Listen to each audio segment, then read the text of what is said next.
Kanna. Hi everyone. Hi. How are you doing?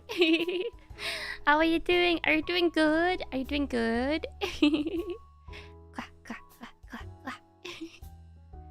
And also happy Monday. Happy Monday. It is the start of the week, which you know, the Mondays can be a little bit boring sometimes, but with HANDCAMs it's always fun. Yeah, serotonin starts the week. Your day suddenly got better. Let's go. Happy silly Monday. Yeah. First day back at work after 2-week holiday. You forgot all your passwords.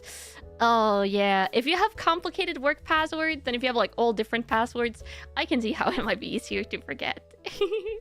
You're doing good now that the cute duck is here? Yeah. And then you cuties are here. Yeah, look at you. So cute. So squishy. How am I? I'm doing good. Oh, you're a little sick? Oh, no. I hope you feel better soon. What do you mean you look different? I don't see anything different than usual. I don't see anything different than usual, Kamos. This is just you, right? You're a duck. You're a little duckling. You're a little duckling, you.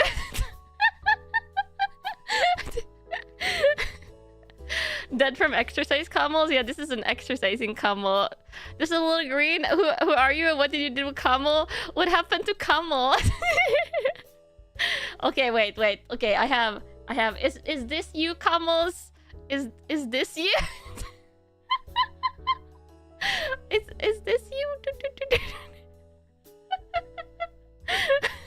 Didn't you used to be yellow? I don't know. There's yellow. You have like yellow little axolotl antenna.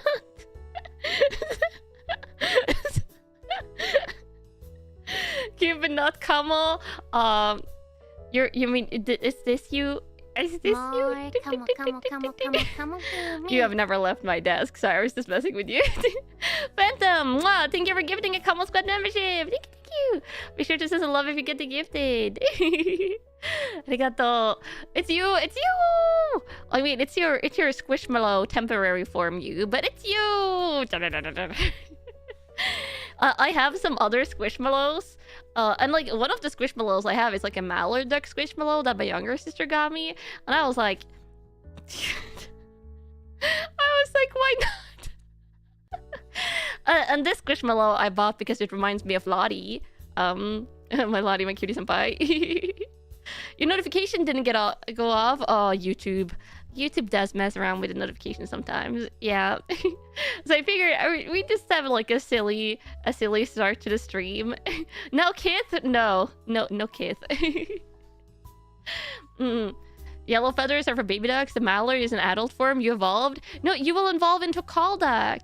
You will evolve. Actually, can call duck be mallard colors? Maybe some camels evolve into mallards.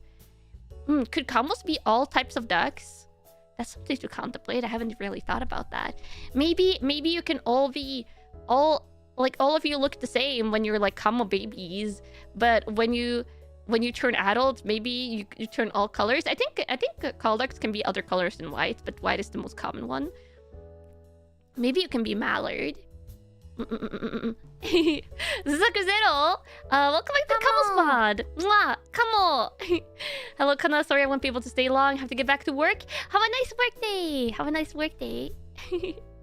You are malleable. You're very squishy. Also, what do I do? Now I just have these Squishmallows here. Let me put them on top of the cabinet next to me.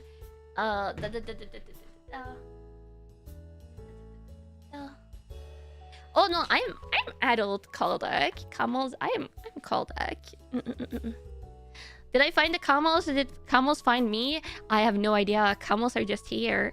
I think you find me, camels. You find me, right? Because you find me, if you find me through the videos, or through streams, or through other stuff. I don't know. You just find me, camels. Was that a ninja camel? It was an exercising mallard camel. Eskido, mwah, welcome back to the Camel Squad.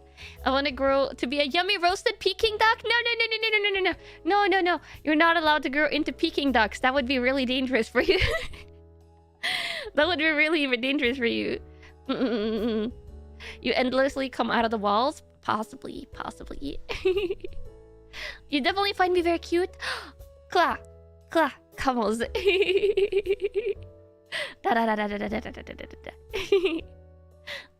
Also, I shouldn't be squishing you too much. I'm going to be squishing you out of shape. Going to be swishing you out of shape. And I shouldn't do that. Let me also turn on the autofocus so it'll actually like be in focus. Because I have the autofocus off, of course, for when we open the cards, but I should have autofocus on now. And also, yesterday, I should not have told you that my shoulders were feeling better, because today my right shoulder now is like slightly hurting again. And I jinx it? I literally have no idea. It's like doesn't like hurt really badly. It hurts a little bit, but I was like, is this me? Did I do this?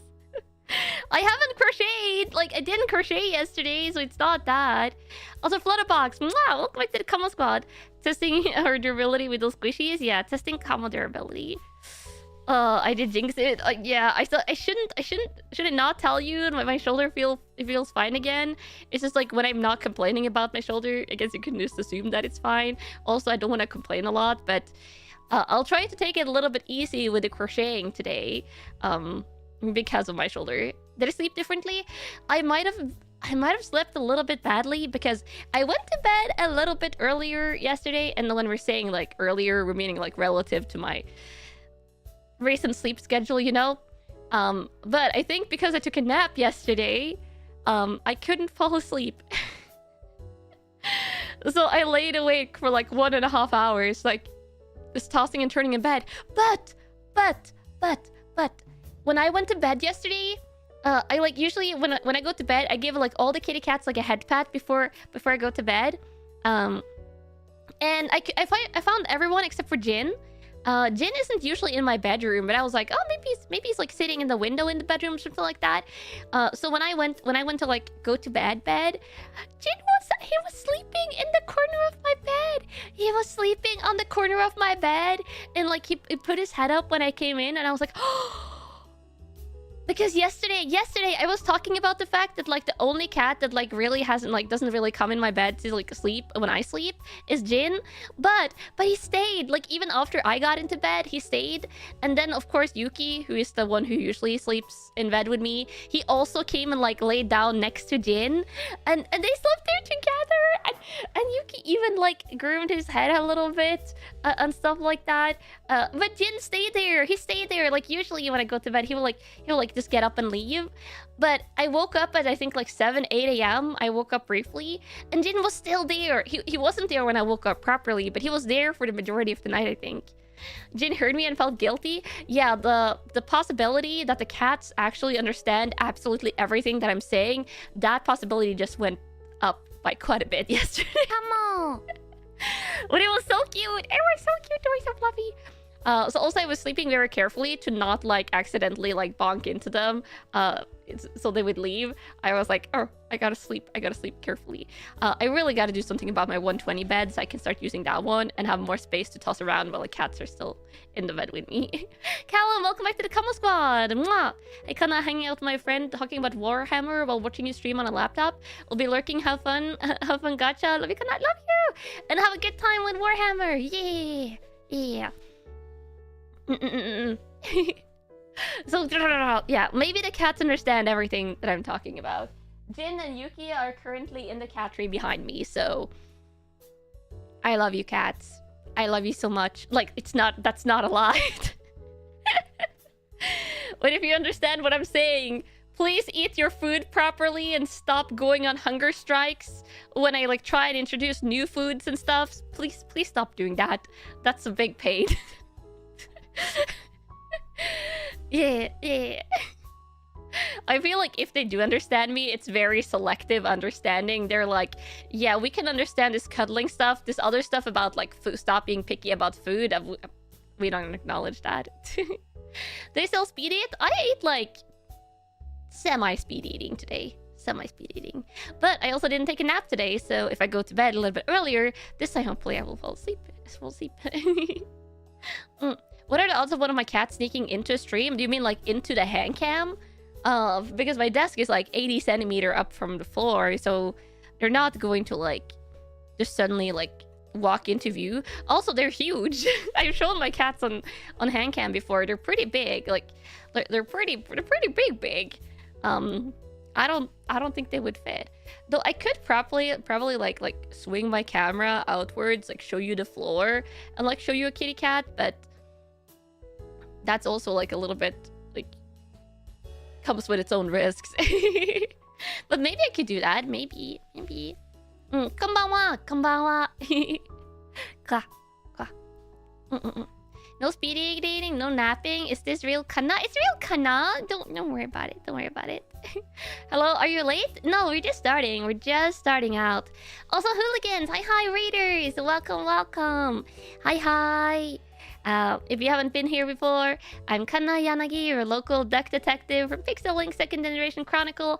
I do a weekly HANDCAM, usually on Mondays. I do a lot of other gaming. And I also do a weekly ASMR. Yeah, welcome.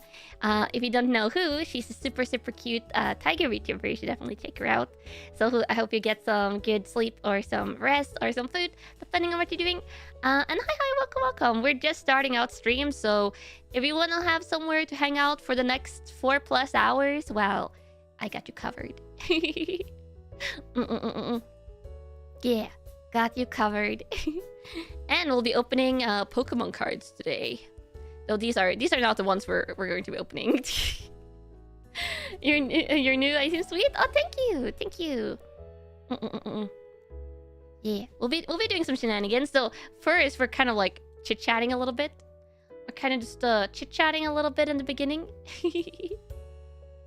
Let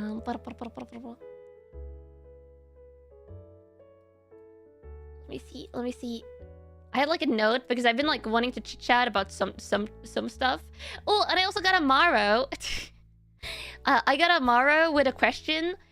So a clipper Camel sent in a Maro asking if clipping like the curse word I did on the New Year stream was okay. That's fine. You can clip me cursing as long as like if the context is there, it's good. But like even out of context, I feel like the type of like I barely ever curse on stream. If you want to clip my curse word out of context, that's also fine. What's my favorite Pokemon? I have a lot of favorite Pokemon. In general, Steel types, Ghost types, Dark types are some of my favorites, but a lot. One curse word per year? Yeah, you get one curse word per year. And then maybe in some horror game streams, you might get other involuntary curse words, but otherwise, you know, I don't really curse. So when it does happen, I feel like you should be able to clip it if you want to. Cutie hands on stream. Thank you. Of course, the annual curse word will be clipped. Yeah. What's my favorite Pokemon from the Pokemon I don't like? That would be like my least disliked Pokemon of my disliked Pokemon. We would have to do like a Pokemon tier list stream to determine that. Oh yeah, and then yeah, the 5K donor moments. That's crazy cursing. That's crazy cursing. Kla. Let me see. How rare is a curse word for me? Pretty rare.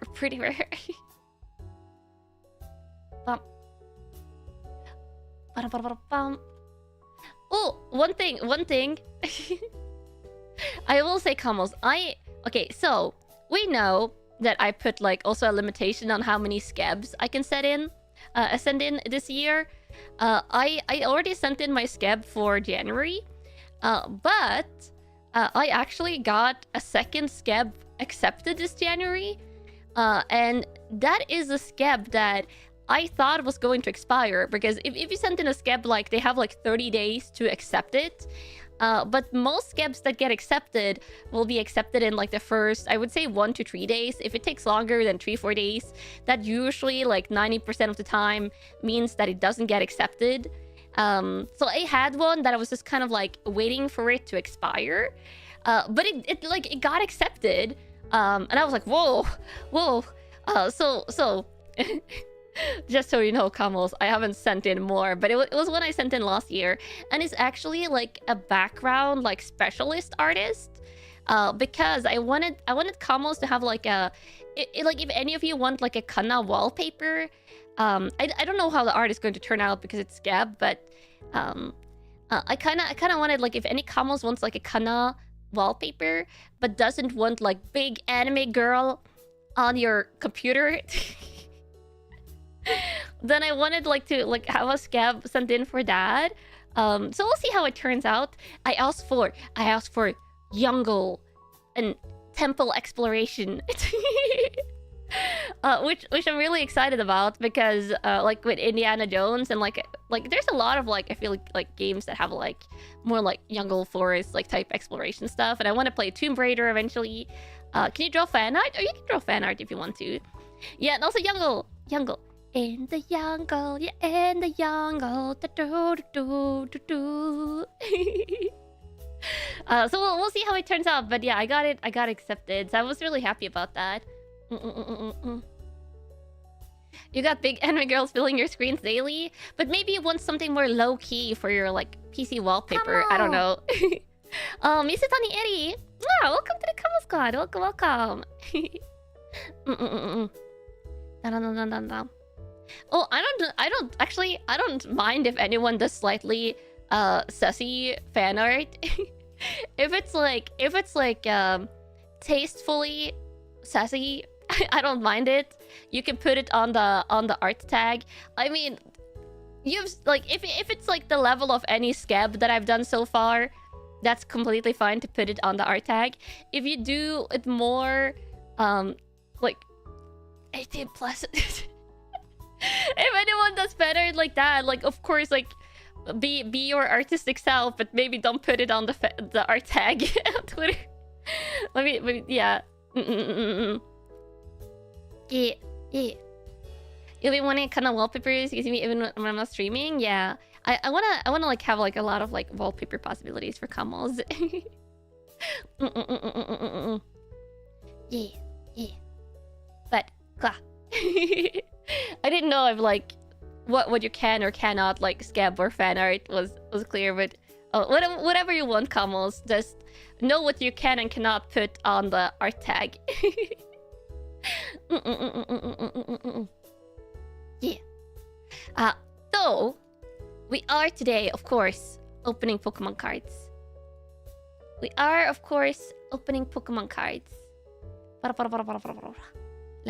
me find the stuff. Actually, I'm also changing the BDM, I think. Ooh. Is this too slow?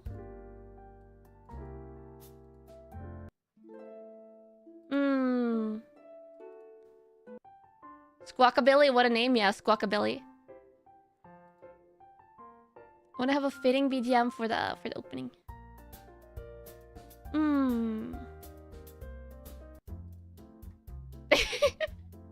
This one reminds me so much of elevator music.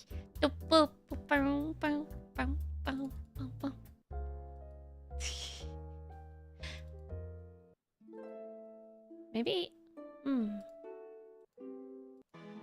Come on. Maybe this one. Bum. Shige! Kwa. Wow, welcome back to the Kamo Squad. Kwa! This one I like. It's peppy and nice. And we're opening, today we're opening, let me show you.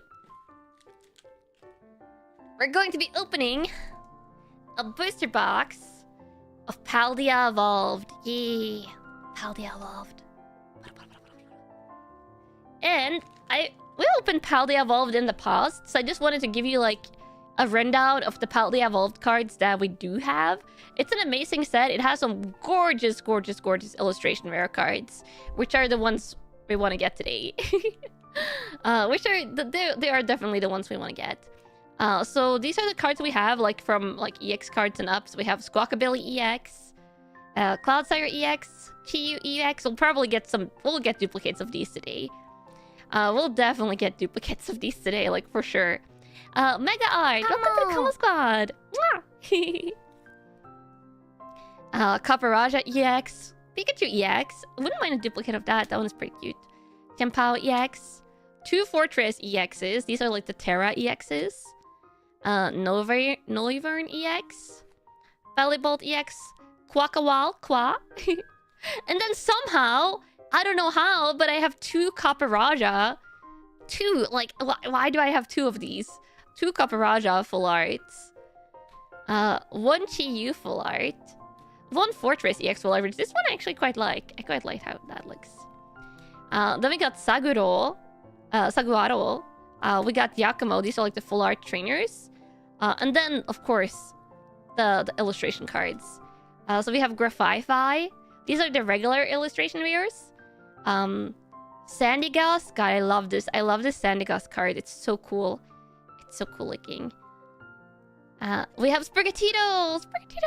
The cats with the flowers. This is probably one of my favorite cards that I've pulled so far. And we also have Florigato, the evolution. So if we could pull Meowscarada, we would have the full set. No matter how many times you see the art, it still goes hard. Yeah. And then we have Crocolore. So if we could pull Fuecoco and the final evolution of this one, is super cute in this set. Like there's like it has like a story. And like this one is all about like grocery shopping, so it's super cute. And then we have Boss's Orders, which is a special illustration rare. And we also have Champao, which is special illustration rare, which is a little bit probably one of the more boring special illustration rares in the set, but it is. Yeah, it's all connected. Like there's special illustration cards for all the starters in the set, and all of them have like a connecting series. This is super cute. So the cards we want today, there's a Dendra, Iono, and Grusha special illustration rares for the trainers that I really like. This is Pal the Evolved. We're opening, let me actually take out the first pack. We're opening Pal the Evolved today. And then for the Pokemon special illustration rares, there's a Quackawal, a Skeledirge, Meowscarada, and Chi-Yu. Special illustration rares that are super cute. And then for the regular illustration rares, there's so many good ones. Like, literally, like, over half of the ones that are in the set. I love. Do I play the game with the cards or do I collect them? With the physical cards, I mostly collect them, but I might relearn this the card game, because I used to play it actively back in university. Back in university, I used to play the TCG quite actively, but it's not now. I know that Grusha is a guy, not a girl, but the Grusha card is super cute, the illustration rare card in the set. And Grusha is probably one of my favorite like trainers from Scarlet and Violet. Yeah. Okay, so Pal the Evolved. Should we just start? should we just get into it? Blah. ASMR. Card pack opening ASMR. And of course, I'm keeping the code cards in case I ever want to get into the TCG. Because, oh, actually, is this just one card? This is just one, I think. Come on. Is that the pet Kamo on the side? It's your squishy little form. Yeah. Night Vampire. Mwah, welcome back to the Kamo Squad. Yeah, it should be just one, I think. I mean, we'll find out. So we have Basic Energy. Whooper! Okay, we're starting out with Whooper. Super cute. Let me see, I'll do it like this. You've been playing a lot of Pokemon Pocket? Oh yeah, the Pocket. I've been wanting to check that out, but I don't know, getting more mobile gacha games seems dangerous. Noibad. So cute. Combi. It's so happy.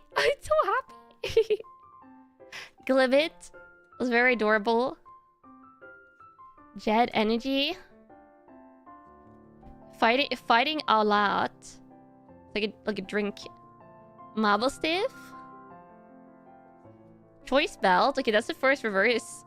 Okay, and for this set, if we get in illustration rares, they should be in like the second reverse slot. So, okay, nothing. Wait, Marble Stiff again. Nothing quite yet. You're playing Pocket as you're watching. I see. And then we're starting off with Luxray Hollow, which actually I really love Luxray. Thunder Pokemon, like electric Pokemon, is one of my favorite Pokemon typings. And Luxray is one of my favorite electric Pokemon, I think. Oh, hi. Yeah, hi. Thank you. Thank you for the raid earlier. Blah, blah, blah. Losing a match of a coin flip in Pocket hurts your soul. Yeah, don't worry about it. Okay, Skeledirge pack. Luxray is one of the coolest out of its gen. Yeah, definitely for sure. I really love Luxray. It's a great design. Mm. There we go. Oh, metal energy. Oh, look at this Pommy! So adorable. Sandy Ghost, looking a little bit melty. The coin flips in pocket are insane. Oh, I see. Tarantula. I kind of like this one, actually. What pack is this? Oh, we're opening Pal the Evolved, a booster box today. It is a set that has gorgeous, gorgeous illustration rare cards. Ramblegast. Superior Energy Retrieval. Oh, we're getting really the Luxray luck. Luxray as a hollow. Like, as a reverse, I mean. There's just a nice reverse pattern, but they don't have the hollow anymore when they get the reverses. And then Dino. Okay, so no illustration cards yet. We're off to a slower start. And then Veluza. I will admit, Veluza is one of the newer Pokemon that I'm not that big of a fan of. Oh, and have a nice work day. Have a nice work day. Kamals that have to leave.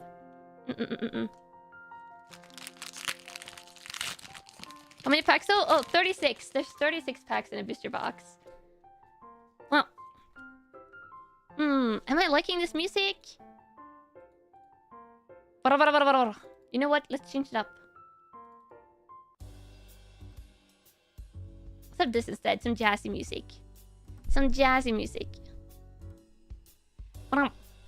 Slow start just means a backloaded back half. Possibly. Oh, Frigibax. Yeah, we have the. Is that kind of like? I would say Godzilla inspired, Godzilla ice inspired line. And there's an illustration rare set. Like there's illustration rares for the entire Frigibax line in this set, and they're all like Godzilla inspired. That BGM didn't last long. Sometimes I'm just not feeling it. Like at least not currently. Oh god, why are the base Pokemon cards in this set is so cute. This Tandemaus and Sprigatito. Oh, they want the gold cards? No, we do not want gold cards. In like basically every single set except for Crown Zenith, we do not want the gold cards, Kamals. You like Frigibax as a concept, but it kind of undelivered. Yeah, I can see that. I kind of like Frigibax, but it's not like a super impressive Pokemon line. Okay, Great Ball. And oh, Sprigatito again. Hariyama. You really want to start collecting cards of your favorite Pokemon, but you don't know where to start? If you want to collect only on your favorite Pokemon, I would say buying Pokemon singles is probably way smarter than buying packs, because packs is a big lottery. And a lot of it would depend on what your favorite is. If your favorite is Charizard, then there's some really expensive Charizard card. But if your favorite is Hariyama, then buying all the singles of Hariyama, like at least the more modern Hariyama cards, is probably going to be pretty cheap. But there's a lot of really expensive Charizard cards, so yeah. Buying singles so you can marry them. That's not how it works. Murkrow! I love Murkrow. One of my favorite dark Pokemon. And this card, look at all these Murkrows. 1, 2, 3, 4, 5, 6, 7, 8. 8 Murkrows. Really cool. You collect full art trainers and you just buy them. Yeah, I think it's like usually almost always smarter to buy.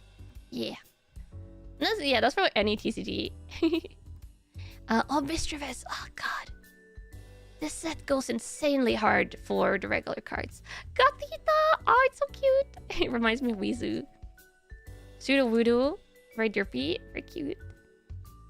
Buying a single won't give you a thrill of the gacha, though. You could buy singles and then buy like 10 card packs just to pull. You do that with Rayquaza cards? Ooh, nice. Fletchinder. Okay, we get Pyroar. You bought your single changed card, then you pulled it not long after. I mean, at least then you have 2 copies. You have 2 copies. Sneasel. And Jumpluff. Oh, I really like Jumpluff, but I will say this is a very basic art. Like it's just like almost pure sky in the background. So it's probably a little bit of a boring Jumpluff card.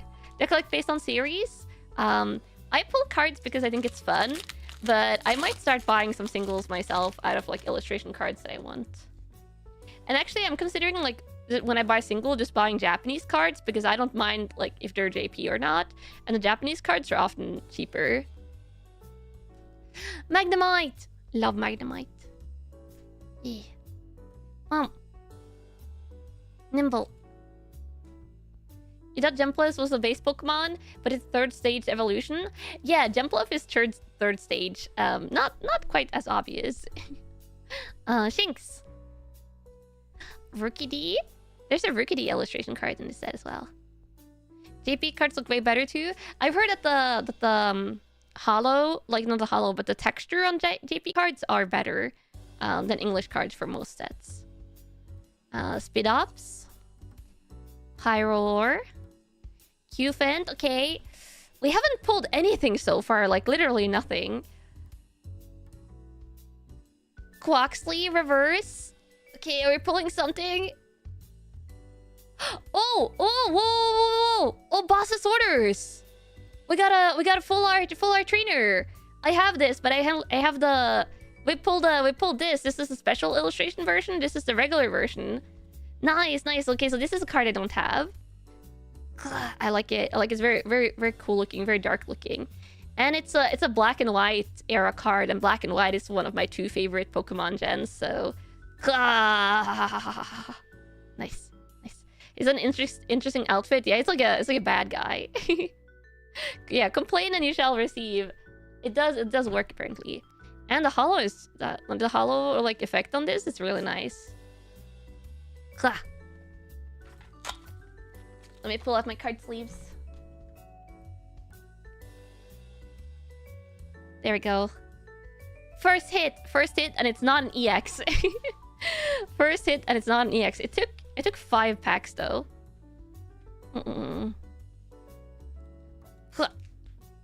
Next pack. Can we continue the luck? Since it is a booster box though, it should be like kind of a little bit even on the pulls. A little bit, I think. Meryl also has a super cute illustration card in this set. Wingull. Pineco. I strangely like Pineco. He's literally just a pine cone, but I kinda like him. Meryl is so cute, yeah. Tinkatink. Toxicroak. Oranguru. Electrode. Artisan. Love Disc. And I think I accidentally saw this card in the beginning. Yeah, I saw the side. It's just a regular hollow. And it's an Orthworm. I will say though, Camels, Paldea Evolved is probably the only set where I actually want to pull Orthworm. But I want the illustration version, because the illustration version of this kind of reminds me of Dune. And it's really pretty. But we got regular Orthworm. Maybe it's luck for illustration Orthworm. You hate him? Yeah, it's definitely not my favorite Pokemon, or not like at all. But the illustration card reminds me so much of Dune. I like it. Pineco or Pineco? I say Pineco. I always said Pineco. Yeah. Early duck gets the worm. Or not eating Orthworm. It seems very cursed. Gah. Ducks eat worms? No! No eating Orthworm. Oh, we got Googly Eye. What real? Fuecoco. Florigato. Mousehold. We got the evolved version. My model is so cute. Thank you. Thank you. Tinkatuff. Oh, Dunsparce, who I love. Dunsparce is super cute. No! Oh, okay, please be a better gold card at least. Oh, no.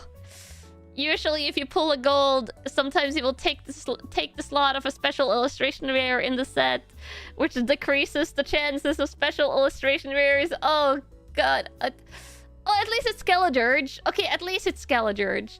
It's not a trainer item. If you pull like a trainer item, then it would be really bad. So at least it's Skeledirge. It's one of the better. It could have been worse. Oh, and then we pull Pikachu EX. That no, though, you felt it in your soul. I saw the golden border and I was like, no! But it's not an item. It's not an item. Yeah, we'll take it. This might actually be one of the... maybe the coolest gold card in the set. Because I think the red goes very well with the gold, so it's maybe cooler than Meowscarada or Quackawal. Yeah. It could be a Super Rod. Oh god, is Super Rod in the set?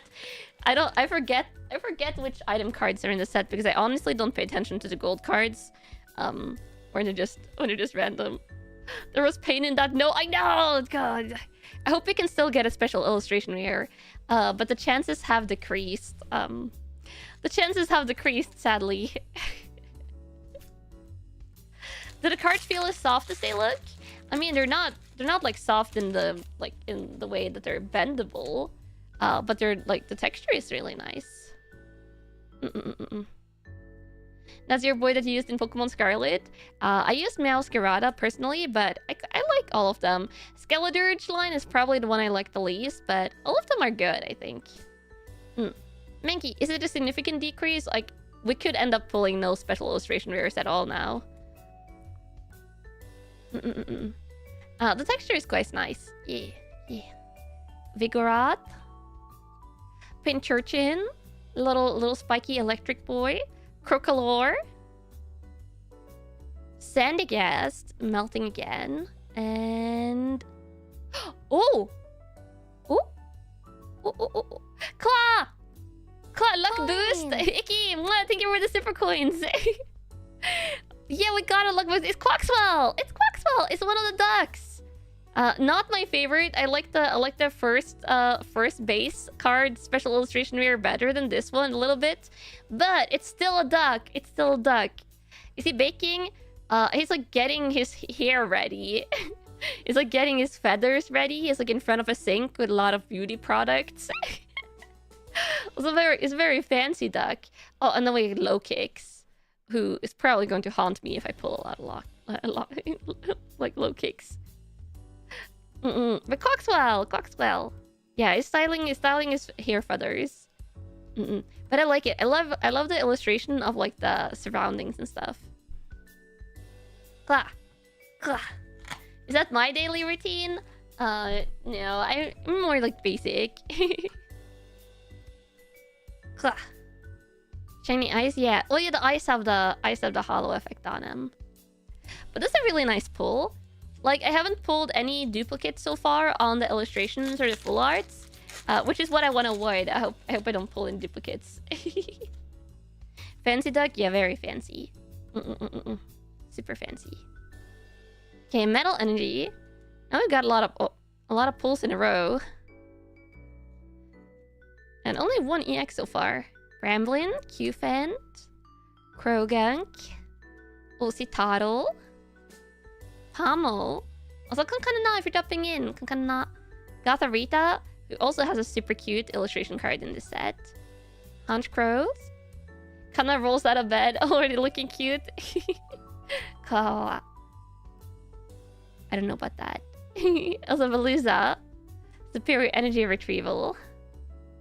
And Garganackle. Just a mountain of salt. Literally just like a salt mountain Pokemon. For the most salty of Kamugumis. Cute little derpy land whale. Yeah, the Citadel is very cute and derpy. You got your first hit and you only got a dodge button EX. How do you cope?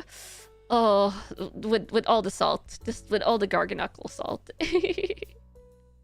Quaxley. This Quaxley is so cute. Charcadet.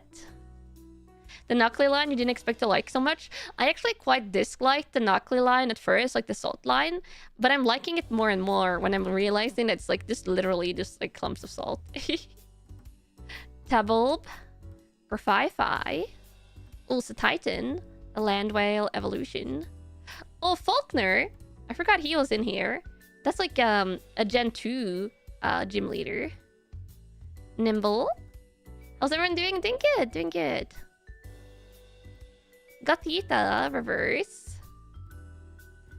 It's hardly the worst Pokemon. There's a bundle of keys and a little trash bag in there. I really like the key bundle though. Klefki is up there with my favorite Pokemon because Klefki is so silly. When Klefki comes out in battle, it just like rattles the keys as an intimidation tactic. and it's adorable. Oh, Excalibur. Here we have the... You can see that it's kind of like a Godzilla-type ice Pokemon now. Not the most impressive art, though, I will admit. It's also a nice touch that is shiny is pink rock salt. Oh, is it? I didn't even realize. You like the trash bag, not going to lie? Yeah, Trubbish is also kind of cute. You like Klefki because it's a menace in battles? Yeah, Klefki actually had like a competitive usage, I'm pretty sure. Oh, little Fallings marching together. Bum bum. Tabold. Calamitous Wasteland. Primeape is even doing atomic breath. Yeah, kind of, just ice breath. Oh, Grusha. This is the trainer that I want the special illustration rare of. Simeon.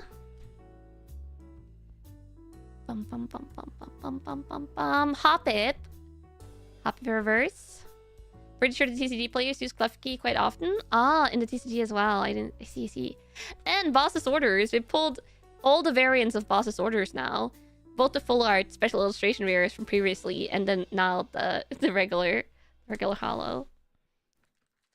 I like Klefki. Does that mean I have a short attention span? No, it's just because it's silly cute. Klefki is silly cute. A lot of orders today? Yeah. A lot of Boss's Orders. Oh, Freddy Bags. Panda Mouse. Citadel.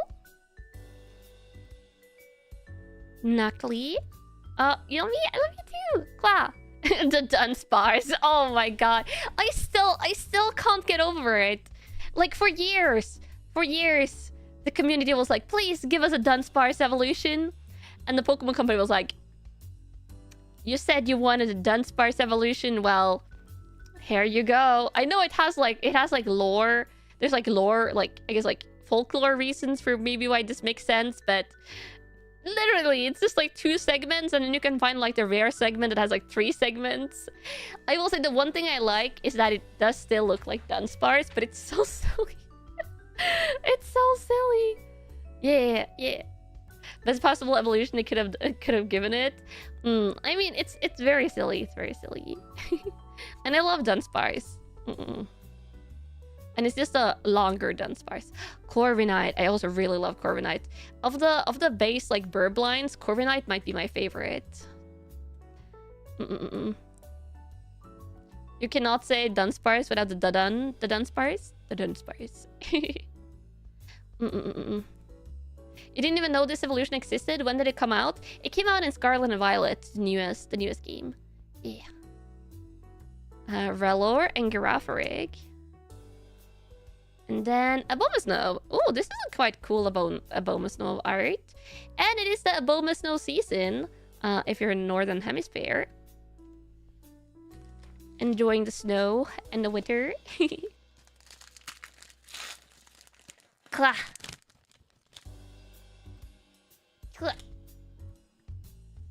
Dun the Dunsparce. Oh, that also makes sense now. Mashing the dun anime together. Rellor. Quaxley! Oh, there's like the second Quaxley art. It's so cute. It's so cute. You're freezing at the moment, no kidding? Yeah. Please make sure to stay warm in the cold. Yeah. Superior energy retrieval. Scarlet and Violet will be 3 years old this November. Isn't that crazy? That is crazy. I wonder if that means we'll start hearing about a new Pokemon gen. Because they usually don't go that far. Also, look at this Tarantula art. It's so cute. The Tarantula. I don't know how much I like the evolution, but this guy is like a little ball of yarn that's a spider, and I love him more. Like I feel like for every like TCG art I see of him, it's so cute. Yeah. Also, on the Nintendo Switch too. I am a collector to actually play.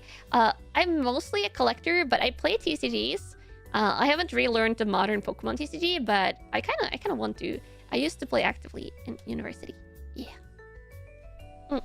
Yeah, it would make sense if the next gen of Pokemon is on like the Nintendo Switch too.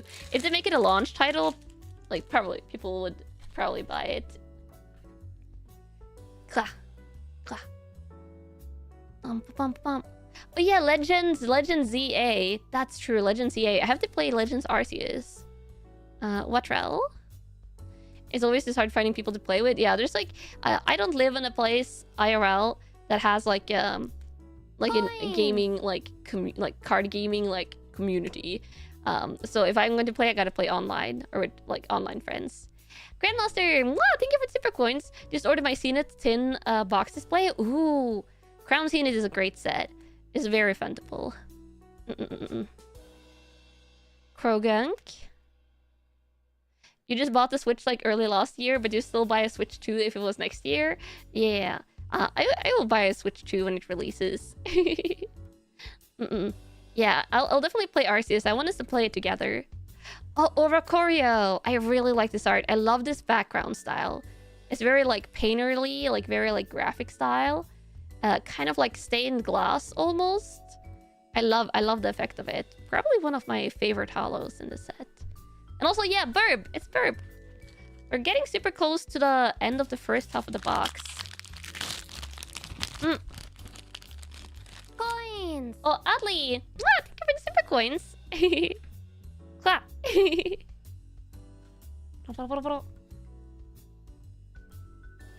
Bam! You're new here, you really like the design, plus you love opening boosters? Welcome, welcome! If you're new here and you like booster box openings, I usually open cards every Monday on my HANDCAMs. I never played the Pokemon Stadium games, no. I didn't have like the Pokemon home consoles growing up. So the Pokemon games I played growing up was like starting with Pokemon Yellow and Game of Color. I played like basically all the handheld titles, but the console titles I didn't really play until the Nintendo Switch. Knockley and Nimble. We've only gotten one illustration Pokemon so far, and we got the jump off again. Okay, there's three packs left on the left side. Clap. Bum,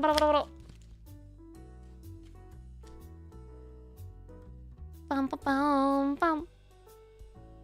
I have the online Switch stuff. Oh yeah, there's some older games you can play on the online Switch. That's true. That's true. Zooming through them, yeah. Have I gotten too efficient on opening Pokemon card packs? Am I going to do a Gundam TCG opening as well? If I can get the cards when they drop in the summer, yes. I figured out today. Okay, we can talk about this after you open the booster box, after we finish opening the Pokemon cards. But ask me about what I bought today, because I figured out the existence of a new TCG. So I wanna not just open Pokemon cards and One Piece cards like we have been doing. There's a lot of TCGs, especially in like the Japanese only sets. So I bought some Japanese booster boxes. I will say I've also pre-ordered. I've pre-ordered the Japanese set. I pre-ordered the Japanese. What's it called? Is it called? It's like in English it will be called Journey Together. I think it's called Battle Partners or something like that. Not Prismatic, the one that's coming out really soon in Japan. There's one coming out now in January in Japan, and that's the one that has the partner Pokemon that has like the art of Reshiram and N together. That one that has gotten revealed. The set that has the partner Pokemon art in it, it also has an Iono with like a belly bolt, I think. I pre-ordered that in the JP set so we can open it together. Yeah. And also buying the Japanese booster boxes is cheaper than buying the English ones. Oh, we got the... Is this the first EX? No, we got the Pikachu EX. This is Kaparaja EX, which I already have. Battle Partners. Yeah, I think that's it, right? Yeah, Terrestrial Festival is the latest Japanese ones, but Battle Partners is releasing super soon. And they have some super cute cards. There's a really cute Meowth card. There's a really cute Wooper card in it. And some really cute like partner Pokemon sets. Let me see. I'm putting the EXs towards the back. Grandmaster, thank you for super coins. Kla. You just won the gold Giratina or Arceus? They are gorgeous cards. Yeah, from Crown Zenith. Bum bum bum bum bum bum bum. Okay. Da-da-da-da. So we'll be opening more Pokemon sets together. I can't wait for it. And then hopefully sometime now in January I'll get my prismatic evolution set that I ordered. Pommy, Toxicroak, Oranguru, Monkey, Big Monkey, Electrode, Crocolore, but reverse. Okay, please, it's been a while since we got an illustration card. And it's going to be a while still because it's Mimikyu. And then Glimora, which I'm not that big of a fan of Glimora. It's a strange Pokemon. Okay, final pack on the left side. As long as you can watch Kanna open shiny cardboard, it's a good day. Yeah. Okay. Final pack on the left side. The left side hasn't had like too many pulls. The big pulls we have gotten here has been good, but Whooper! I love this little mud kicking Whooper. Look at him. Is he kicking mud or is he slipping and falling backwards? I don't know. He's so cute. The Pikachu, the Bombardier Burb, literally has bird in its name. Ski Plume. Randall said, thank you for super coins. Prismatic Umbreon is so cute. It's very cute. Dendra. She has a super cute special illustration rare in the set. Okay. Bramblin. And then Pineco. Okay, no illustration rares on this side. Or no more, rather. And then Pamot. So, only 5 pulls on the left side. Which means that, like, on average, if you get, like, a good booster box, you can get, like, 13, 14, or 15 pulls. I feel like if you get, like, 11 or 12, you're getting, like, a... You're getting, a less, like... good booster box, so we gotta have like at least 7 to get something. Yeah, but stacked right side, hopefully. You were just going to ask if I pulled some stuff. Hi. Yeah, we pulled some stuff together, but the left side has been pretty weak. Yeah, everything could be on the right side of the box because we have had boxes in the past that've been like super stacked on one side, and then the other side have had almost nothing. Girafarig, Tropius, the banana palm Pokemon. This one was so confusing to me the first time I encountered it in like Alpha and Sapphire back in the day. I was like, what is this? It's like a banana dinosaur. Skeledirge obliterated the Pollock. Hopefully not. The Dunsparce. Yeah, the One Piece box we opened had like a crazy stacked like left side, one of them. Oh, Murkra reverse. I really am happy about getting this reverse. It looks really nice. Bananasaurus, yeah, Bananasaurus. Combi. And then Hydreigon. Probably one of the cooler hollows in the set. Really cool Dragon Hydra. You thought Tropius was a legendary Pokemon when you were a wee lad playing Ruby? I think I might have thought that as well. Like, not necessarily like legendary, but I was like, whoa, is this like a super rare, strong Pokemon? Klah. Also, happy Monday for dropping in. Klah. Love Hydreigon. Yeah, Hydreigon is so cool. Frigibax. Tandemaus. Citadel. You thought that was Absol? Oh yeah, Absol as well. Also looked very strong. And Absol has usually like crazy like Pokemon Dex descriptions. Watriel was my favorite pull so far. Probably the Quaxwell. Liverdrone. And Reversal Energy.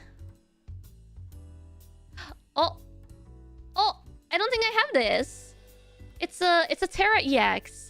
It's sulking, and these ones, like the Terra EXs, has like a little bit more texture than the regular EXs. Nice. I like it. It looks very evil and angry. It looks kind of like it's like plotting something a little bit sinister. Sulking is your favorite Pokemon? Oh, a nice pull then. Nice pull for you.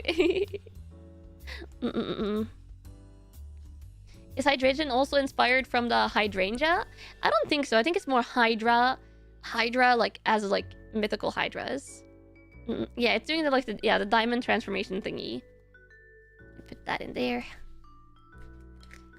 Oh, no, ah! Okay, we have a floor pack. we have a floor flavored pack. It was a Meowscarada pack. It was a Psychic Terra? Yeah, it was a Psychic Terra. Yeah, it's been lightly floor spiced, but I'm sure it's fine. I'm sure it's fine. Let me just readjust my sitting position. There we go, there we go. Floor luck? Maybe it's floor luck. Yeah. Hoppip. Floor Makuhita. Floor Pinchurchin. Floor Dano. Floor Faulkner. Floor Survivor. Just all of them have been on the floor. Not directly touching the floor, of course, but they've been there. Pyroar. Rookity. No illustration. A Toxicroak, but Tinkaton. Okay, just a normal pack. Tinkaton is cute though. Tinkaton is also probably one of my favorite Scarlet Violet Pokemon. It's pretty strong. It's pretty strong. Yeah, floor special. So far, nothing like big pulls in the right side either. Tinkaton looks kind of like Kirby to you. She's very pink. She's very pink. Cute Vatriel card. Tinkatank, little baby version. Tinkaton is such a menace. Yeah, a little bit of a menace as well.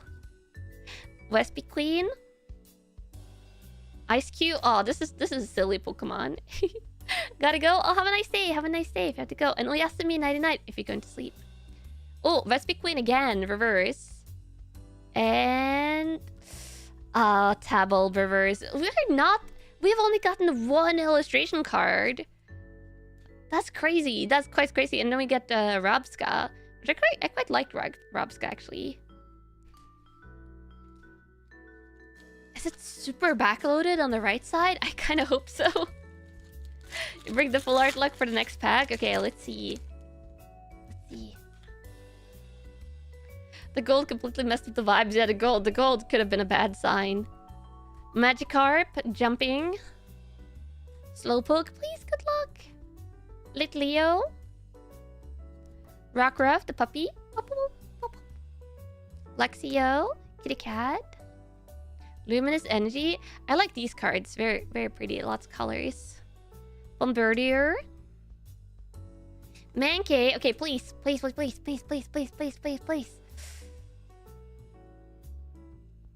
No, Electrode reverse. Just Electrode and Suffering, and then... Oh, whoa. I love this art, though. This is a great Sableye holo. I love Sableye. He's so mischievous. So mischievous looking. Very gremlin. Is like literally a gremlin. I also nicely, too. Yeah. At least we got a really cool holo, though. And I don't think I have that Sableye holo. I don't remember it.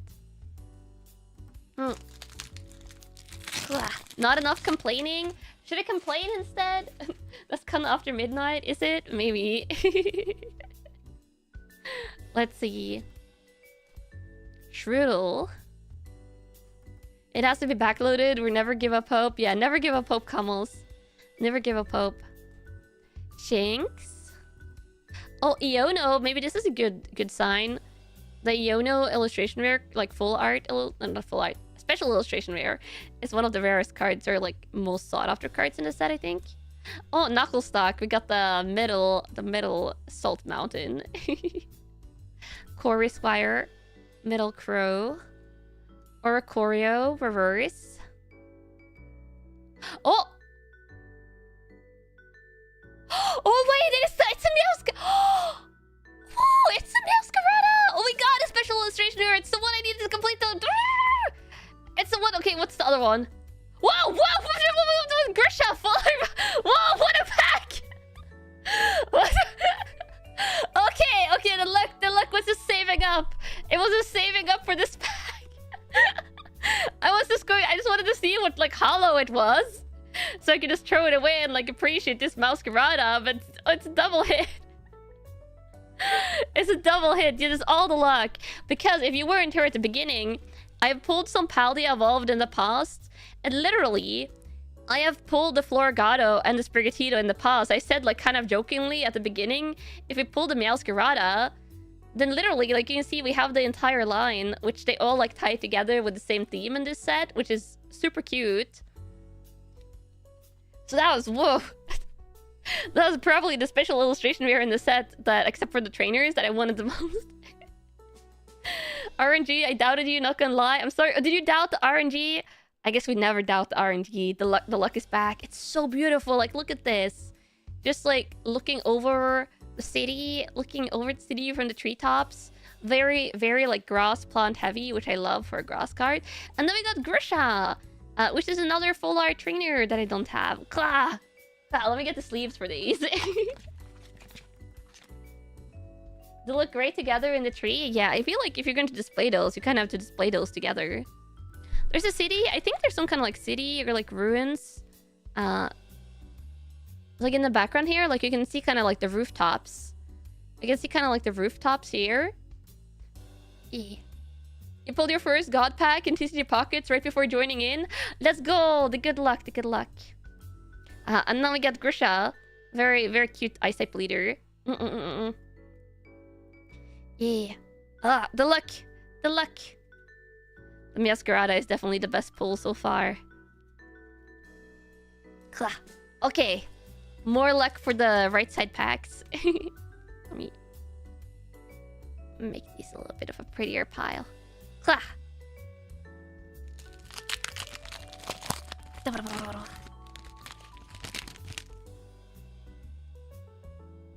Oh, that pack came out of nowhere. I'm still like, I think my heart is still beating a little bit like doki doki doki doki. Oh, I saw like the grass on the top before I saw the Meowscarada name, and I was like, oh, could this be? Could this be? Oh, Larvitar also has the like the very graphic, like kind of like gloss looking style in the back. I'm going to live. I'll be fine. I'll be fine. Not if we pull another pack like that though. Then I might be a little bit more lightheaded than I am right now. Ski Plume.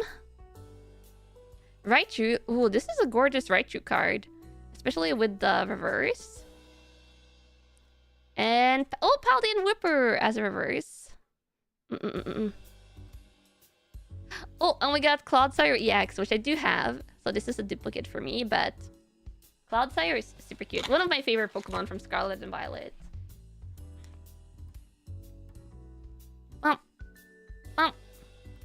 Nice to see Raichu actually actually looking good for a change.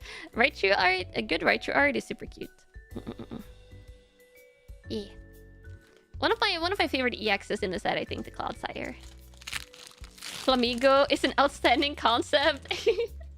Oh my god, Flamigo, the first time I saw it, I was like, they didn't just put a flamingo in the game. It's so silly. It's so silly.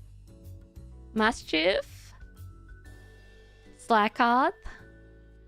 Cloudsire's goofy, I love it. Yeah, I also love Paldean Wooper. Paldean Wooper is one of my favorite, like, regional variants. They did an amazing job with it. Jet Energy. Fight a Lot. Mabostiff. Flamingo that is your amigo. Yeah. Oh, Tropius as a reverse. And then Shriddle. Oh, I get a Weavile EX. Weavile looking kind of cute as well. Also very fitting for winter. Flamigo is peak fantasy design. What I'm talking about? You know what I'm talking about. Flamigo. It's so silly. It's so silly. But in first gen, we literally also have like Ekans, whose name is literally just snake backwards, and he's a purple snake. So it's not like there's not like, you know, predecessors in the base gen of Pokemon.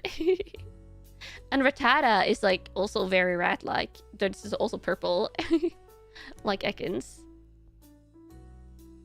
Ekans is a snake. Yeah, Ekans is snake backwards, and Arbok is cobra backwards. Like if you write snake and an Ekans and cobra and Arbok. Yeah. Bum bum bum bum bum. It's kind of fun. I didn't know that until I was like older. I didn't know that back when I played the Pokemon games originally. Your world has been a lie. No, don't worry about it. Don't worry about it. Watch Rail Reverse. And also Rulage. Oh, this is also one of the best hollows in the set. So Rulage was a really cool Pokemon that they added in Scarlet Violet. You never knew that either? learning new stuff on stream all the time. Yeah, yeah. Yeah. Skeletor's pack. You do like Cerulage? Yeah. Very cool. Very badass design, you could say. Electric Energy. Oh, followed by Pikachu. Maybe good luck. Q-Fent. I feel like this is the first time we've seen Q-Fent today. Krogunk. Coughing and Wheezing. Oh yeah, coughing and wheezing are also just like the word coughing and wheezing. Quaxwell. Saguaro. Farigiraf, which they changed Girafarig to Farigiraf. They just kind of like inverted the name. Oh, Snover. I think it's the first time we've seen... Is it the first time we've seen Snover today? Maybe. The Dunsparce reverse. Seal? Oh yeah, Seal is just Seal. With like change from S-E-A-L to S-E-E-L. What do you miss? Oh, you missed some really cool pulls. But we're not done with the card pack opening yet. Palmade again. And also hi. Klah. Okay, we still need some regular illustration rares. Okay, Okay, usually in the boxes, I feel like you pull at least like three regular illustration rares. We've only pulled one. We only pulled one regular. So at least 2 more illustration rares, I hope. I hope. Gatita. Meryl. You have to go to work. Oh, have a nice work day. Pineco. Dugong being Dugong too. Oh yeah. Gothitelle. Very pretty. Arctibax. Giacomo. Sudowoodo reverse. Okay, please. Illustration rare. Oh, no Jigglypuff. Coming in with a Jigglypuff. I love Jigglypuff from the anime. Always so angry that no one could stay awake through the song. And then the mountain of salt. The salt is just piling on. The salt is truly just piling on. Here, back then they never thought it would be this big of a hit. They probably like were hoping for it, but yeah, Pokemon is an insanely big hit. Jigglypuff should meet Kirby. Oh, very Kirby-like. Jigglypuff is the most Kirby-like Pokemon for sure.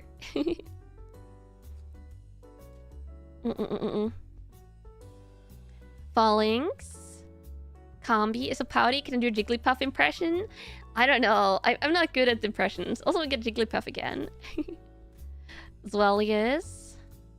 Spidops. Oh yeah, here's the evolution. I love the first Tarantula, but Spidops, not as much. Pyroar. Oh, Ditto is also kind of Kirby-like. Yeah. Fight a lot, reverse. Where's our illustration cards? And then low kicks. Oh, this seems to kick me in the knee.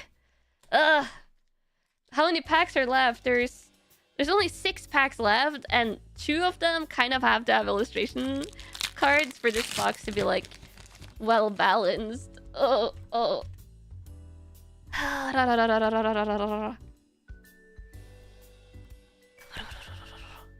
Kicking me while I'm down, yeah. Mankey. Low kicks for the ankles, yeah, for the weak fighting game ankles. Super Rod. Yeah, I pulled him up Meowscarada, which was amazing. But the box could still be a little bit weak if we don't do any more pulls. Heracross. Kilowatt Reel. Cerulege. Oh, wait, no! No! I mean, it's kind of amazing to pull them in the same box, but... Oh, it's a repeat. This set has so many gorgeous... It has so many gorgeous illustration cards, and then I get a repeat. Oh. But pulling both of these in the same box is still quite cool. Florigato. So pretty. I swear, if we pull this Sprigatito in the box, it might be like one of the boxes of all time, but I don't want to because we have the Sprigatito. We have the Sprigatito. Okay. It's so beautiful though. Yeah, it's amazingly beautiful. Amazingly beautiful. But there's some super cute and gorgeous illustration cards in this set that I hope we can pull instead.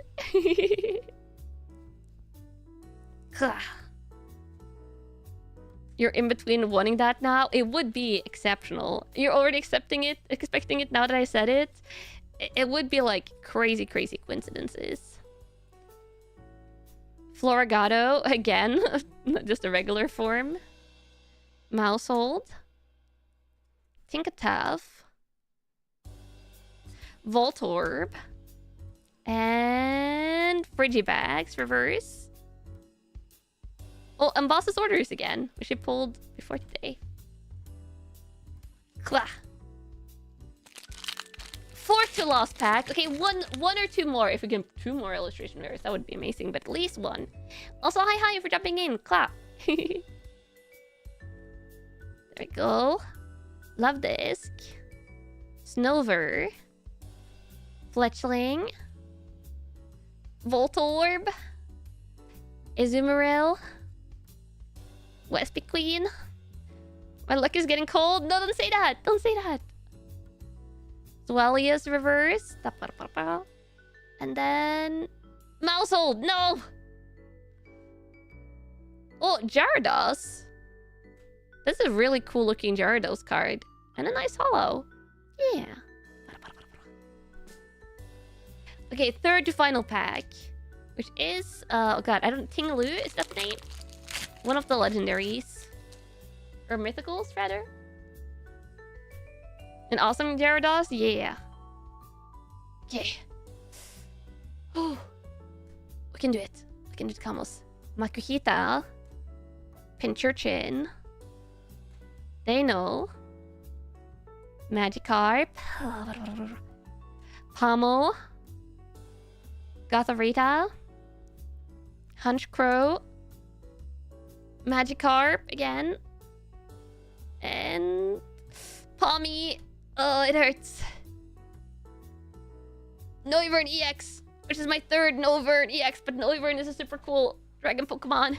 You offer us tribute? No, we can't. We can't sacrifice camels. We can't sacrifice camels. It does go back here in the EX pile, in the back of the bunch, though. Okay, second to last. Wait, actually, how many pulls do I have so far from the box, like in total? Let me check.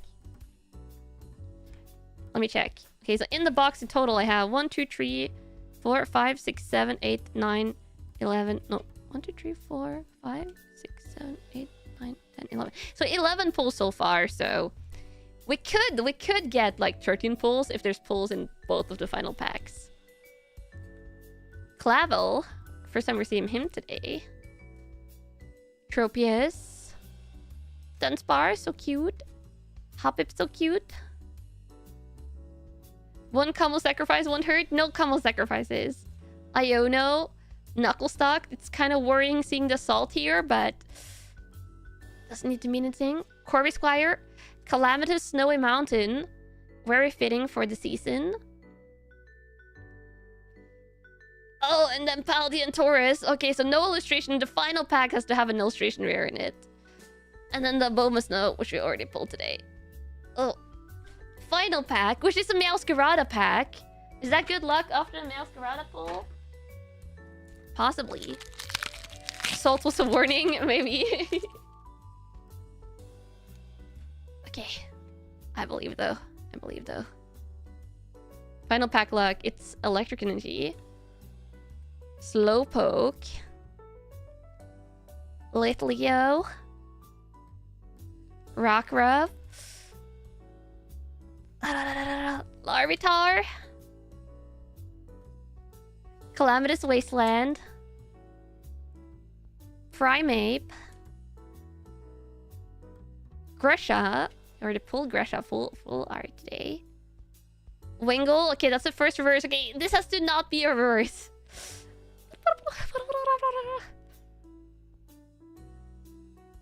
Oh, okay. No more illustration cards. Oh, that kind of hurts. That kind of hurts a little bit. A kilowatt reel. A gold card. Oh, it is a Glamora. It's not even an EX. Is that only 11 pulls in the box? Whoa.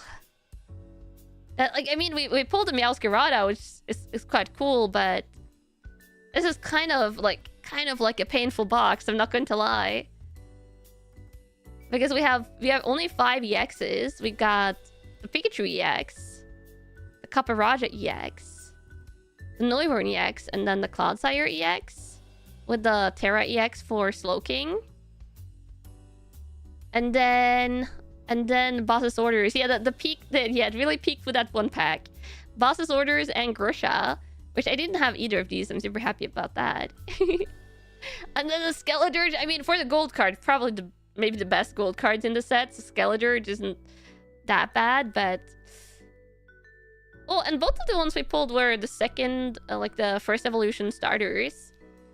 And then this is the highlight, the Meowscarada pull, which I really wanted, so I'm happy about that. Salt debuff, possibly. Possibly.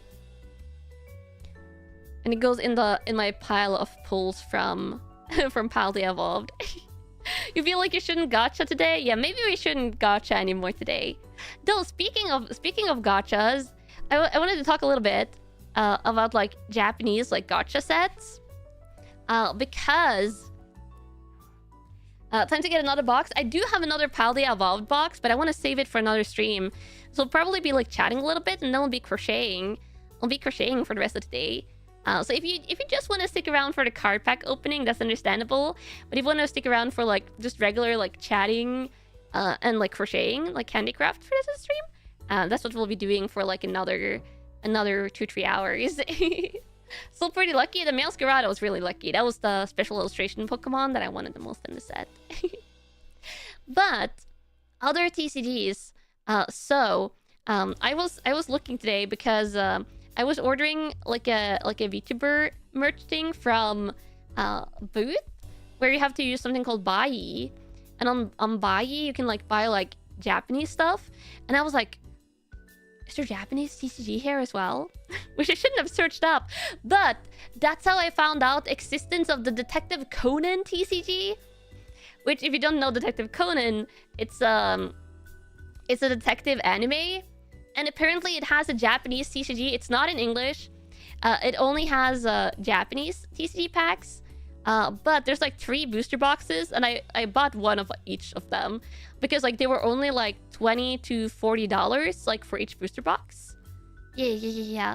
You have to pay like $60 for shipping. If you do a bigger order, then like if you have to pay $50 for shipping, it's not that bad. And also they had the pre-order for the Japanese the new Japanese Pokemon set coming out, the Battle Partner set that has the N card with the N and the Reshiram. So I pre-ordered that, and they had more Dual Master cards, which the Dual Master cards look amazing. And like the price of this is the thing, like on that I found like a seller there that like had a lot of like different TCGs and booster boxes, and the price of each booster box was like anything from like $20 for the really cheap ones to like $30 to $40 for most of them. Honestly, the most expensive booster box that I bought today was the Battle Partners, like the Japanese like new Pokemon set that's dropping. That was the most expensive.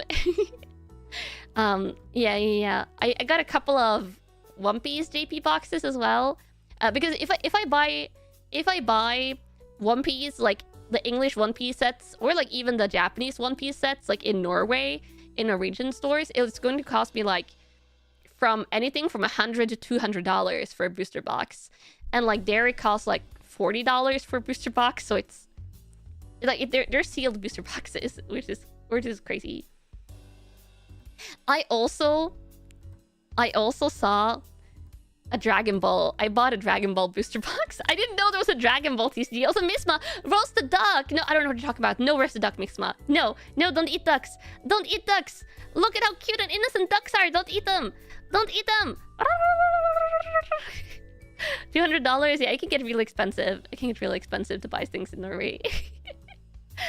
So I bought like a lot of different booster boxes. I also think, okay, I bought a Shadow Wars booster box. Because I know some Kamos have been asking about Shadow Wars. Like, these are all Japanese, though. Is begging to be roasted? No! No roasting! No roasting of ducks, Misma! I also bought a Shadow Wars booster box. And I think... I don't remember if I got it or not. I think I also got Uma Musume, like the horse girl anime booster box. Because I was like, this exists? So... we'll have a lot of fun booster boxes to open on stream in future, especially when I get my Japanese orders. I bought like card stuffs for like first half of 2025, basically. At this rate, I'm going to have a set of every TCG card in the world. My TCG collection is going to be very eclectic. Those are things you know. Yeah, Uma Musume, Uma Musume. Yeah, I've heard Uma Musume is huge in Japan. Yeah, I'm going for all the TCG basically. I just love cool card art, okay? Cool, shiny card art is amazing. And especially when you can get them for like way, way, way cheaper than what I've been buying them for before. You mean it's horse racing? It's horse racing, but cute anime girls. Cute anime girls. Also, let me put away the cards. I have no idea how big it is. I've heard it's like big. Oh, also, I have my Christmas present for my sisters that we can open together. I have them stacked next to me. I'm just going to get rid of the cards. And by that I mean like put them carefully in like a storage cabinet. And then I'll sort them later.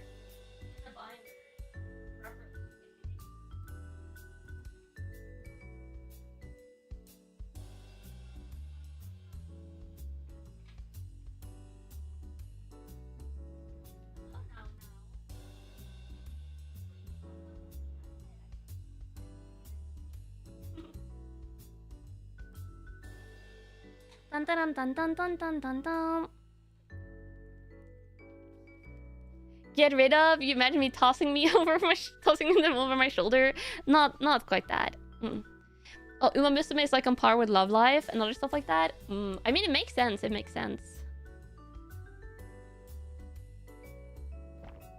you miss a lot? Only the booster box. Also, there is one part of my Christmas present for my sisters that I don't have yet because the package is with my aunts. So I won't have that until the next time I go grocery shopping. But I received like one part of it. And... Bum bum bum bum bum bum bum bum bum. They got me a Pusheen mug! They got me a Pusheen ceramic mug because obviously I have cats. I love cats. I love Pusheen.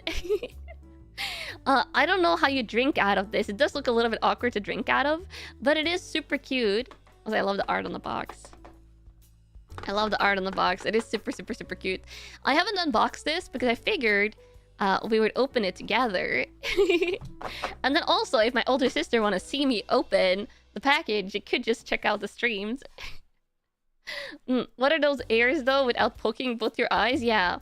How do you drink without poking your eyes out? That's also what I've been wondering. Because I've seen this cup in the past.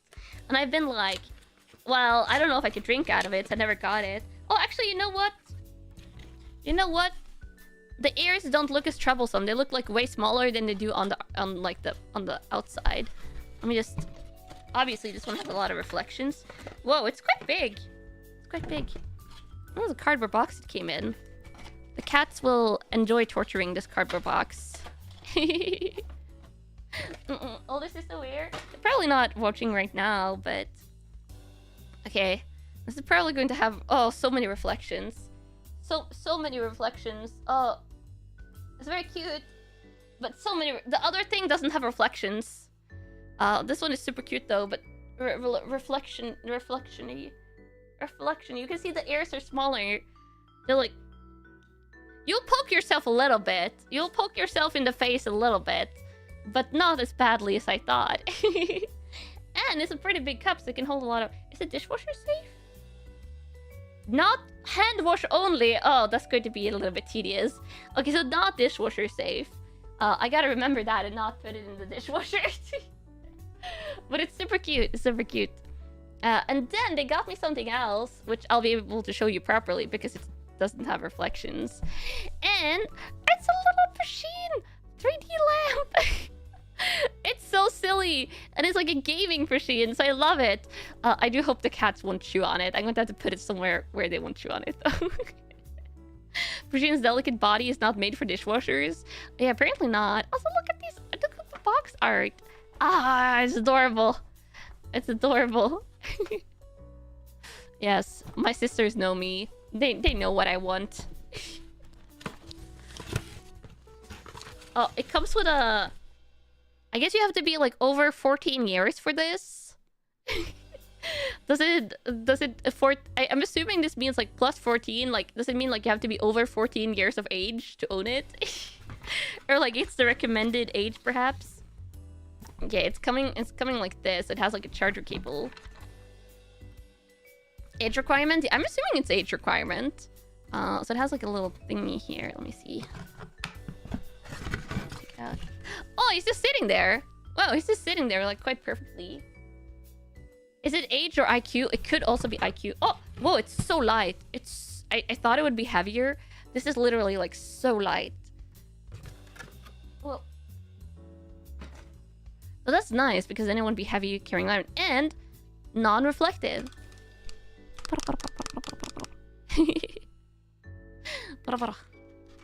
It's like plastic. I thought it might be like a... Like some lamps, like the duck lamp, like this one.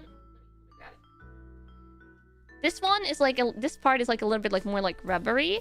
So I thought it might be like a push lamp, that it would be rubbery, but no, this is like hard. This is like hard plastic. All of it is hard plastic, yeah. But it's super cute though. Look at it. Look at it. Oh, these are... Whoa. These are... Oh god. These might fall off. Oh, look at how they're attached. Yeah, I gotta store this somewhere. Somewhere the cats cannot get to this. They will like chew them off. Kanna's too young for this. No, I'm 30.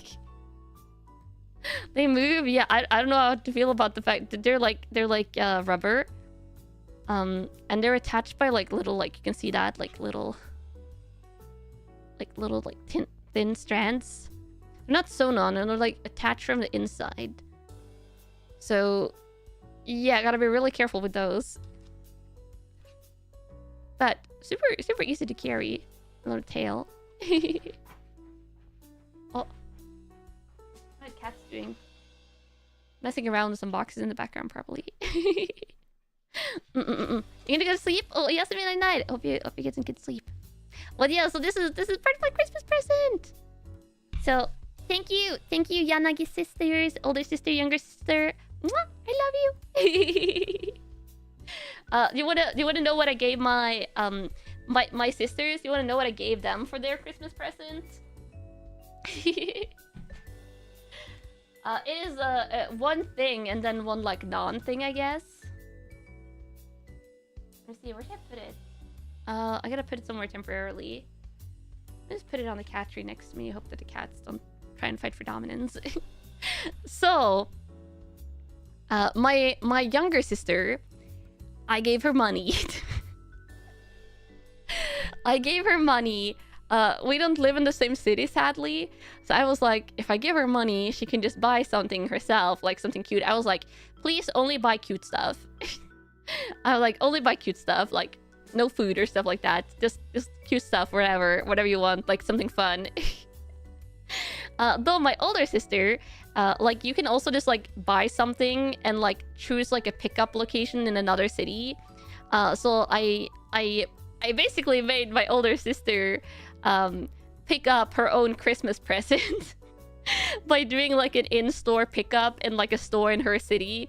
But she was happy because it was like the same type of like crock pot pressure cooker thing that I have. She's been wanting one for a couple of years. I was like, I gave her that. And I think she was very happy. I haven't asked her how she's been doing, like, testing it. But it was, like, a little bit of a pricier Christmas present. But I really love my sisters. And my older sister, I think, is the one I'm the closest with. So I was like, rah, rah. And it was kind of like a bigger present. Yeah, but creating errands for her as well. I mean, since it was a little bit of a bigger present, it was like, if you have to do errands for it, it's fine. Let me also adjust my camera a little bit this way. Let me see if we can adjust it even more, because I'm going to be crocheting. Probably want to be crocheting a little bit. Okay, let me adjust my camera. My younger sister is skibidi type? Oh no, luckily not. If my younger sister is not so young that she's like the skibidi type. If she was, I would probably just perish. Let's see. I'm putting the camera like a tiny bit closer. Yeah, she's not that young. I feel like she would have to be like pretty young to be the skibidi type. But yeah, I would perish. I would 100% perish if she was. I don't know what this. I am very happy that I don't have to deal with the skibidi stuff. Okay, I'm not gonna lie. I don't know what that means.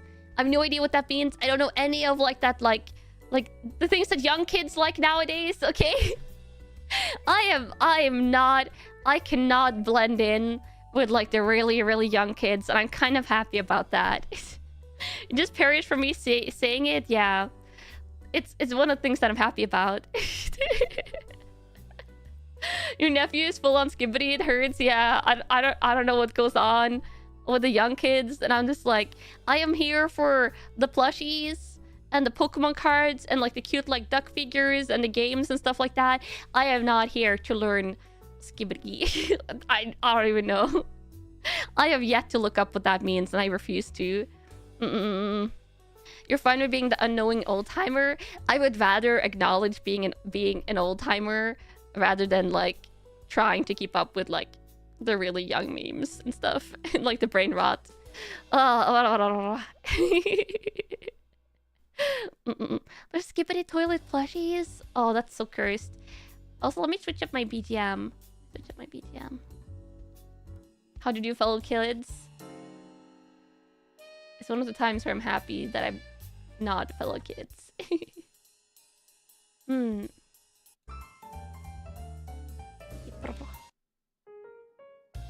Oh, this one maybe. It's curious you saw them on Target one time. Ooh. Crazy. Should I go grab my crocheting stuff? Oh, if there was skibidi trading cards, I would not get them. Don't worry. They play any instrument? I know how to play piano. Yeah.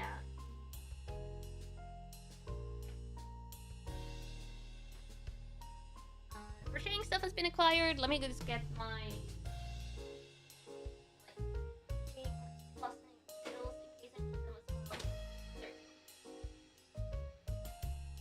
You woke up with back pain today? Oh, feeling the age.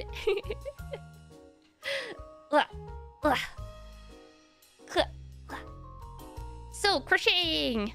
We are crocheting... Yeah, sushi yarn. The sushi yarn. We are crocheting a giant blanket. It's a giant blanket project continues. Can't imagine growing up with smartphones being the norm. You know, it's ironic considering this is a VTuber stream. I grew up when there was like those old Nokia like phones, like the little phones like with click and clack. I didn't get a smartphone until like mid-university, when my last like phone that had a keyboard like literally broke and didn't want to turn on anymore. It would keep on just like randomly short-circuiting.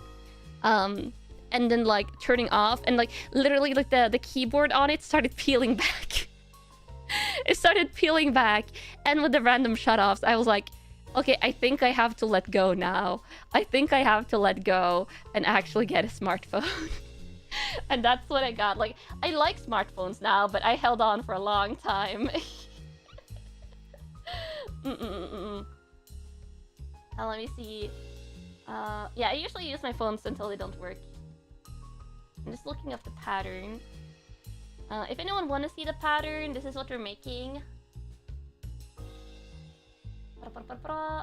We are currently on part 4 of the square.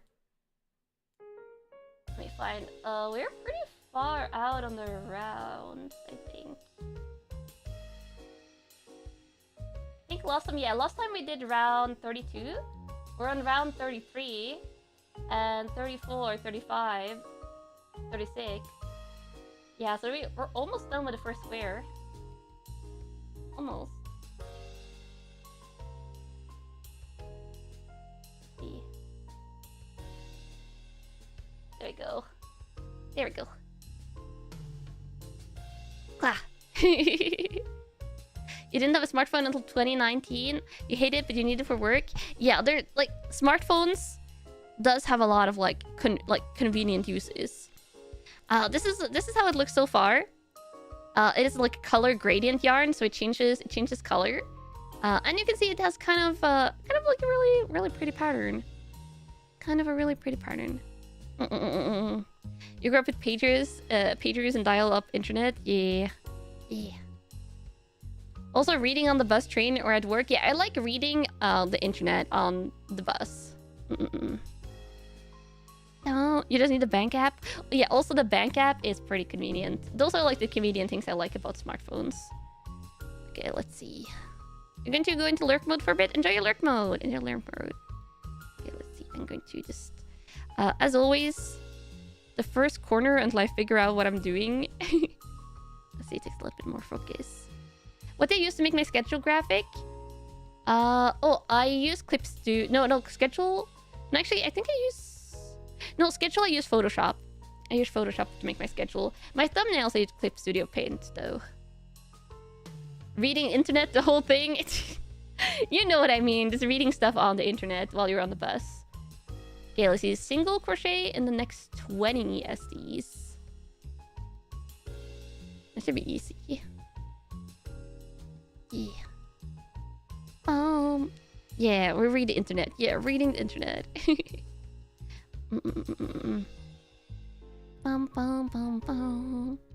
So now we can chat a little bit about everything and anything.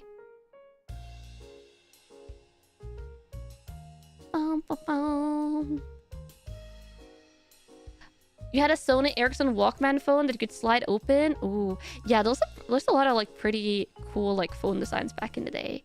I remember in like elementary, junior high school, elementary school, had like a phone that had like a paper cutout thingy that you could like cut out like your own like design to put on like the inside of the cover, which felt so cutting edge at the time. Also, hi for dropping in. Just in time for the cozy chatting. Let's see, and then 1, 2, 3, 4, 5, 6, 9, 12, 15, 18, 20. Perfect. Sliding phones were your favorite by far. Flip phones were cool. Yeah, flip phones. I never had a flip phone. I only have ever had like this normal, like more like brick phones. But the flip phones, I always thought looked really cool. Okay, let's see. And then we're going to chain tree. Oh, we're going to do some... Oh, no. Okay, we're going to be doing some fancy stuff. We're going to be doing some fancy stuff this round, camels. Yeah, 1, 2, 3. And then we're going to, like, slip stitch. We're going to, like, work into this round from, like, previous rounds. That doesn't sound fun. It usually makes stuff more hard. This one isn't too bad right now, but it might make the next round harder. So we're going to slip stitch there, and then 1, 2, 3. Skip the next 3 SDs. Single crochet. Okay. So 1, 2, 3. Yeah. So what we're doing, we're making like these tiny. It's kind of like a little bit hard to see because everything is pink. My shoulder shouldn't mind that now that I've adjusted the camera, so I can like crochet a little bit closer to myself. If I had to crochet like out here, it would be worse, but I'm doing it like here, right? So we're going to be making all these Wii's here. You had a Nokia brick, then a Motorola flip phone, then a really bad BlackBerry, and then you got to actual smartphones. Yeah. The phone journeys. I kind of wish I had my old phones. Actually, wait, do I have my... There's a possibility... I don't know, comments. There's a possibility I might have my old free smartphone phone somewhere. I might have thrown it away, but there's a possibility. I don't remember. But I don't have like my old phones. My first phone I had as a kid, I lost because I was a kid. I played a lot outside. Does crocheting work most entirely with muscle memory? Like when you're actively crocheting, I feel like it's heavily muscle memory. But otherwise, you just have to like remember how to do stuff. You just have to like, it's a lot like your brain just memorizing things. You lost your first smartish phone? Oh, not smartphone loss. Your old Nokias you had to charge once a fortnight at the max. Oh, yeah, long battery times. Let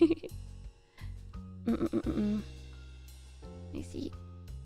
1, 2, 3. Your first phone broke instantly. You had it for like a month before the button broke. I will say I don't think I've ever like, except for my one phone that like the keyboard started peeling off, I've never broken a button. But I had quite a bit. I really liked the iPods. I really liked the iPods that you could have music on, especially the iPod Nanos. I have broken quite a bit of iPod Nanos by the volume buttons breaking, like one of the volume buttons is like permanently jamming. So that's like the stuff that I have broken the most, I think. Let me see, we need to have like 9 of these, like these. 1, 2, 3, 4, 5, 6, 7, 8. Yeah, iPod Nanos. I love those. Even I would continue buying iPod Nanos even when like smartphones were a thing and I had a smartphone. But then they got really hard to get, and now I don't have an iPod Nano anymore. Sadness. Yeah, the button's too weak. It wasn't me that was too strong. It was the buttons that was too weak. I didn't listen to heavy metal, no. 2, 3, 4, 5, 6, 7, 9. And then we're going to single crochet in the next 18. Oh, next 18. I think I'm supposed to skip. Supposed to skip over here. Yeah, my older sister listened to heavy metal. She still does.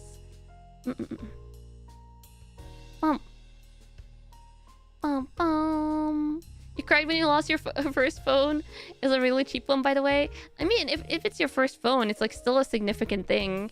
I think I was also like really sad when I lost my first phone. But literally to this day, I have no idea where it ended up. Not a single idea. I don't think at the time I knew where I lost it either. Though at the time, it was like, I think the only things I did on my first phone, I was so young at the time, it was like just like to call my parents or to play Snake. That was the 2 things I did on my first phone, I'm pretty sure. Play the Snake game, or to call parents. Yeah, let's see. This should be 19. 3, 6, 9, 12, 15, 18, 19. Perfect! That's all you need. Yeah, Snake. Snake was so addicting. Snake was super addicting. Back when people actually made phone calls on the phones. I make phone calls on my phone still. Also, hi for dropping in. Snake the classic? Yeah, I love Snake. I love Snake. I wish like... I mean, there's probably like apps you could play on it, but I wish like phones just came with Snake. It's such a simple game. They should all have it. Everyone only uses text messaging nowadays. I don't know. I text message like, of course, like a little bit, especially like I have like a group chat with my mom and my sisters. That's where I like text chat the most. Otherwise, I usually like communicate on Discord like with my VTuber friends. But like I really like, if it comes to like talking with my mom or my sisters over longer conversations, I prefer calling, because I don't like having long conversations over text. It's really tiring. Normal people don't use Discord? We are all normal, camels. And Discord is normal. Text chat is kind of new to audio's SMS. Yeah, yeah. Don't remind you actually had to take a call today. Don't worry about it. Don't worry about it. 3, 6, 9, 12, 15, 18, 20. Discord is pretty normal, you would say? I would say Discord is normal. Yeah, it's very normal.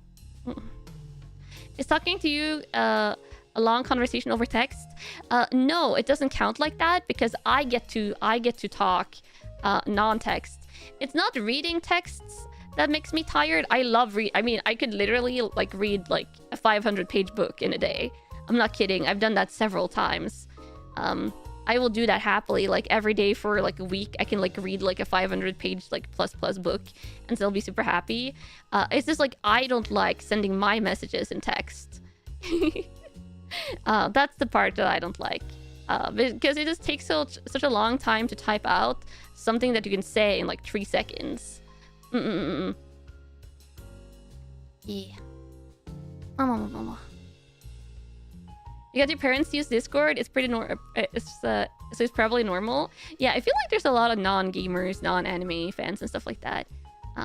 You overthink everything you send on text. Yeah, I feel like when you send stuff on text, you also kind of want to make sure, or at least I usually try and make sure that I don't have any typos and things like that. But when you're voice chatting, it doesn't really matter. Yeah. 1, 2, 3. That was Kanna is good with Satsu? Maybe. I just really like chatting.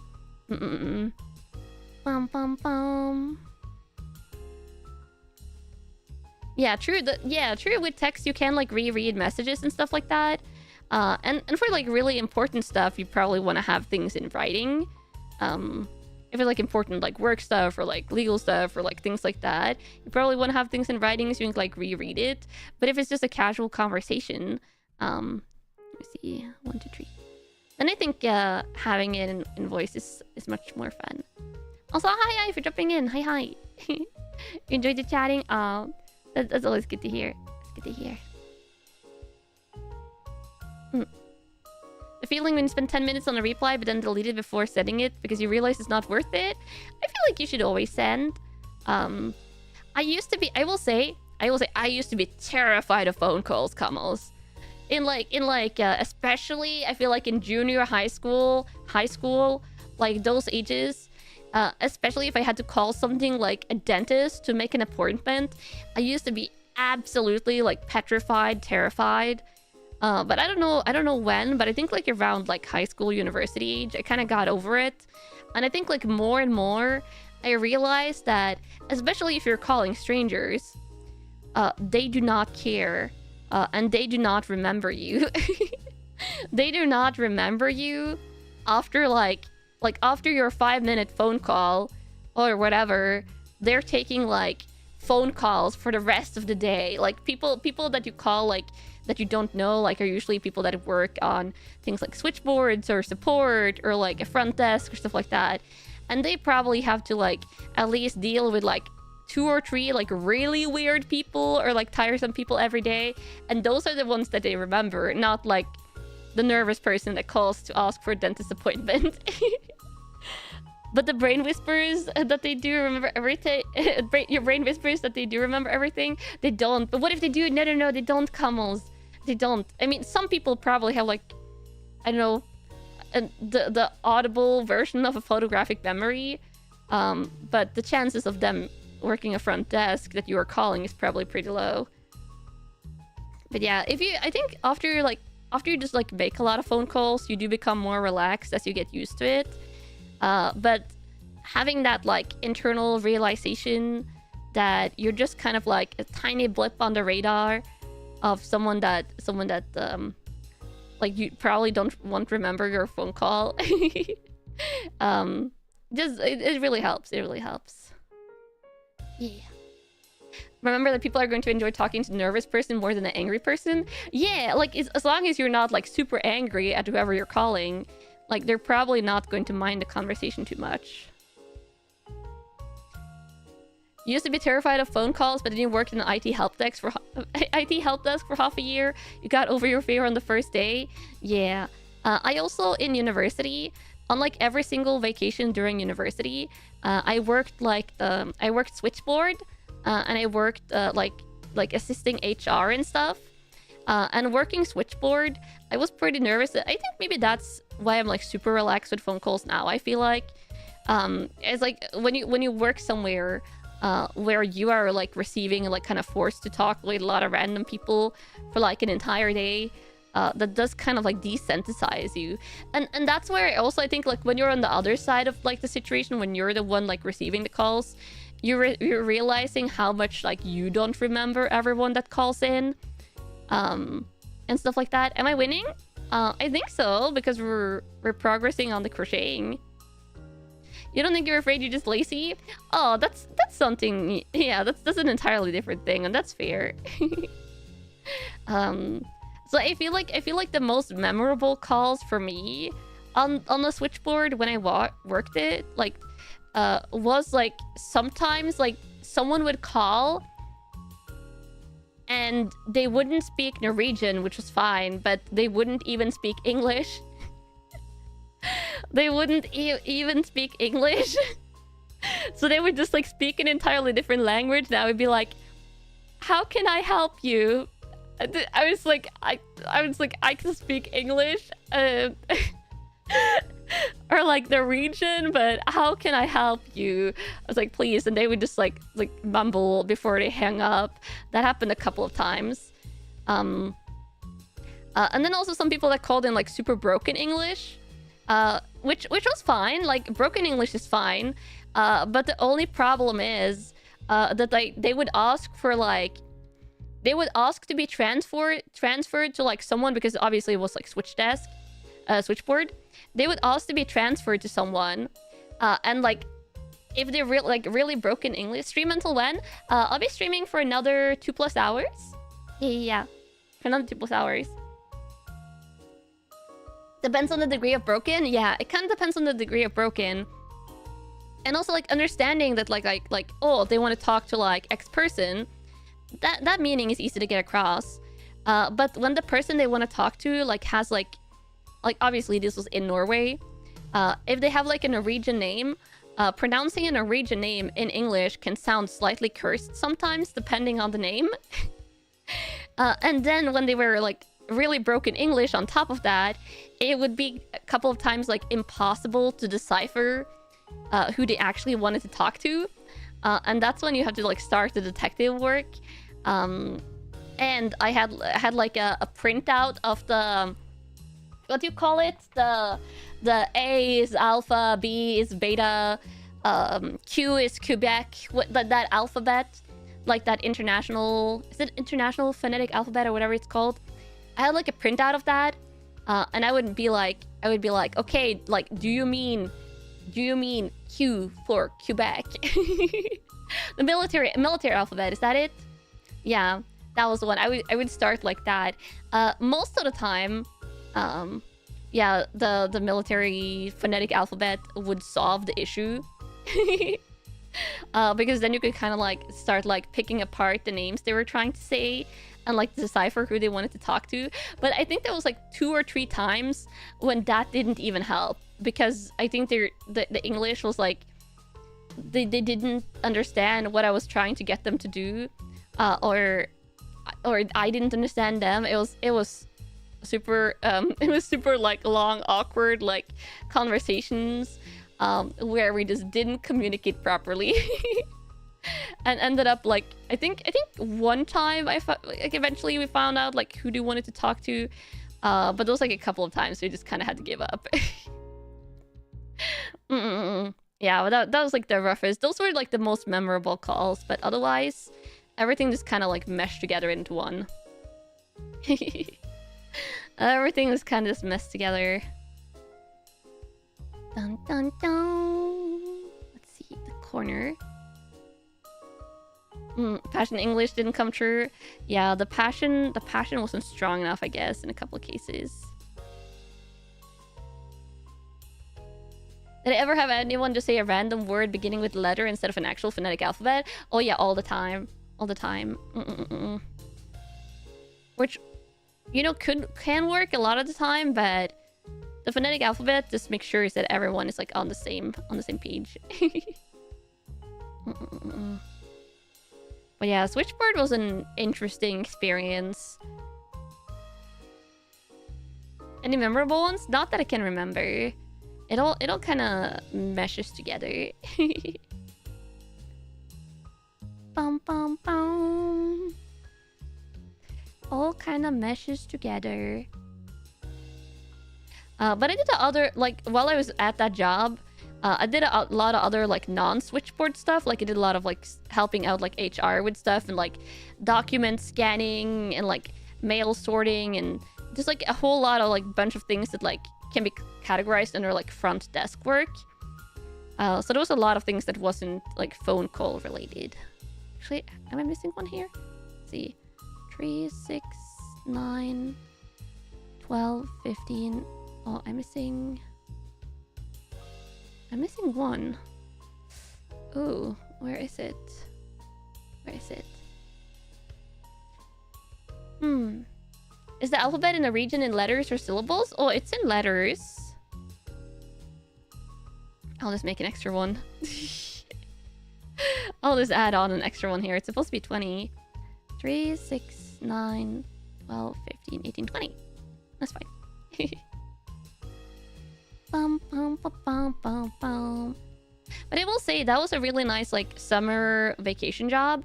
So the reason why I got that job was because like it was during summer vacation, and then I would also like come during winter vacation and like Easter. Basically, like anytime there was like vacation time, I would be there because it was right next to where my mom lived.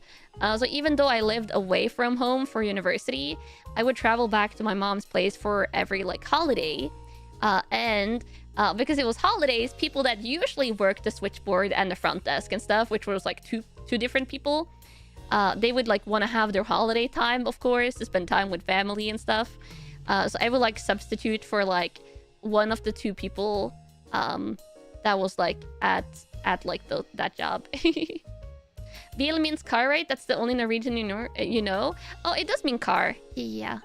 Also, yes, I mean night if you have to go to sleep. Or just have a nice day if you're leaving. Yeah. So I was like a substitute basically, like a holiday replacement. But I think I worked there for like 4 years, 3-4 years. During the holidays, like it was like all the holidays, like basically all the holidays throughout my entire university career, like I would work at the same place. So it was really nice because then I would usually just like be there. So when I got there in the holidays, even though sometimes it would be like months between like the times I was there, I was there frequently enough that like kind of like you know the company structure, you know how things work, so you can kind of just like come in on the first day and start working, which was super nice. And then you knew the people as well, which was good. Kanna sensei. Learning you little by little, you learn more things in the streams. Yeah, I became a regular. Yeah. It was a little bit sad, like the last time I worked there during university. But at the same time, it wasn't like a job I would want to have long term. Yeah. Oh, I think we're almost finished with the first round. We might finish the square today. We might actually finish the square today, which would be quite an achievement. Bittersweet? Yeah, it was a little bit bittersweet. Let me see. Boom. 3, 6, 9, 12, 15, 18, 19. Perfect. Okay, they're connecting up. Let's see. Next round. Next round is round 34. It's going to be a little bit easy, but when we get to like this part, when we have to like work on the top of this like weave we've made, that might be a little bit tricky. Okay, so we're going to slip stitch into the corner. Think we'll finish the blanket before New Year's? Maybe. I can't even guarantee that. I might start making some of the squares off stream, honestly. I might make some of these squares off stream, but the squares that we start together on stream, will like complete those on stream. But I might like bring out my crochet hooks and crochet like a tiny bit off stream. We'll see. But I'm working on the camel scarves from the Donathon first. But I might start doing that to speed it up. But hopefully we'll complete it before New Year's 2025. It's our project this year, I guess you could say. Yeah, tiny bit. I'll try. I won't overdo it because that's how my shoulder gets messed up. I say it's a huge blanket. How huge exactly? It's not like giant, but like you can see the squares are quite big. So it's not like a huge, but I can make it as huge as we want depending on how many squares we make it. There's a Pelicamo, yeah. You're here for the long haul, you will see this blanket finished, even if it's in time for your retirement. No! Oh god, I hope it's before that. Let's see, 2 half double crochets. 2 half double crochets. And then we're going to... Okay, what are we doing now? Skip the first hidden stitch. Oh, it's probably this one. Half double crochets in the next 20. Okay, so we're going to half double crochet in 20. We're making slightly longer stitches now. So this is a Kanaka knit. I can also knit. This is crocheting though. I am way better at crocheting than knitting. Though I have knitted. I kind of want to knit a camo hat. I have yarn for knitting hats. But I gotta make the design.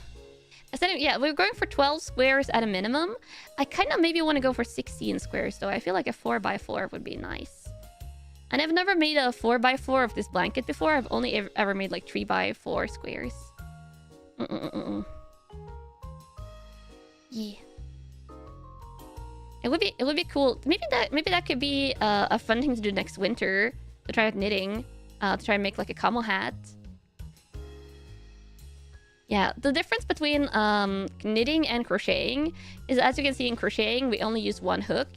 But for knitting, use 2 knitting needles. So crocheting is actually quite silent. Knitting is the one where you're going to have like the click, click, click, click sound from the knitting needles hitting each other. You thought it was 9 total? You're off by a lot? Oh yeah, it's not 3x3, it's 4x3 at the minimum.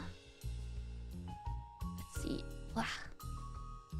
Okay, if I have made my calculations correctly, and when I do this, this should be 20. 1, 2, 3, 6, 9, 12, 15, 18, 20. Okay, 20. And that now what we're going to do is half double crochets in the SDs and then a back space around the single crochet from around 23. Oh, okay, I see. I see. Okay, I see what we're doing. I see what you're doing. Come with a beanie? Yeah, that would be super cute. What we're going to be doing now is we're just going to be like doing these half double crochets all the way over. Which basically, for those of you that don't crochet yourself, just don't worry about it. This stuff is happening. It's growing bigger. Your grandma enjoyed knitting and you can sew. You never learned to knit or crochet. I would say like knitting and crocheting, you definitely have to like it to have fun with it. I like knitting for the right projects, but crocheting I like for almost anything that I've ever made.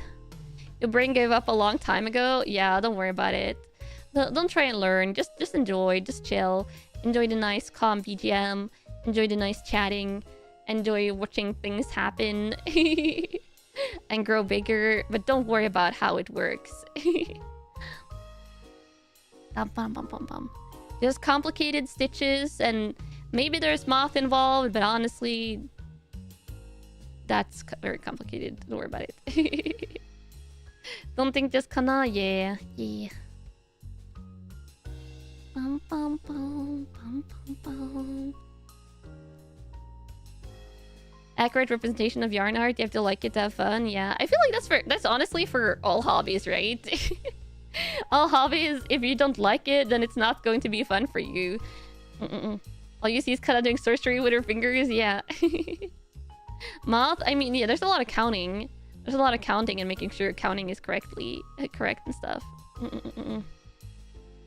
Yeah. It's like everyone has hobbies that they're passionate about. But you're never going to like convince anyone else or like friends to like enjoy the hobby that you enjoy if they don't like it themselves, because then they're just going to find it tedious.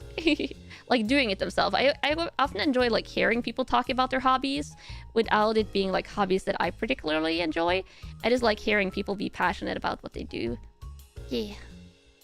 Doing Naruto hand science jutsu.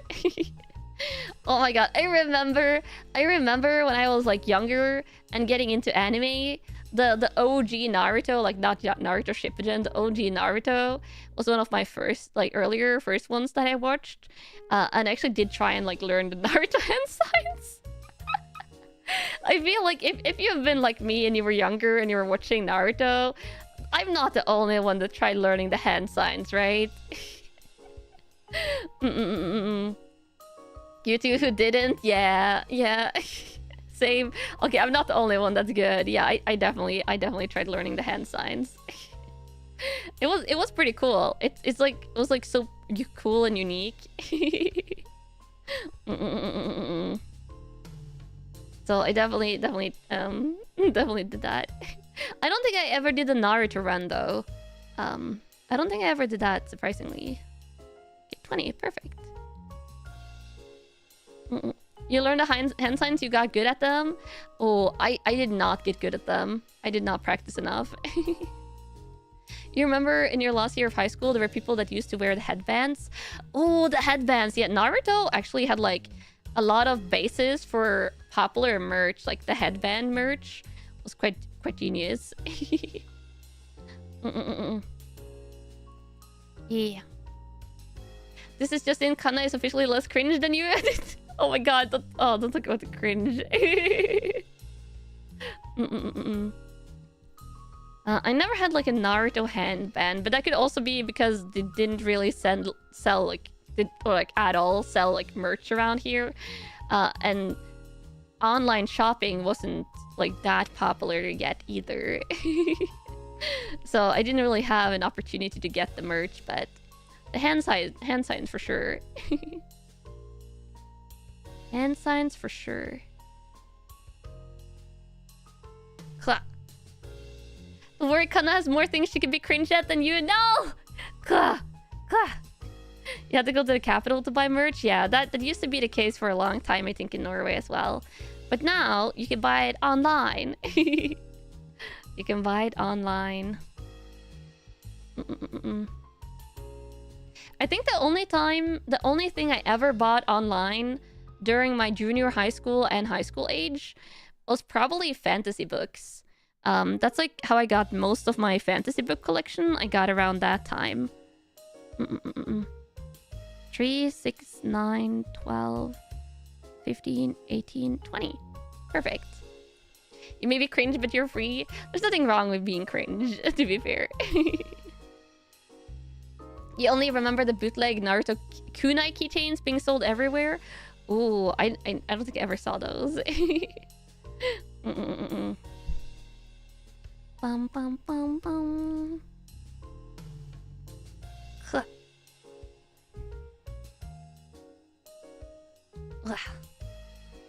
You remember? Oh, you also remember people that wore Naruto headbands at school?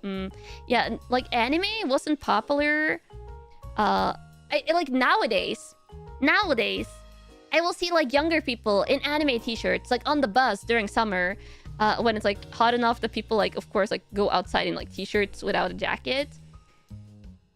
But that wasn't like a thing until I feel like high school, university age was when it started becoming like a little bit more of a thing here. But definitely during elementary school, it was not popular enough. Maybe you would see people with like Western cartoon shirts or stuff like that, but I feel like even like Western cartoon shirts weren't really popular. Watching anime was kind of a stigma. I don't know how much of a stigma it necessarily was, but like anime shirts, like except for Pokemon, definitely was not a thing. Weird how suddenly it became acceptable just to like video games. I think it's just like a lot of people realized that video games are kind of cool. Yeah. But yeah, anime, yeah, in junior high school especially, it was more like a geeky hobby. Yeah. Yeah, it's weird how video games and anime are mainstream now. Very different from when you were a kid. Yeah, it's so different. But I'm kind of happy for it. Means it's more generally accessible. And it's so much fun media. Maybe you could get away with Lilo and Stitch shirt. Well, anything Disney, I feel like was definitely around when I was young, though. Disney has like kind of like always been popular when I've been growing up. We had a lot of Disney videos on VHS. Yeah.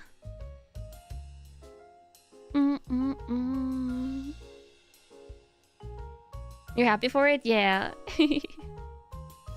You lived up to see the Dragon Ball, One Piece, Naruto, and Bleach craze taking over your school days? Oh, that's kind of cool. Disney has always been big. Yeah. Disney has always been big. Always been around. And it probably also helped that the Disney movies got like dubbed in Norwegian. So they were available like on VHS in Norwegian. And they're pretty like, you know, innocent like fairy tale stories, a lot of them. So it's not something that like parents that never grew up with movies would mind showing their kids. Which I feel like a lot of animes would be harder to sell in like back in the day.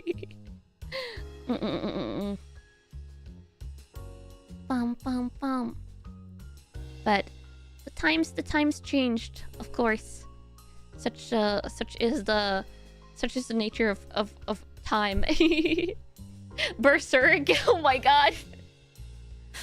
Oh yeah. Wasn't the Frozen based on a Norwegian folktale?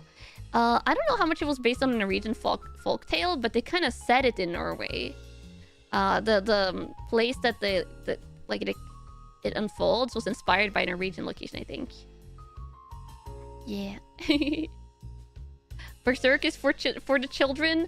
No, I don't think you. That's not the anime that you show kids.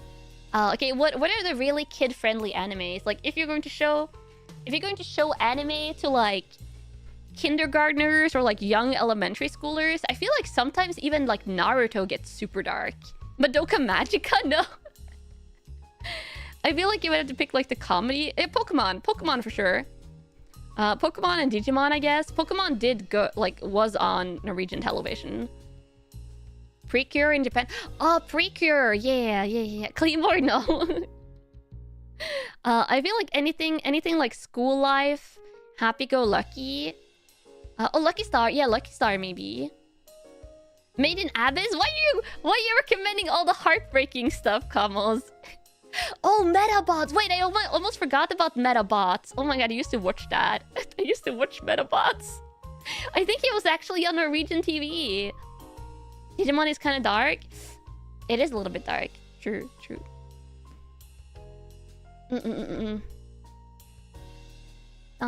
Yeah, Metabots. Yeah. God, that was like instant. Like, took me back. Okay, let's see. 3, 6, 9, 12, 15, 18, 20.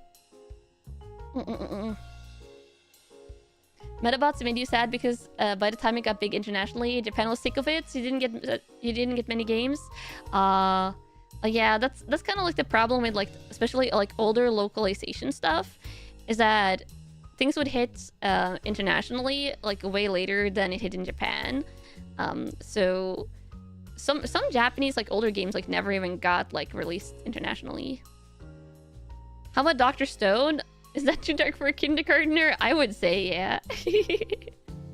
I think there's probably a lot of kid-friendly animes. But I think a lot of them I just don't end up watching because I often like the seinen animes nowadays. And to be honest, I when I got into animes, well, Sailor Moon. I was gonna say Sailor Moon was probably the first anime I watched. That one is pretty kid-friendly, I would say. It's kind of like Winx Club adjacent, which Winx Club was like a cartoon that went on, that was on Norwegian television. But along with Sailor Moon, like Naruto was one of my earliest animes. One Piece is like one of my earliest animes that I still watch. But I watched Elfenlied. I watched Elfenlied way too early. That one has so much blood and stuff. And I was young when I watched Elfenlied. I don't even know if I still know what the plot is because I haven't rewatched it. Blood everywhere, yeah.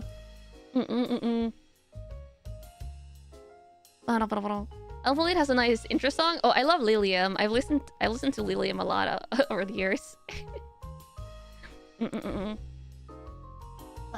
Oh, Tracker, welcome back to the Camel Squad. Come on.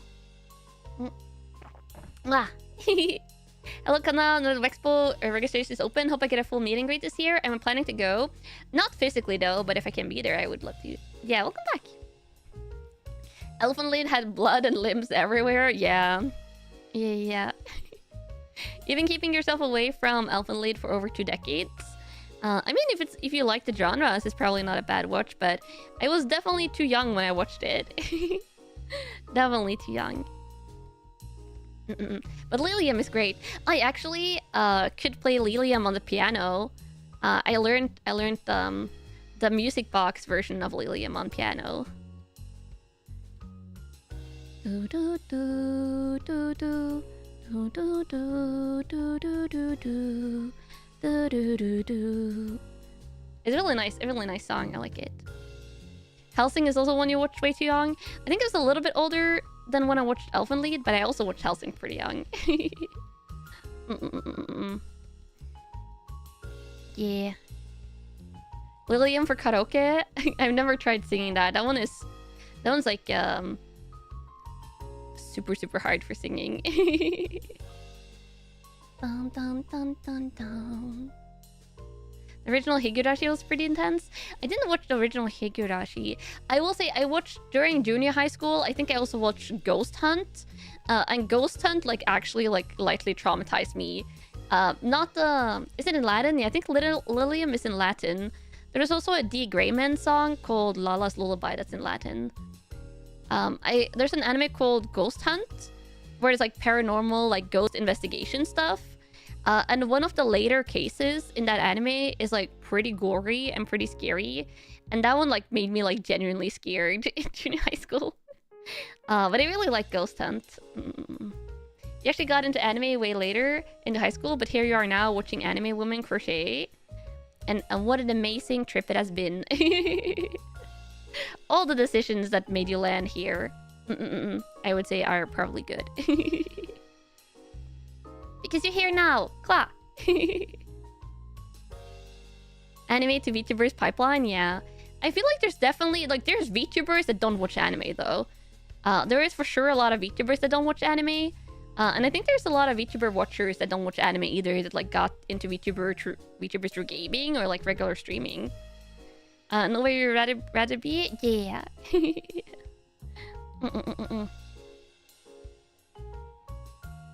There are, yeah, I know there are VTubers that are like pretty open about not watching anime. Though I think like probably like over 50% watch some kind of anime, I assume.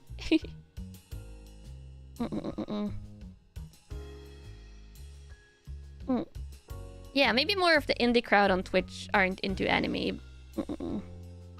Yeah. You think we're at the point of VTuber normalization, to be honest? I hope so. I hope VTubers become like eventually like as mainstream as like regular gaming streamers and stuff like that. Because VTubers are amazing and it's so much fun to VTube. You remember Ghost Hunt, but you were in your 40s when you watched it, so it wasn't as traumatic for you. Yeah, Ghost Hunt is really good though. It's a super good like paranormal investigation anime.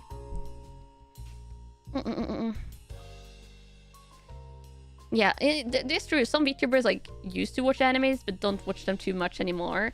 Which I feel like that's probably true for a lot of VTubers, because when you VTube, you often like use a lot of your free time on streaming. I feel like, at least, oh, that might just be me, who is very normal, by the way, very normal. VTubers are not mainstream yet. Not yet. In Japan, I think they're starting to become pretty mainstream. So probably they need to become very mainstream in Japan first, and then everywhere and everywhere. X to doubt. No. Very normal. Very normal. I'd use all my free time on streaming. You watch VTubers but you don't watch animes? Oh, yeah. Normal duck is normal? Yeah, normal duck is very normal. You found multi-floor store dedicated to only VTuber merch in Akihabara? Oh, that's so cool. I love that. I love that. And VTubers in Japan have been doing like more and more like collaboration with like things like laundry detergent and like food and stuff like that. So like there'll be like VTuber branded stuff at stores, which is super cool. And like fast food collabs and things like that. So I hope that eventually will spread to the rest of the world. Laundry detergents, I'm pretty sure like crazy stuff like that. I don't know if it was specifically laundry detergent, but I think it's been like collabs with more like regular like household items that isn't food. Yeah. Okay, we're almost at the completion of this round now. We're really zooming through this. Can the brand silica? No silica. You don't really watch a lot of anime nowadays. It's best it's VTubers learning tech stuff or occasional drama show. Ah, yeah. But you can always think back to the times you used to watch. Minus the TCG and blind box addiction, Kanna Isabella just a duck girl. Yeah, except for my crippling TCG and blind box addiction. Bum.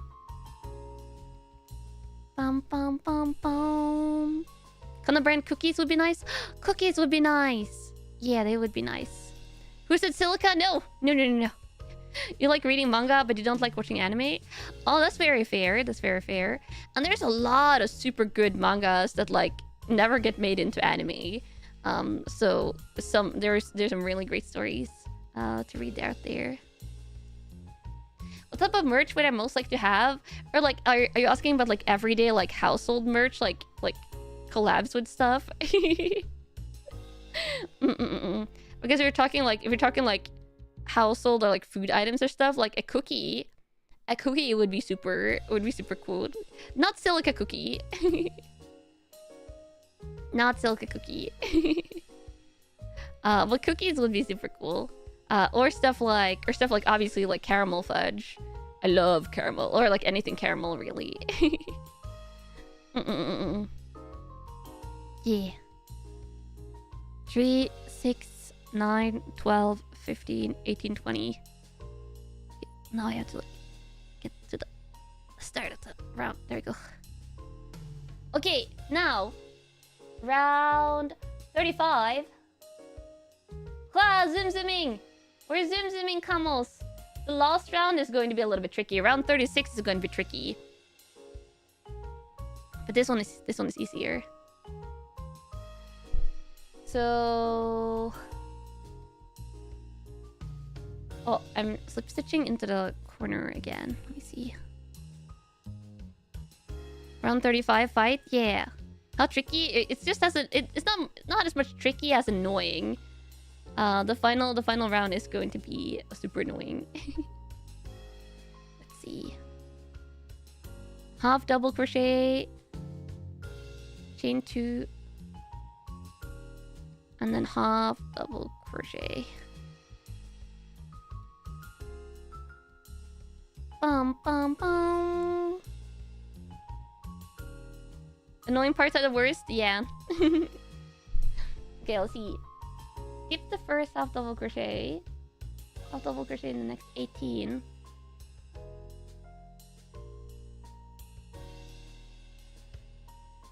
Oh.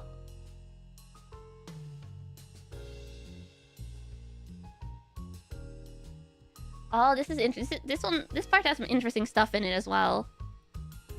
Okay, we're gonna just skip. We're gonna skip this first one. It's like basically hidden anyway.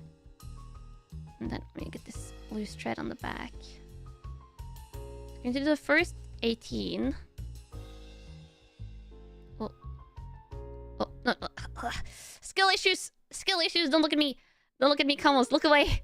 Look away! Don't look at the screen! Skill issues probably resolved, though.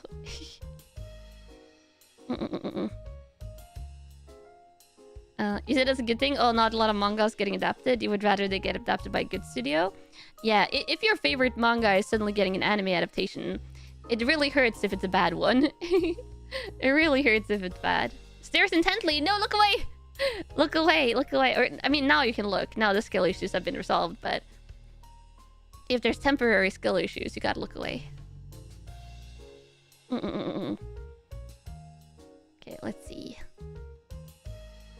3, 6, 9, 12, 15, 16, 17, 18.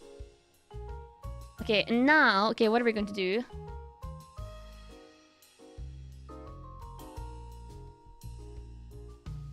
Back post double crochet around the fourth back post single crochet of the petal. Oh, I see. Okay, we're going to pick up this round. You see, like, the crocheting hook. So on one of the previous rounds, we made like these kind of bridges. They're only here around the corner. You see, like, these thingies? They're on like every corner place. They're like this little like chunky like arch part. What we're going to do now is we're going to like connect this round back to that round by doing 1, 2, 3, 4. Gotta go into the fourth. You understand absolutely nothing about crocheting? That's fine, don't worry about it. There we go. Okay, now we picked it up. We just picked it up, so we just like we're just connecting these two pieces together basically. Skip the next ST and then half double crochet in 40. Yeah, this is a pretty easy round, except for this one thing where we're picking up this part. So you can see here, we connected them together like this basically. So you can see now it's connected to this round that I'm doing here. Sometimes you get a really good adaptation until the very end, and then they Game of Thrones it. Yeah, that could happen. That could happen. Which is why I think it's really interesting when you have like... there's a couple of anime series out there that are like original to anime stories. And I do think like with animes like that, you're never going to like annoy someone with an adaptation because it's completely new, so they don't have anything to like judge it based on. Which is cool. Yeah.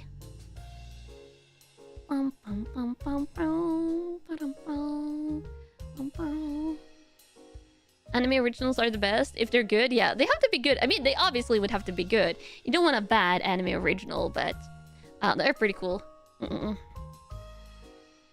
Terrible anime endings usually happen when they try and adapt an ongoing series from a manga or a light novel.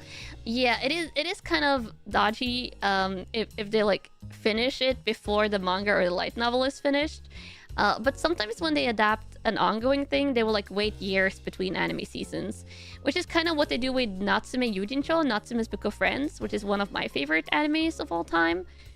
They literally for the recent anime series that just aired, they waited 7 years between the season 6 and season 7 of the anime, which is a crazy long time.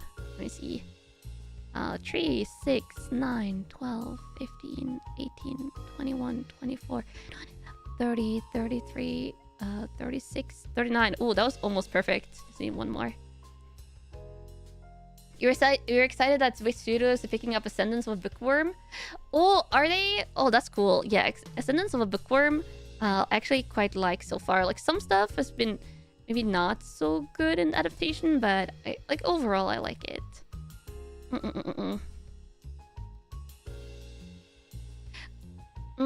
Yeah, yeah. Bleach did get like paused and then like picked up for newer seasons. A lot of animes do an alternate ending because the manga isn't really finished. I prefer, honestly, that they wait until the source material is finished so you can get, like, the quote-unquote true ending.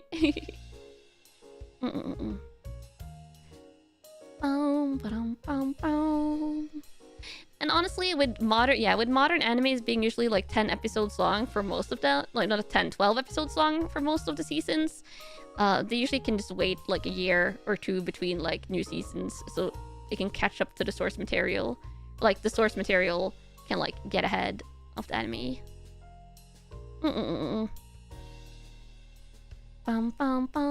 Since they're not doing continuous stuff. Let's see. 3, 6, 9, 12, 15, 18. That should be correct, I think. Yeah, 18. Okay.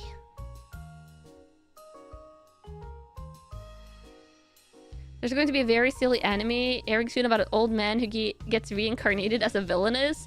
Oh, I kind of want to see that. That sounds like a funny concept. You were going to mention Soul Eater. Still need to read the manga to see how that ended. Oh, that one had a different ending. I didn't realize. I only ever watched the anime, and it's been such a long time since I watched Soul Eater. I don't even know if I remember how it ended.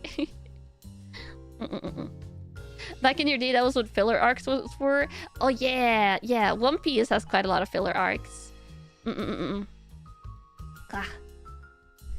Also happened when the adaptations merely slowly just promote the manga, although I think it can backfire if the anime was just meh. Yeah. Bum bum bum. Bum bum bum bum bum bum. Let's see. Clap.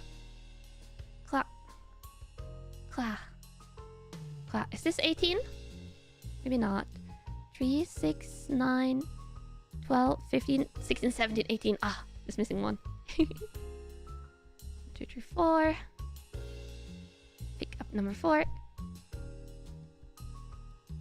And pick up this. Oh, Naruto filler arc? Yeah, Naruto has filler arcs as well. Bum, bum, bum, bum. Oh, it happened with the Chobits anime and manga. Anime had a positive alternate ending versus kind of sad one in the manga. I didn't realize. Also, yeah, hi for tapping in. Hi. Oh, wait, yeah, the Greyman hasn't finished yet. I used to watch the Greyman. I used to watch it, but I didn't. though, and I think, maybe we should chat about something else than anime. Anime talks are just going to get a lot of very convoluted. I feel like if we're talking about anime, I like being able to like show the images on screen so it's more understandable what you're talking about.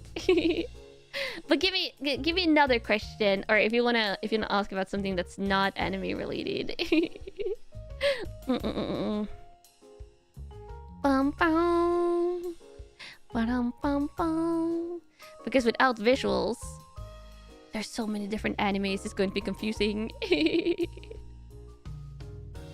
Bum, bum, bum, bum, bum. Brain empty, you're playing Sekiro? I hope it's going well. I hope I can remember the controls the next time we play it. Dun, dun, dun, dun. Do I buy my yarn online or an IRL craft store? There is stores around me that sell yarn.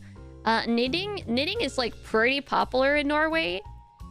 Knitting is like pretty popular, so there's like yarn stores, even like smaller towns, like really small towns, like more like village level towns will also have yarn stores. I do have one I can go near, but the problem is that it's pretty expensive. Like usually like the price difference versus buying online versus buying in a craft store is like it can be pretty high.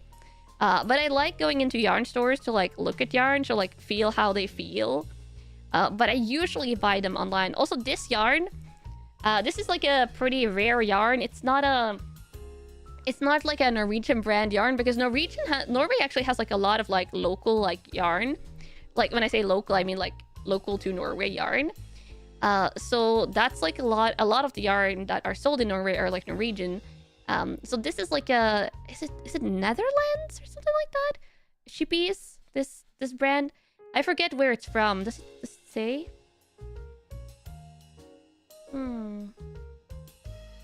I don't know. Is it a Dutch store? I think. Yeah, I think it's from Netherlands. Yeah, it's a really nice color. I love it. And because of that, I have to buy it online because I've never seen it in a physical store.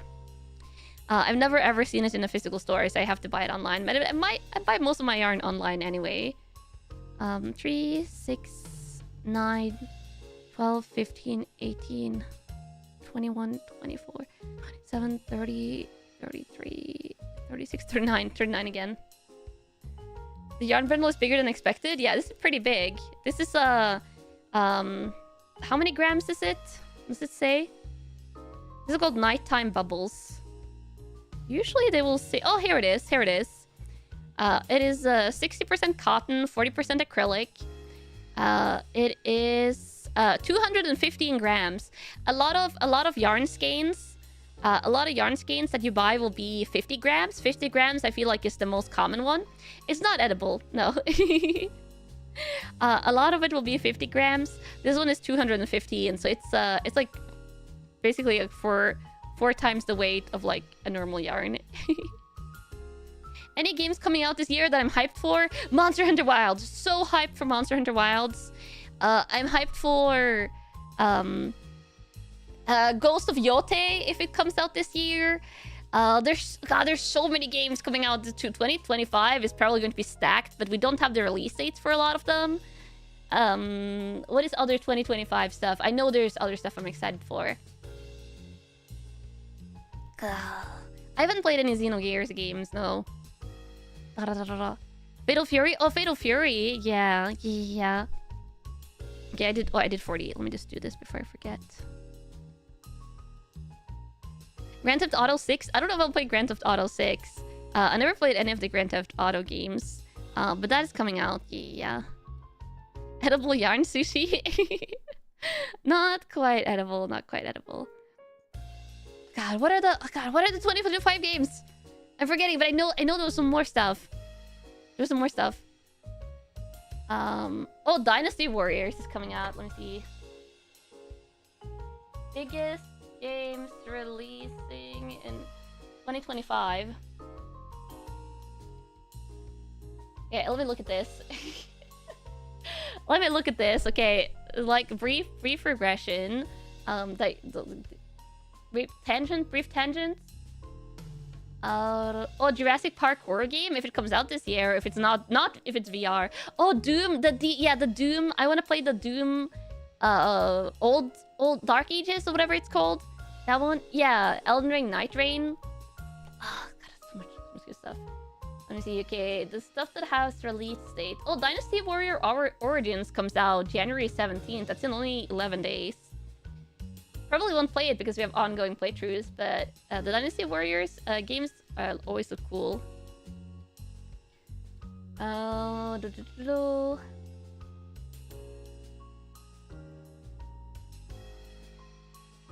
looking at the list. February. Oh, Civilization 7 comes out February 11th. That's pretty soon. That's like way sooner than I thought it would come out. Oh, Avowed. I was interested in Avowed because it kind of looks a little bit like Skyrim-esque.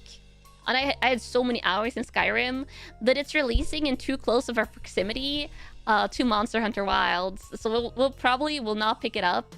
But it was intriguing me. Like I watched like a gameplay breakthrough from someone that's gotten like an extended demo. And I did like the look of it. Oh, and then Like a Dragon Pirate Yakuza in Hawaii. That game looks like a trip. That one comes out February 21st.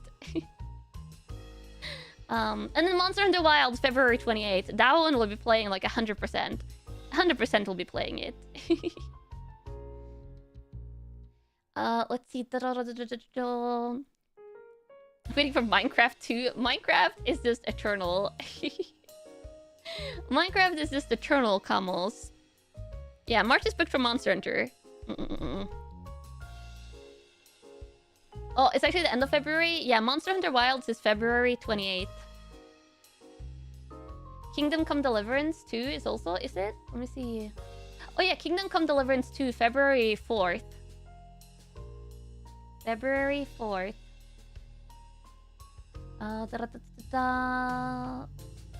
The first Berserker Kazan comes out March 27th. That one I also like thought was a little bit intriguing. It's like a Souls-like or rogue, like Souls adjacent. They called it something.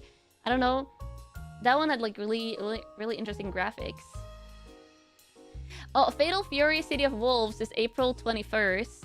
Not 24th. And then we have... There's not a lot of confirmed release dates for summer yet. So I think like probably in the next like couple of months, we'll start seeing like games maybe drop release dates for summer, like bigger games coming out in summer. Oh, Double Dragon Revive comes out October 23rd. That's another fighting game adjacent. Oh wait, Notch has announced it's making Minecraft 2. A spiritual successor to Minecraft? That's crazy. But I think it would be hard to knock out Minecraft with all the contact with it, like the content that it has and like the mod ability.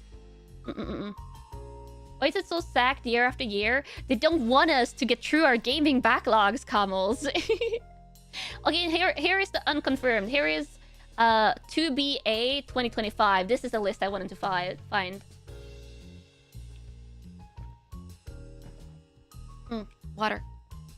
These are games. And yeah, also Switch 2. Switch 2 probably sometime this year. It's highly likely. And then whatever Nintendo wants to announce for Switch 2. So we could suddenly see like a new Pokemon game. Or like a new Zelda game or something like that. Maybe not new Zelda since Tears of the Kingdom was so recent. But like new Pokemon. Metroid 4. Like there's a lot of big games that can suddenly just come out with like Nintendo Switch from Nintendo.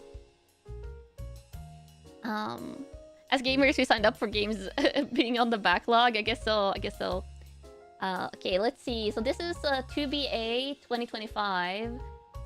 Arc 2.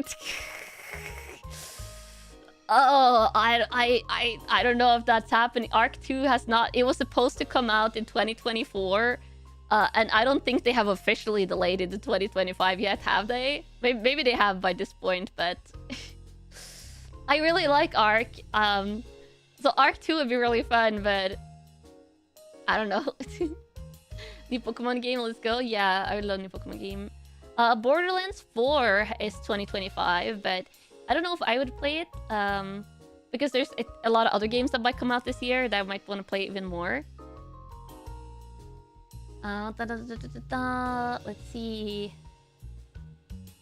There's a couple of like smaller games I don't remember the name of, but I've looked at trailers for. Yeah, there's a couple of other games. God, there's a lot of games that I've seen like trailers for that I don't think have release dates. That I'm like really excited for, but I forget them. But there's a lot of intriguing games that are in my like, if they come out, I'll probably play them list. But I don't remember the trailers for all of them. There was one that was like a supernatural detective. God, what was it called? Like, it was like supernatural, like spiritualist or something like that, like detective type things. I think it was from an Italian or a Spanish game studio that was like making it as their first game. I remember so many... I feel like if I start Googling this, like with all the details, I'm going to find the title. But whatever that was super intriguing. And I don't remember if that had a release date or anything, but that one looked... would an experience. And then other stuff as well. There's a couple of like really cutesy ones. You remember me talking about that one? Can't remember the name though. Yeah, the name is escaping me. Let's see, others.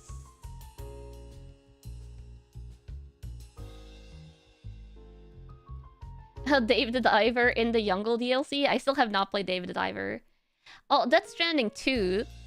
Death Stranding 2, obviously, 2025. I haven't played 1, but I'm guessing that's going to be like one of the bigger games of 2025.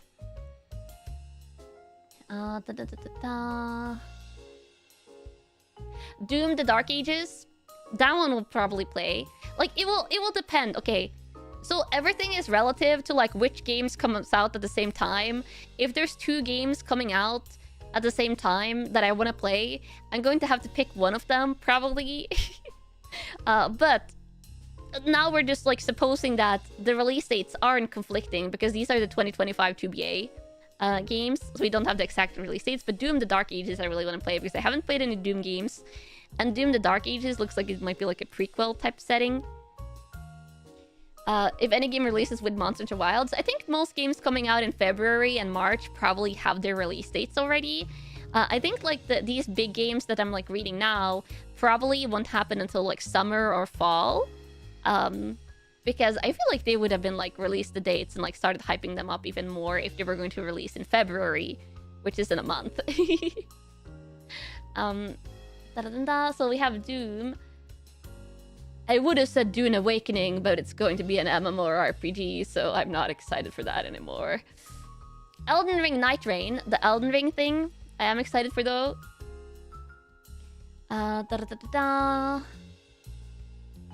Oh, FBC Firebreak! I'm really excited for FBC Firebreak.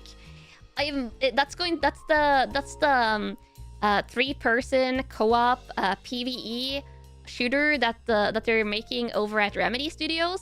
Like, it is set in like the control setting, like Federal Bureau of Control Firebreak. So you're probably going to play as, I'm assuming, like Federal Bureau of Control agents. I'm cute hands, thank you. So I'm super excited for that.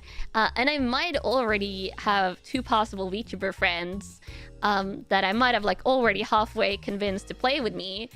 So whenever FBC Firebreak releases, maybe I can get like a 3-person squad together to like play that a little bit. Because I like PvE shooters. I really like PvE shooters. I'm not that big of a fan of like PvP shooters like Overwatch and stuff like that when it comes to playing myself, but PvE I like. So I'm really looking forward to FBC Firebreak.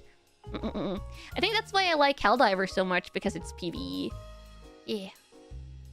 Oh, and then Ghost of Yote.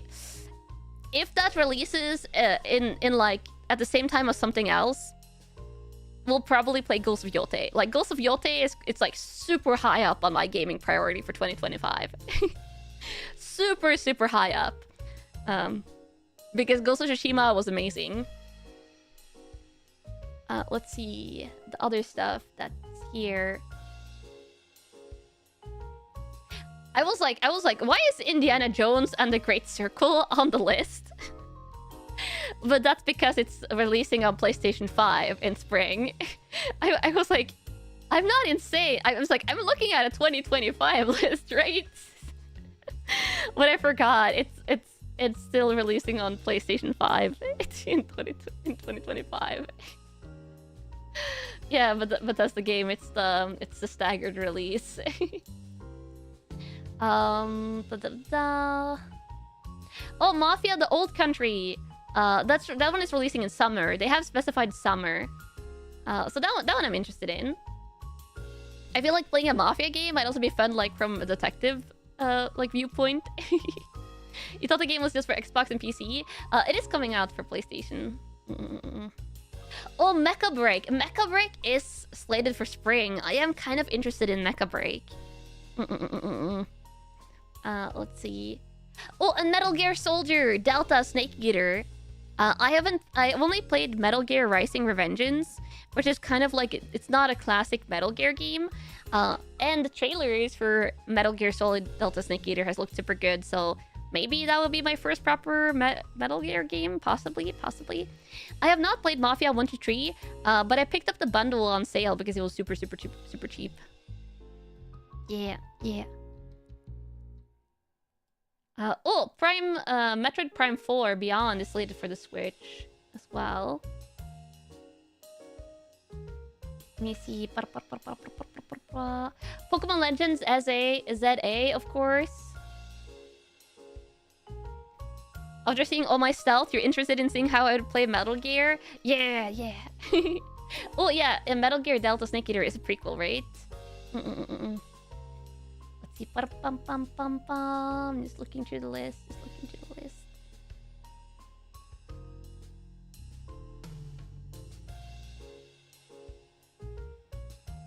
There's probably some stuff that I don't remember the name of that I'm interested in.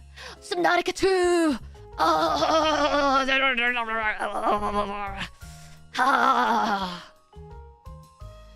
Yes. I love Subnautica. I love Subnautica. Get ready. Whenever that drops, I will be screaming. whatever car they give you to drive, if they give you, I don't know if they're going to give us a sea moth, a sea truck, a cyclops, like a submarine, whatever they give us, I will be backing it into things very slowly and then screaming by my own jump scares. Yeah, it will be dropping in early access, but still, we'll probably be playing it. And then I'll be slowly backing up. Just slowly, like, just staring out into the open wild, slowly backing up into mountains, making a big bonk on the mountain, just, like, absolutely terror screaming. I'm giving you a heads-up warning because that's going to happen a lot. That's going to happen a lot. That's how I played Subnautica 1 and Subnautica Below Zero. Just constant that. This constant stream of that. And then also screaming at, like, actual Leviathan, actual jump scares. But in addition to, like, slowly backing into things and screaming. Oh, God. Yeah, I can, like, basically guarantee that. It is like, it might be like the single most game where I jump scare myself so much because I know that I do this, but I cannot stop. I cannot stop because I just keep on like sitting in the car and I'm just like, okay, I'm going to slowly back away. And then I forget that there's like mountains and stuff everywhere underwater. Okay, so Subnautica 2, but Subnautica 2 obviously whenever it drops. We'll play it. The Talos Principle reawakened. I've heard good things about the Talos Principle. It's kind of like puzzly, right? Wuchang Fallen Feathers! That one as well! That's like a Souls-like, like action-y game. Again, with like I think a Chinese setting. And a female protagonist, super cool.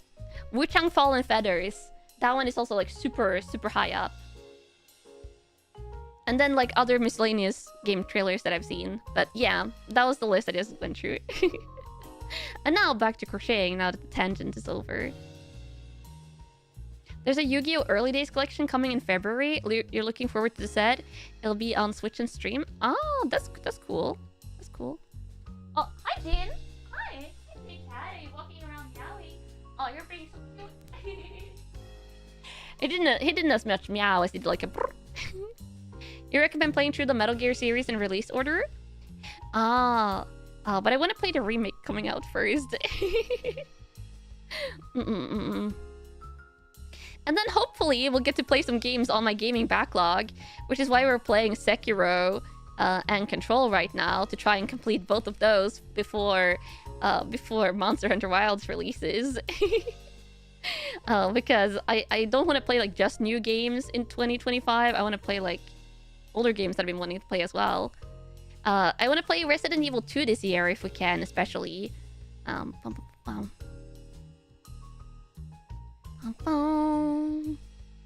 then the other stuff like fun things like Minecraft and like there's like those always existing games. 3, 6, 9, 12, 15. Oh wait, why do I have 3, 5? No. 3, 6, 9, 12. Oh, I'm supposed to only have 18 here. Okay, so I'm just going to like cheat because I don't know when I lost count. I'm just going to like merge these together in one. The chill games, yeah. You can play Delta first and nothing would be lost, to be fair. That's good, that's good. Yeah. What's my tolerance on turn-based RPGs? Give me an example of a turn-based RPG game. Because I was about to ask, like Heroes of Might and Magic. Because I quite used to enjoy Heroes of Might and Magic back in the day, but then I'm realizing you probably mean other games. Pokemon is turn-based RPG? Oh, I really like Pokemon. I love Pokemon. Oh, and I love Baldur's Gate 3 as well. I guess it really depends on the game. old Final Fantasies. Ooh, I know there's a lot of Final Fantasy games available on stream. They look kind of cool. I think for me, it's like depends on if I like the story and like the characters and stuff. 3, 6, 9, 12, 15, 18, 21, 24, 27, 30, 33, 36, 36, 39, 40. I think I'm... Heroes of Might and Magic? Yeah, Heroes of Might and Magic 5, I think, is the one I played the most. But really I enjoyed, I think 3 as well. 3 and 5 are probably the ones I played. But 5 probably the one I played the most.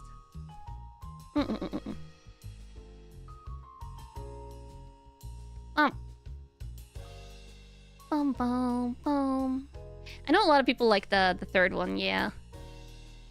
But I also really like 5. And then I bought the modern games, like, not the modern games, I bought the older games on Steam like a year ago, and I tried playing it on my old PC Kun, and it crashed my computer like 2 times. I don't know why. I think I tried playing Heroes of Might and Magic 5. I think that was the one I tried playing. And somehow, like, I don't know if there's like some menus that was like running really poorly or something like that. But it crashed my computer a couple of times, and then I kind of like gave up on replaying it because I was like, I don't know why this isn't working. And I wasn't in a mood to start troubleshooting, so I just stopped.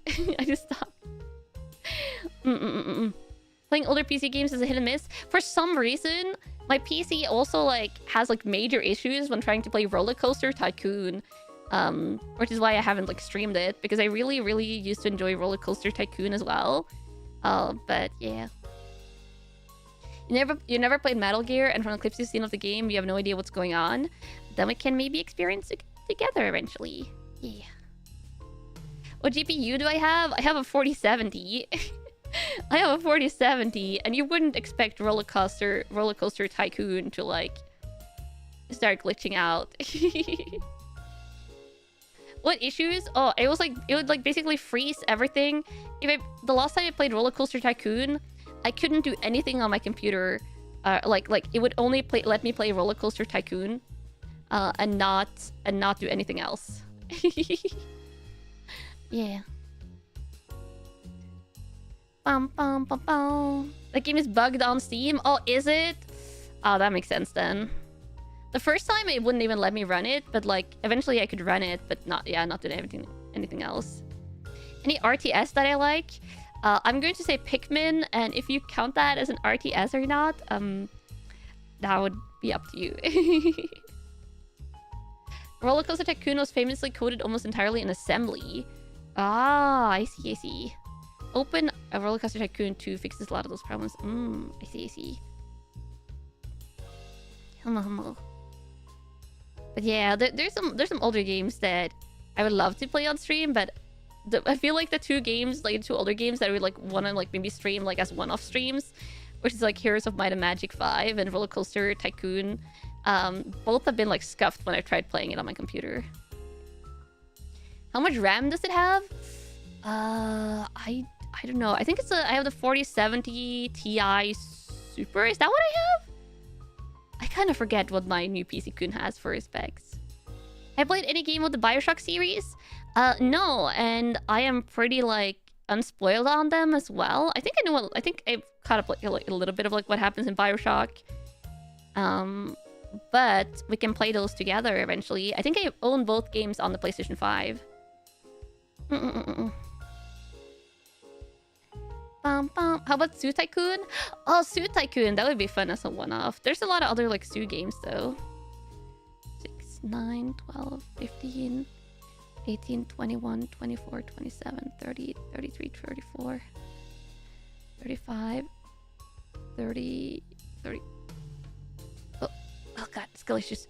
36, 37, 38, 39, 40.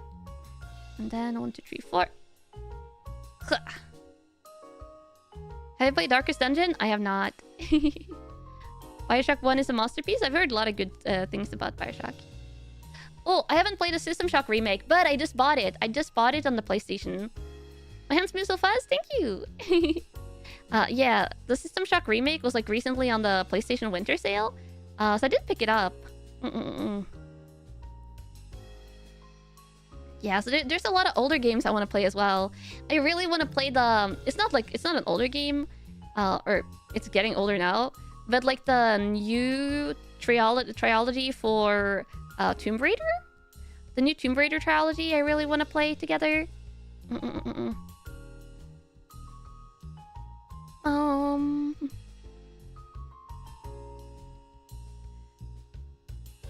I'm really good at this, thank you. I've been crocheting for like over 15 years, so I have a little bit of experience.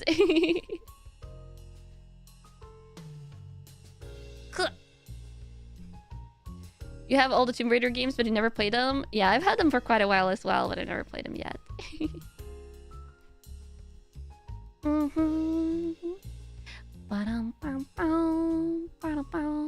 I like this BGM, it's super chill. Dun, dun. If it's a 4070 Ti Super, you have 16 gigs of VRAM, which should be more than enough to run modern games on high. Yeah, I mean, like literally right now we're playing Indiana Jones on stream, and we're playing it I think on the highest settings for basically everything. And we also played Black Myth Wukong on the highest settings for basically everything, and we're playing both of those on my PC and not on my PlayStation, and it's been going fine. So my PC can handle the high graphics. It's just some super old games that are super scuffed for some reason. Back from the commute? Nice! Nice. Crazy backlog, at least I have games to stream? Yeah, we're never going to run out of games to play together, Kamals. Well, the chill stream? Yeah. I like having Mondays as like first like really hyped with card pack openings and stuff, and then we just chill out with the crocheting. So you start out with an energy boost, you know? Energy boost after the Monday start to the week, and then just chill out where you guys are gaming or stuff in the background, just listening, just chatting. Klah. Older games likely use certain hardware hacks or need certain drivers to run properly. Possibly. You'll never run out of games, you'll never leave even more. Yeah. Klah. Yeah, I love starting off the weeks with the HANDCAM streams. Unless, like, we have a collab on a Monday, or if there ever, like, is a game release on a Monday. But I feel like games never release on Mondays, Kamals. I think, like, the most common days I see for game releases is, like, Fridays, Saturdays, and then, like, weirdly enough, Tuesdays? Sometimes, but I swear I never see, like, a game release, or like at least a big game release on like a Monday or a Wednesday. You know, I like to play Guilty Gear. Have ever thought about trying other Arc System games? I don't know. It would heavily depend on the game. Game release on a Monday would be brutal. And a day off, yeah, you would probably need to take a day off. It used to be Tuesday all the time, but these days it's mostly Thursday, Friday. Oh yeah, Thursday as well sometimes. Thursday, Friday, maybe sometimes Saturdays. But yeah, sometimes I think it's still Tuesdays. I honestly think Fridays is smarter for big game releases. Because then you need to like, then you can like take this one day off. You can take a Friday off, and then you have like a long weekend to like play and enjoy the game. Oh, we're almost at the final round. Almost at the final round. Wednesdays are actually most common for game update releases. Ah, that makes sense. That makes sense. You just checked Skyrim released on a Friday. Pretty smart. Pretty smart. Oh, Blaze Blue. Yeah, I might try games like Blaze Blue as like a one-off stream, but as I said, like it's so. I need like 14-day weeks, Kamos. Just like add like twice as many like days to the week, and then give me like 10 extra hours a day, and then make my body not need any more sleep with those 10 extra hours. And then maybe we could like start to make a tiny dent on my gaming catalog. On my gaming backlog. We could start to make a dent on all the games that I want to play. Asking for so little. Yeah, I'm just asking to like bend the rules of reality just to like get caught up on some games that I want to play. I feel like it's not that much to ask, honestly. 3, 6, 9, 12, 15, 18, 21, 24, 27, 30, 33, 36, 39. Oh, 41 actually. Need to remove one. There you go. I need to clone myself? No. I don't want to clone myself because then the clones would have two different sets of experiences. I want to experience everything myself personally. So no cloning. I actually find that highly unappealing when it comes to gaming. You had one workday last week. If all the rest are gaming, you'll be okay with that. Yeah, if you only need to work 1 day a week, that would also be different.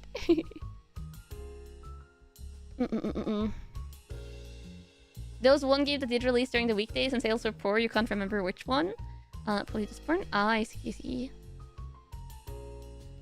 With our powers combined, we will defy the laws of nature for Kanna. More hours and less sleep. Though to be fair, if I was going to stream more, my voice would also have to like be able to withstand all the talking. Since I talk non-stop when I stream, even when I game, it would have to like...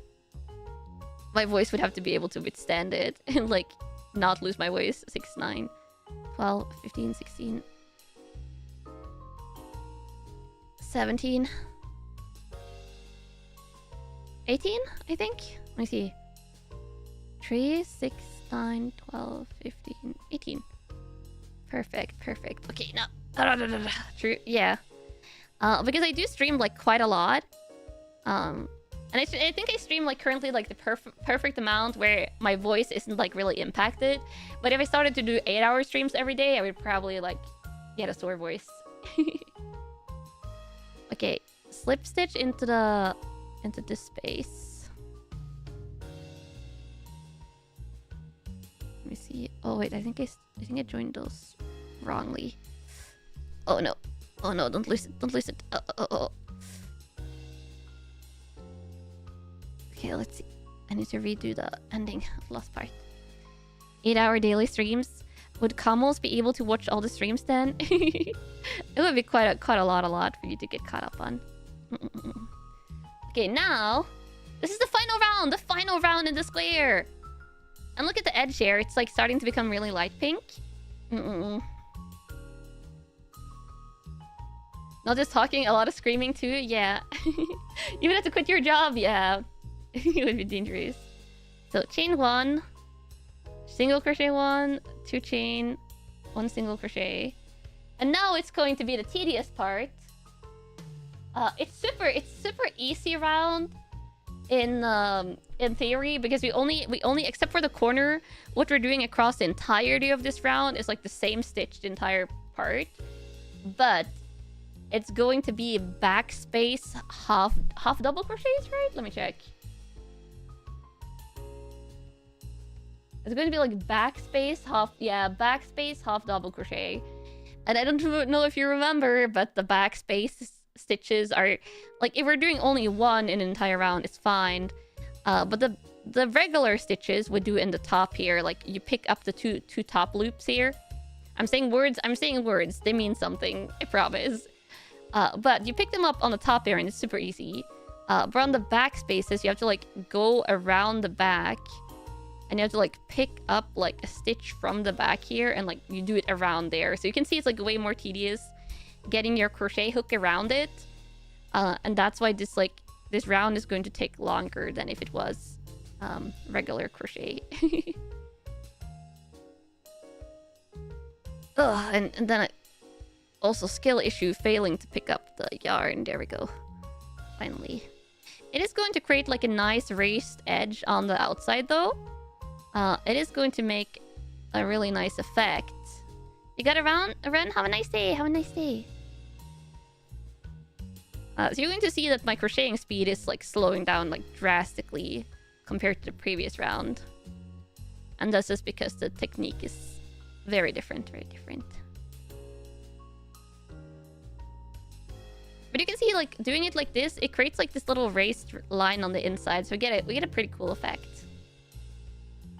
And since this is a final round, it is nice to have a more defined edge. Because you can see on this part where we haven't done that, you'd get like no edges. It's like very smooth.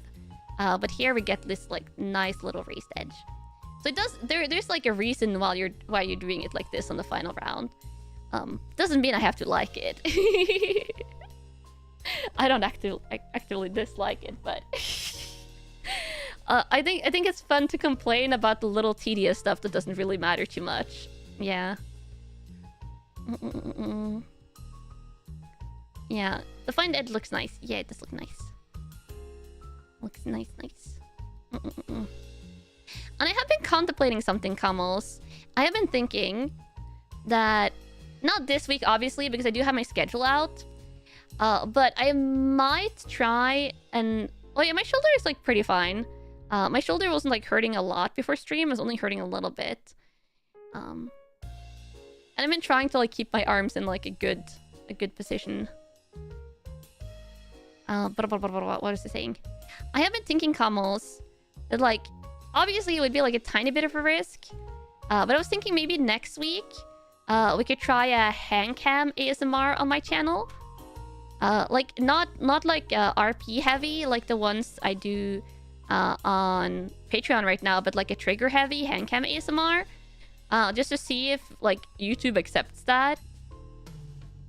Which hopefully it will, I'm going to ask if I have a heated blanket for my shoulder. Oh, actually, now that I think about it, I ordered like a heated shoulder pad, but I don't think it has like shipped yet. Which hopefully it should. I think my microwave actually might get her tomorrow. The one I ordered for the heated shoulder pad, which I thought the microwave would get her last, but that one is getting here pretty quickly. Oh, a live stream HANDCAM ASMR, but like a trigger heavy one. Yeah. If Camels would like it. If you would like it, Camels. But obviously it would be soft spoken and not whispering. Because to do the whispering ASMR, I lean pretty close. Though I will say, I haven't unpacked it yet.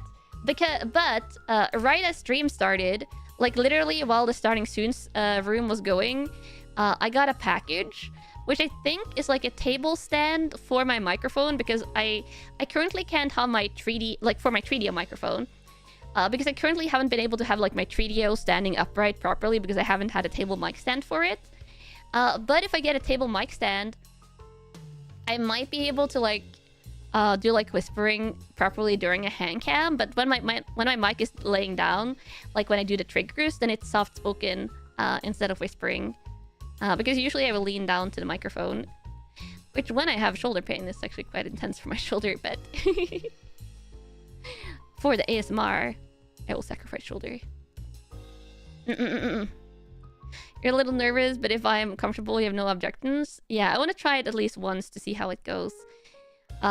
Worst case scenario, it will be like a 1 week lock of my channel, but hopefully not. Like, if a trigger heavy ASMR got like bonked by YouTube, if they literally just look at the VOD for 2 seconds, they will see like you're just doing regular triggers, so there shouldn't be any issues at all.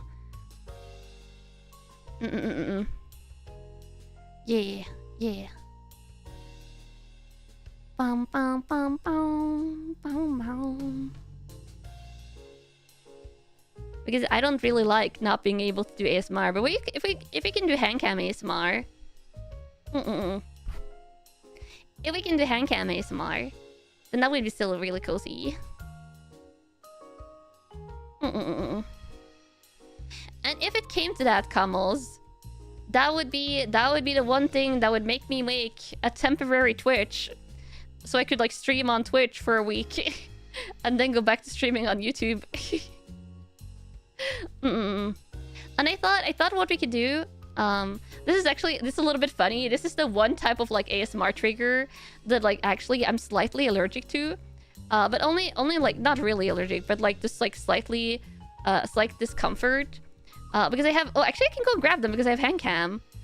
You're not going to like get the effect of it now. But let me go grab some. Not Twitch. I feel that.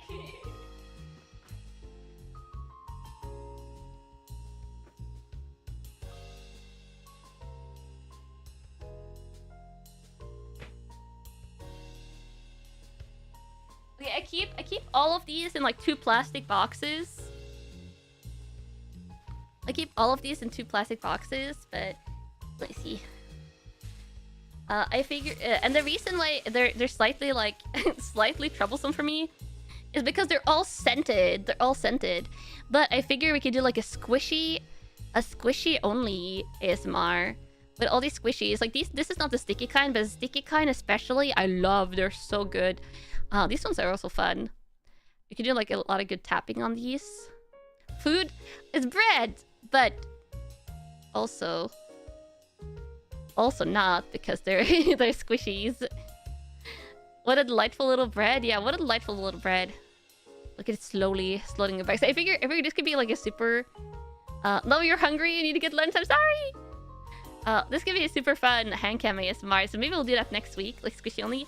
I brought a couple of others over. I keep them like individually like wrapped in plastic, so they won't.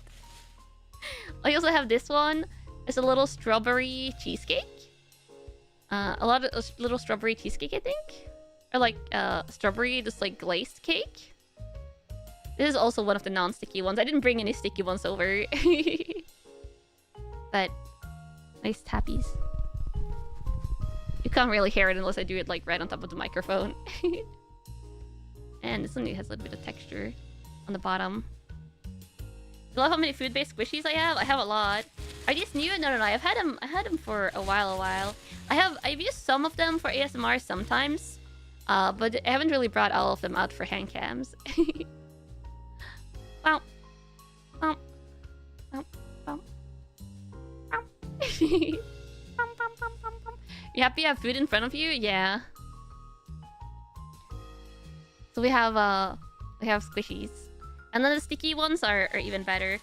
But they're slightly scented, and my body doesn't really like enjoy the scent chemicals. My cursed allergies.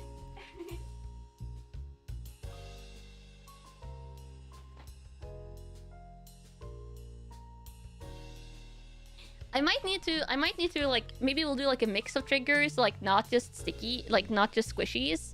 But like figure like a squishy heavy HANDCAM ASMR would be fun. And then maybe I'll bring out some of my other like weird ASMR triggers that I haven't used before. Bum bum.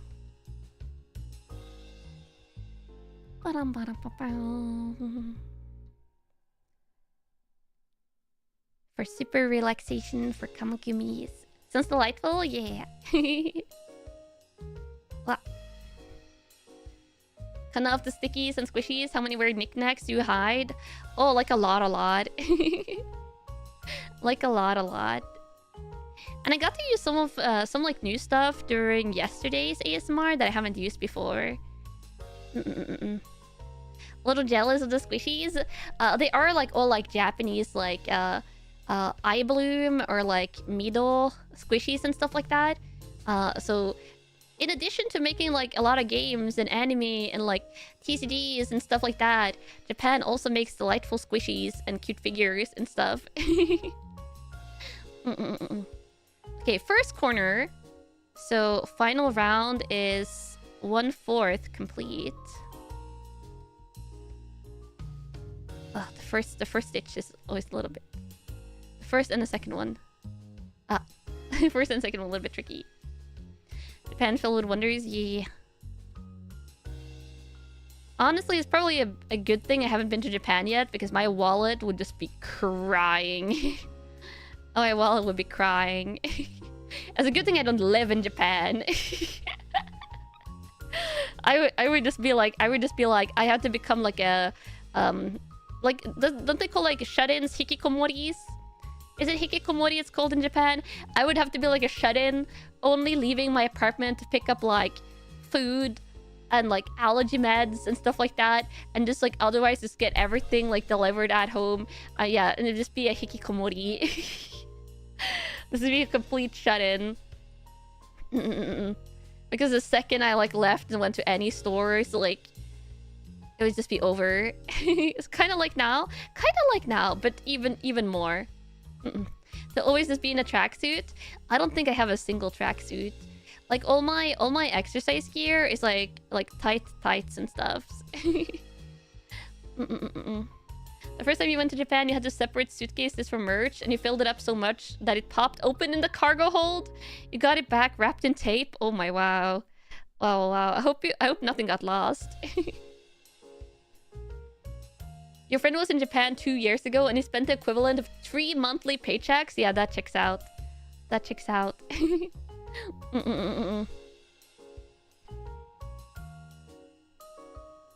Tracksuit is hikikomori uniform.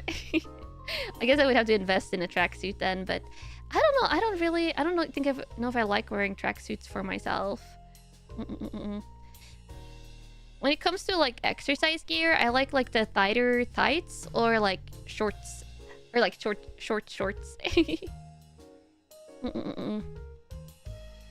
Yeah. Everything was still there, luckily, but you learned your lesson. You now equally divide the merch. Yeah. Oh.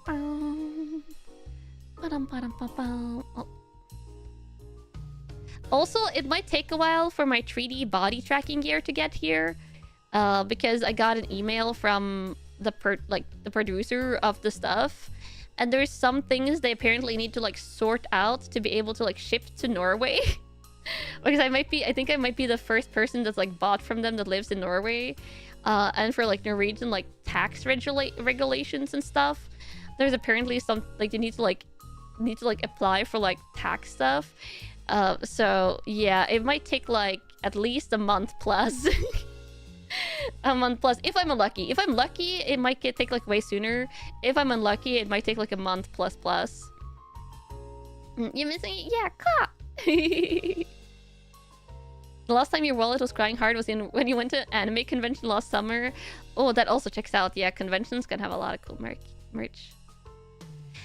They need to do the stuff. Like, it's like the seller needs to do some like tax related stuff to be able to like ship to Norway, I think. You don't mind installing exercises? What do you do best? And I mean, we're going to have like a lot of other fun stream content to do.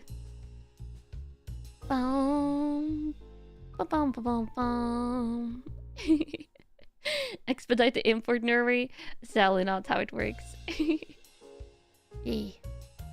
I mean, I'm assuming they're willing to do it because like they might have other people from Norway buying from them in the future.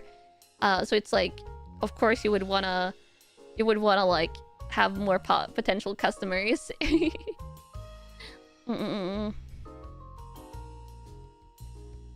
Unfortunately, it's a major downside of Norway. Wait, what do you mean Norway not actually existing? Norway is a real country. Norway is real. It is real, Kamos.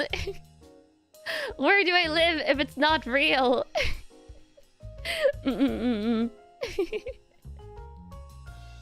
Yeah.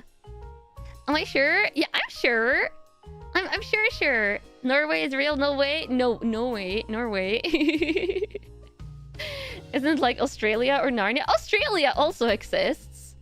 Though Australia is the land of like dangerous bugs and critters. So I'm slightly scared of it, and I don't know if I would ever go there because I'm scared I would get eaten.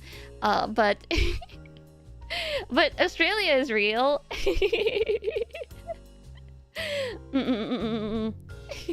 It's Finland that doesn't exist. I mean, I haven't been to Finland, but Norway borders Finland, so it should exist. You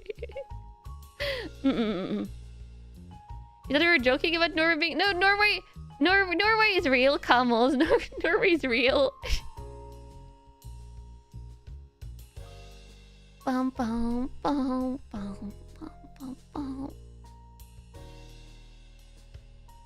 No way a place as dangerous as Australia actually exists. I'm so gullible. I think there's places that probably equally as dangerous as Australia when it comes to wildlife. Ugh.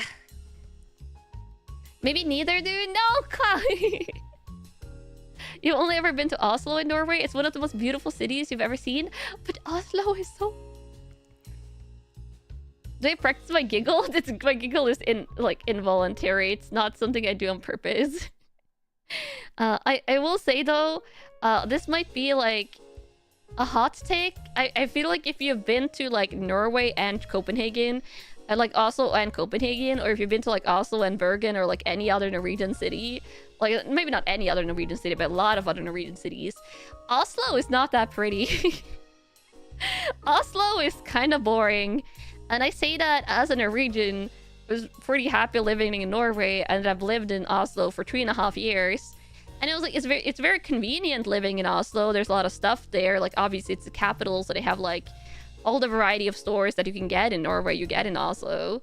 They have a lot of culture stuff. They have like big cinemas. They have a lot of like convenient stuff and like more like some actual like geeky stores. And things like that, but it's pretty boring. Like it's like a lot of mismatched buildings, and not in a good way. A lot of like not like pretty graffiti, but like ugly graffiti that they don't clean up, and things like that, and just a lot of like random like disrepair and like building styles not fitting together. And then I lived half a year in Copenhagen, and Copenhagen is so much prettier. Which Copenhagen is the capital of Denmark. Copenhagen is so much prettier. It actually has like bigger parks, bigger historical sites. They have a Tivoli, an amusement park in the city. They have a giant zoo in the city. They have a botanical garden, which has a cacti section, cacti and succulent section, which I really like. In the city. So Copenhagen is pretty cool. Of course, there's like different. She thinks Denmark is real too. Denmark is also real.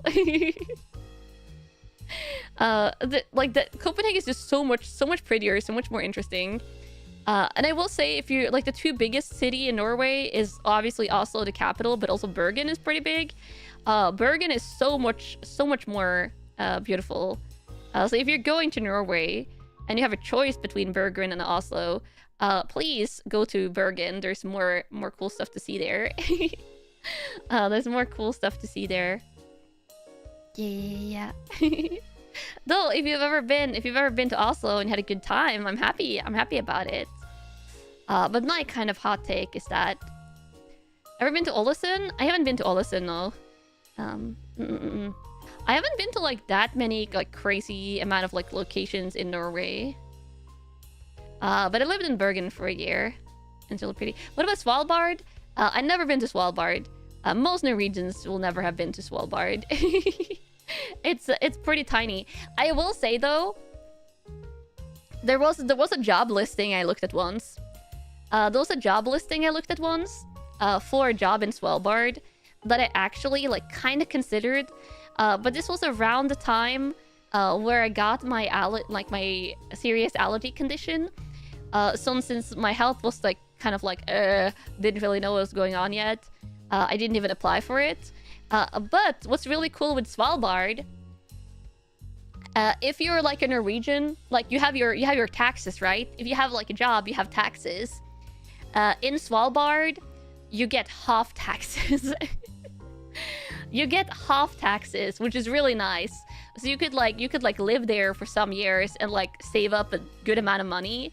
I think you also get like I think the job, if I remember right, the job listing came with like an opportunity to like rent a pretty like cheap accommodation, and you can also take like complimentary shooting lessons to get like a firearms license. I think so you can carry a rifle because of the polar bears. Half taxes, BRB moving to Svalbard. I mean, you would have to like, there would have to be like a job listing for like your type of job that was available. But it seemed pretty cool, like an adventure of a lifetime type of deal. But the polar bears are real. Polar bears are not in mainland Norway. They're not in mainland Norway, but they are in Svalbard. What is this? Where was this again? You're not suddenly interested in polar bear hunting? It's in Svalbard, and you're not allowed to like hunt polar bears, but it's like for self-defense if they break into your house, which they have done there. You fight the polar bear for half taxes, yeah. So Svalbard is pretty cool. I really like the adventurous part of being there. With my help, like with my chronic allergies, conditions, and stuff like that. I probably wouldn't do it now, but there was a time where like I contemplated a little bit. It what? Yeah. So, like, it's not like an everyday occurrence, but it has happened. It has happened. About knitting? Oh, thank you. Do I buy particular wools or stuff for crocheting too? I'm not allergic to any like wool or like yarn fibers as far as I know. I haven't really found any like clothing fibers I'm allergic to. My skin can be a little bit sensitive, so I don't like wearing like itchy materials. But that was also the same like pre-allergies. Yeah. So I'm not a fan of like itchy yarns, but I don't have like any yarn allergies, luckily. You remember coal was a major industry in Svalbard? Yeah. And I think also Svalbard is the location of the big seed vault. Where they store like samples of seeds and stuff, like for crops. So there's a lot of cool stuff on Svalbard. I think they also have like research stuff now. But then there's of course like regular professions like teachers and like you know, like supporting that like supports the other stuff that gets done there. Yeah, the seed vault thing. No, not a DNA bank. Like it's like actual like crop seeds. Don't they call it the Doomsday Vault? I don't know if they call it the Doomsday Vault. I think it's like, is it like International Seed Vault or something like that?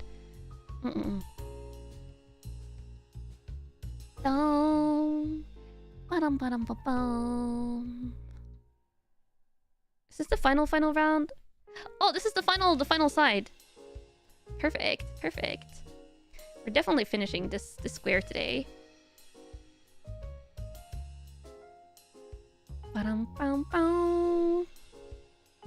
Is this one of many vaults? Most nations have some kind of vault somewhere. Yeah, I think the seed vault on Svalbard is probably one of the most comprehensive ones, I think.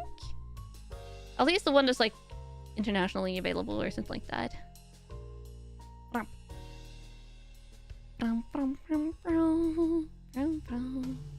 Yeah. And now that we made one of these squares, hopefully it will be easier to make the other squares because I will remember a little bit from like when we made the previous ones. Especially that I shouldn't make mistakes when we make this like inner flower, because that one we had to make twice. If you remember, it's the biggest one out there. Yeah, I think the one on Svalbard might be the biggest one. And it's because like Svalbard is obviously like so frozen a lot of the time. It's, I mean, more ideal storage. Yeah. But yeah, Svalbard is pretty far from the Norwegian mainland. Like, it's not like an island. This is like straight off, like right off the coast of Norway. It's pretty far away from the mainland. Norway actually has like quite big like ocean borders, which is not something I knew until I was older. But like I think the amount of like ocean outside of Norway that like is like, I guess like within Norway's like ocean borders or whatever, is pretty big. Repetition yet by the last square, it'll probably look like something totally different. Like someone totally different after all the practice. Hopefully the squares will be consistent. I will just be faster and won't have to consult the recipe as much. Is the northernmost permanent settlement? Oh, that makes sense. That makes sense. Yeah.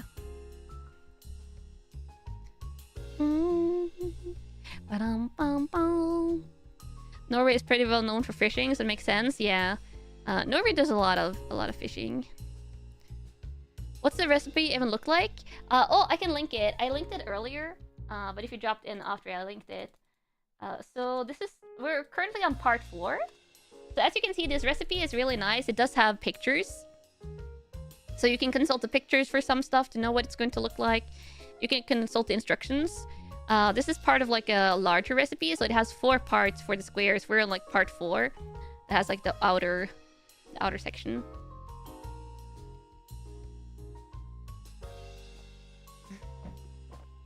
Water. Bum, bum, bum, bum. And obviously, I did not make the recipe. I did not make the recipe. I am not big brain enough to make advanced crocheting recipes, but I can follow them.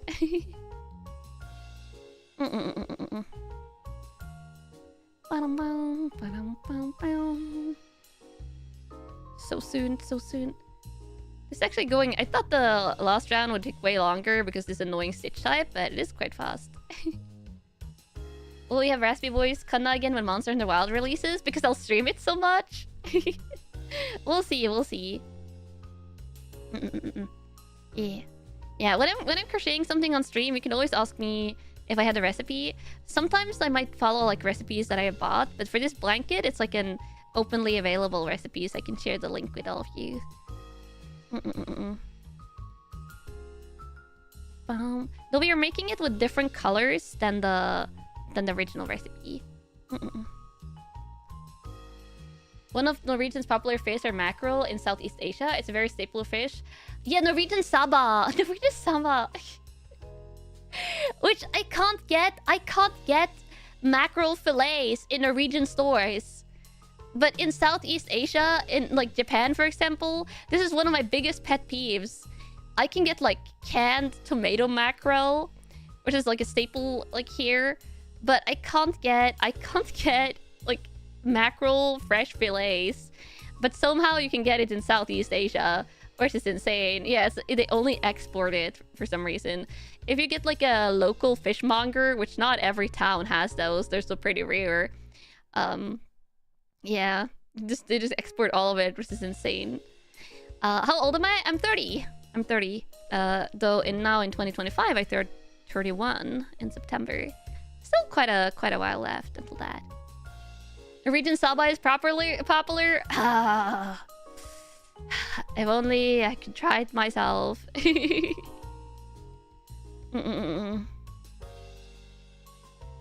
Boom, boom, boom, boom, boom. Boom. That's like Italy exporting all of its pasta, leaving none for the local chefs. I mean, pasta you make locally from ingredients, but fish is, it's annoying. It's annoying. Norway does have like a lot of fish to export though. And now, let me get. Wait, do I have the scissor? Where did I put the scissor? I have like so many card packs on my desk that I haven't like. Oh no, now they're going all over my keyboard. Card packs. I still haven't like thrown these away from when we opened them earlier. They're just kind of like behind the keyboard. Or sometimes I've kept my scissors. Oh, you never realized I was so close to your age? Oh, cool, cool. Let me see if I have them in the box over here. Crocheting scissors. Are you over here? Look for this stuff. Where did I put these? In the Pokemon box in here. Crocheting scissors. Oh, there they are. They're like buried under some yarn.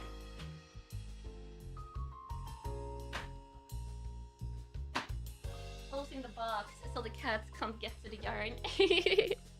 I found them. I found them. Now, we just have to do like a quick thread fastening. Actually, I don't need to like just keep this open. And then, oh, I need to pull this through.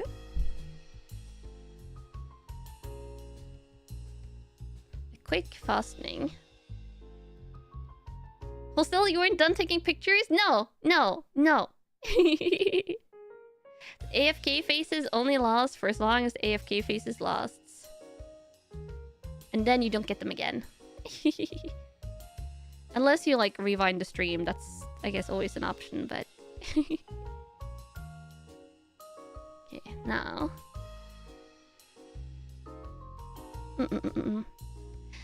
yeah, I think the earliest fish that you like get regularly here is salmon and trout is pretty readily available. Though my allergy is not that good always with fish, I've kind of been staying away from fish for the last couple of years since my allergies has been a little bit unstable. But if they stabilize at a better level than they currently are, then I probably will eat some trout, especially. I think I like trout better than salmon. Ravioli, welcome back to the Camel Squad. Doing the heart while holding a needle. It feels very safe. Happy New Year. I'm a little late, I know. Hope you're doing amazing. Kanna love. Kanna love. I'm doing good. I'm doing good. Just doing the dangerous heart with needle. Also, hi for dropping in. Clap. There we go. Bring it back. Bring it a little bit even, and then...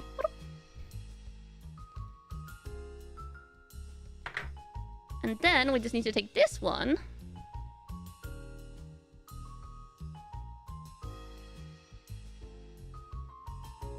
There we go. Bring it up here, probably. Yeah, bring it up here. We'll do it like this and then back. You want to always make sure it stays as hidden as possible. You hope you're not too late? No, we're still going for a little bit.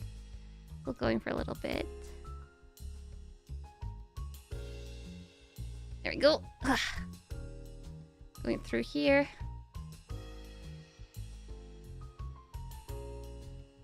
And then we'll go right back. Right back. There we go. Hiding like Shinobi? Yeah, just hide the thread. There we go.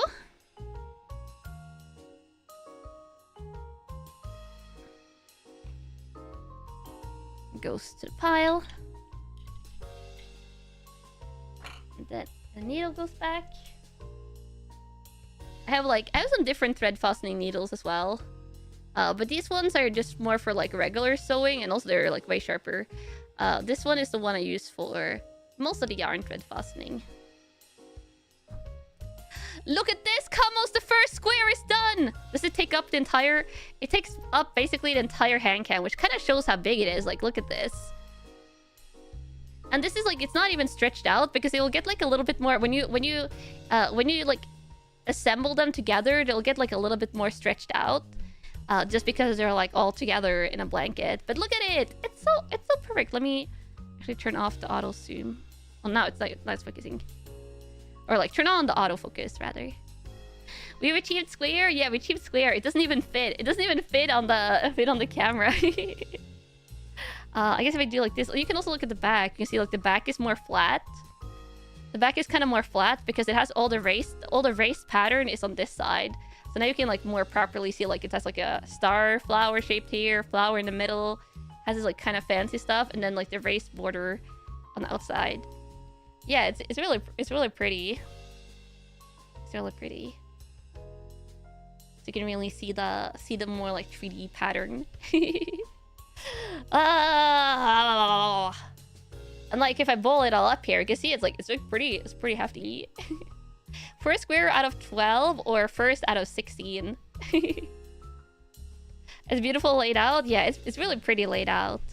And then it'll like be even prettier. I can bring like, okay, if you want to see like other squares. Now it's squished, it's unsquished, don't worry. I can show you like a finish. This is like the first blanket I had that I ever made with these squares. Like this is not the same colors we're using now.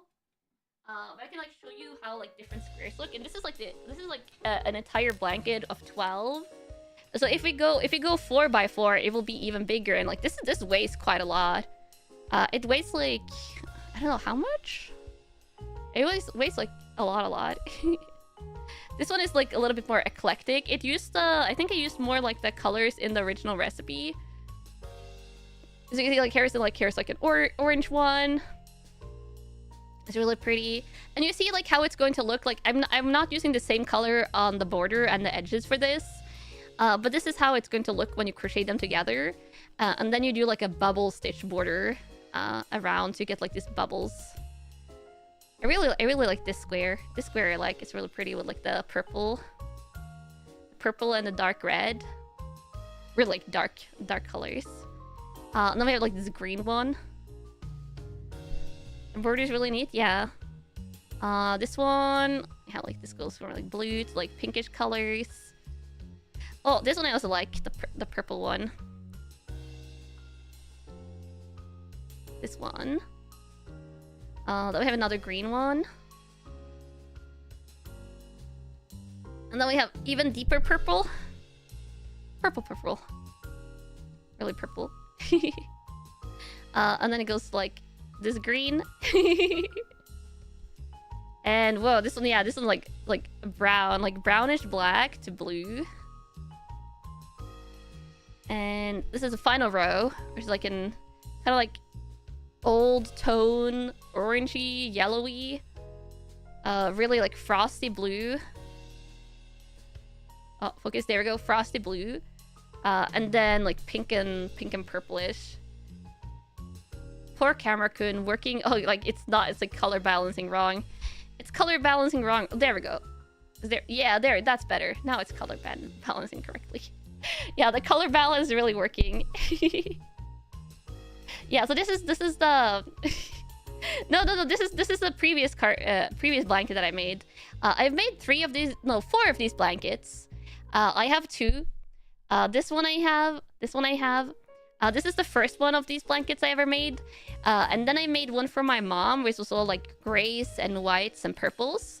And then I made one for my aunt some years back that was like all like pinks and teals and blues. And then I have one myself. I think I showed you pictures of that. I have one that's like pastel rainbowy colors. That's on my couch. Let me put this back though. I should hold it properly, but I'll hold it properly. I remember. How long would each one take? If I crochet like, if I don't stream, this was like, all of those were made like pre-VTubing. If I don't stream and like I crochet pretty actively, like a little bit, at least like a couple of hours every day, I could crochet like one of these squares in like one day. But I would have to crochet like super actively, like a lot of hours. But a couple hours every day, I think I could like make one in a month. But they take a while. And if you ever sell one of these, you're never getting paid for labor. Unless you're counting like 1 cent an hour. So like usually like people that like make crochet stuff and sell them, they take like paid, like you take the yarn cost and you like double it or triple it. That's usually what people do. Like people that sell crocheting stuff for like rarely calculate in labor. So if you ever wonder why handicraft is expensive, it's like usually because the yarn actually costs quite a lot. You might pay like, they might like calculate in like a tiny bit for labor, like it's different for everyone, but usually for crocheting and knitting, you're rarely paying for labor. Yeah. Yeah, everyone wants handcrafted yarn arts, but no one wants to pay for the time investment. Yeah. Also, hi, welcome, readers, Racer Gang, Kitty Dade. I hope you had a nice stream, Kitty. I hope you get some rest or some food, depending on what you're doing. If you're dropping in here, hi, welcome. I'm Kanna Yanagi, your local duck detective from PixelLink 2nd Generation Chronicle. Today, we've been opening some Pokemon cards to begin with, and we have been crocheting. We just finished this giant square that's going to become part of a blanket. Eventually it will be a blanket. Eventually. But not quite yet. If you haven't been there before, hi, I'm Kanna Yanagi, your local duck detective. I can speak English. Your local duck detective from PixelLink 2nd Generation Chronicle. I play a lot of different games, but I also do a weekly HANDCAM stream, usually on Monday, where we open different trading card game cards, blind boxes, and we also do some crocheting. And I also do ASMR once a week. Yeah. Red square. Yeah, now I'm just like making it into triangle. Just folding it. Oh, piece of lint. Yeah. So that's kind of what we're doing. So yeah, welcome. And I hope you had a good time with Kitty. If you don't know who Kitty is, she's super cute giraffe VTuber who does a lot of racing games. So if you're interested in watching racing games, you should definitely check her out. And also other fun content, but she's probably the VTuber that I know that does the most racing games. Could I fold this into... I wonder if you could, like, fold this into origami, now that I'm thinking. You probably could, a little bit. A little bit. Bum, bum, bum, bum. A little bit. Dum, dum. Oh, she played Sonic today. I mean, that's kind of racing still. Just the most racing speed of video game characters. Very on point. Very on brand.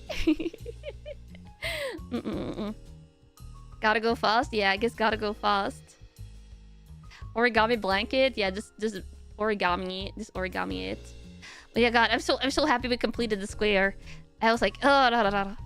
Are we ending already? You just came back? We'll chit-chat for a little bit, but we did finish the square, and I probably shouldn't start a new one today.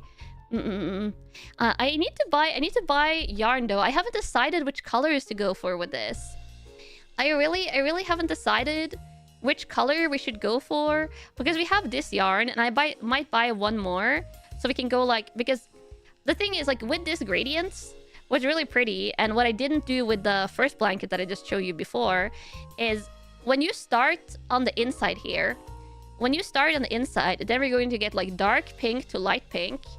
The next square we're making is going to be like light pink to gray, and the final one will be like gray to progressively like darker gray until we reach the black on the outside. But what you can do with the same yarn is you can start on the outside going in. So if you start on the outside going in, then you'll start like black in the middle going to lighter gray, and then you get like light gray to pink, and then on the final one you get like this light pink going out to like the dark pink on the outside. So you'll get like the same gradient but in reverse. So if you do that out of like 2 yarns, you'll get 6 different squares that are all kind of like in the same color family. So I'll probably get another one of these, but I gotta decide what the second yarn we'll use for the main color is, which that's the thing I haven't decided yet. But let me see what they have, actually. Let me see what they have available. Swirl. Sheepy swirl. Blue and yellow, like, it has to go with the pink and the gray. That's the biggest thing for me. It's like, it has to go with it.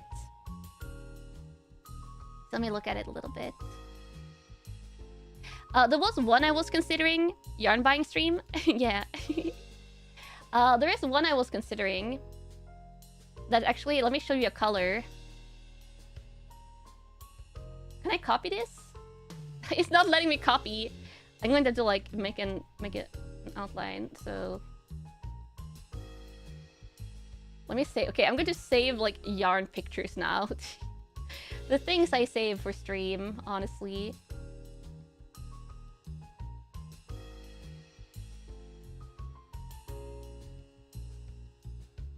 I'm also going to save 2 more so we can look at them together. Because actually I'm considering like making like... now I'm like getting really into making these blankets again. I just want to make more. I really like the pastel-y colors you can use. Let me get those.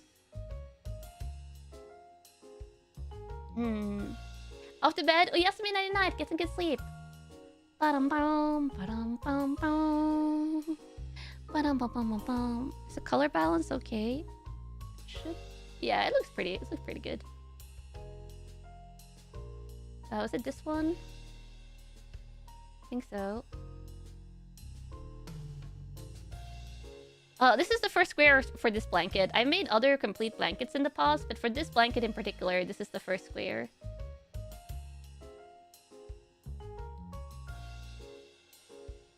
Let me see. Oh god, where's the other color?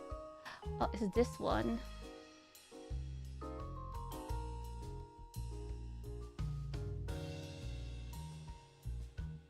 You see, it's like contemplating using this one, but would this one be good with like... Oh, it's so hard to decide. It's so hard to decide.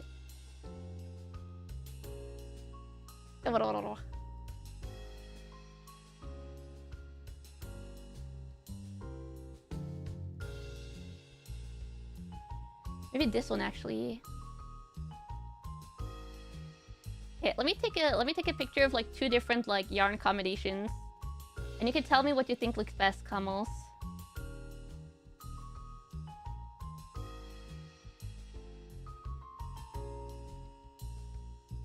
Saving. There we go. Okay, so yeah, so this one, let me get a picture of that one up. So this one is this yarn. Let's see. This one is this one. As you can see, it like looks a little bit more saturated. When you're seeing, this is why I brought up a picture of it, just so you can see like the other one is probably going to look like equally saturated. So it's that one, and I'm considering doing this one for the second. Because then we like you can see like they end in like pretty similar like gray blackish on the outline. But then we'll get like some camo color. Like, do you like this one? We'll bring some camo colors into it then with the yellow. I thought this would be a good combo. Yeah, right? Camo yellow? Yeah. So that's probably what we're going with. Onion versus raw egg? Oh no. No, you could look at it as like salmon sushi and egg sushi. Like tamago sushi? Tamago sushi? Yes, I think this is what we're doing with this. But I was also considering just like making myself like a crochet project for off stream. So this would be like the on stream project. But if I do one off stream, I was considering maybe doing this, and then this together. I don't know what you think about those camos.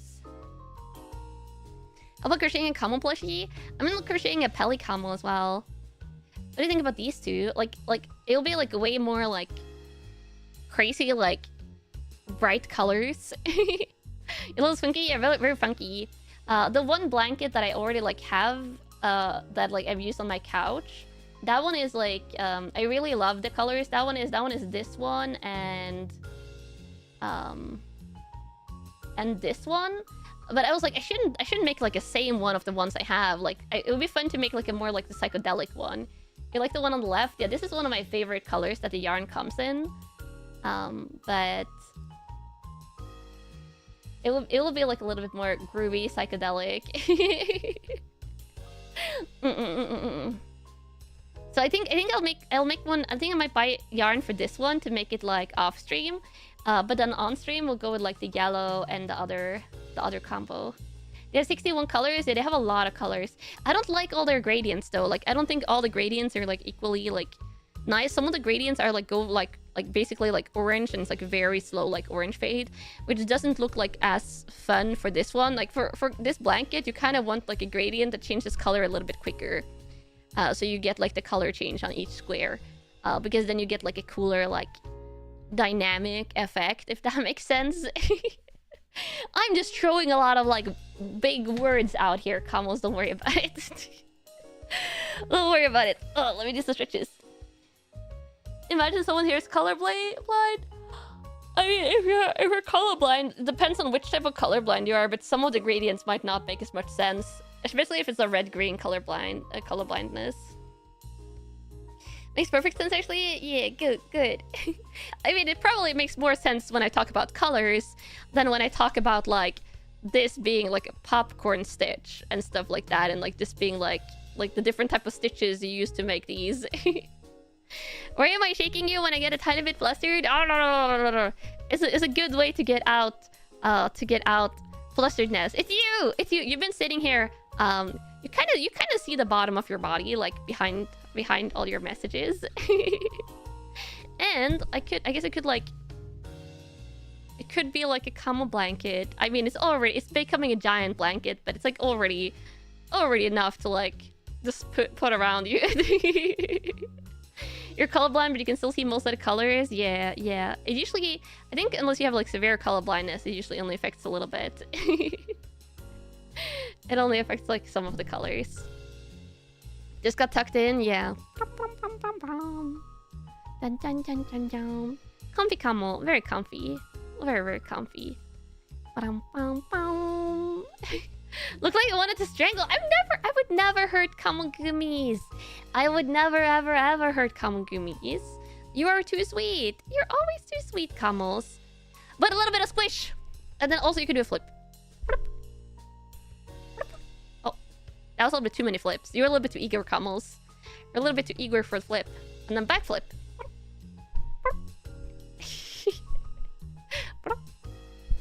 Oh, now you're having flipping skill issues. There we go. There we go. You just had dinner? No, the flips are fine. The flips are fine. So when I slam you into the ground, are you talking about the...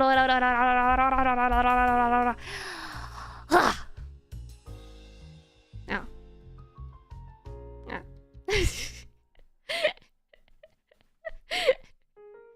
It's fine. It's fine. Look, you're indestructible. You're just as fine as you were 2 seconds ago. Just as fine as you were 2 seconds ago. If I make an official Kamo plushie, oh, there is an official Kamo plushie in the works, but the production time takes a little bit longer. But of course, it was one of the Donathon goals, so it is in progress.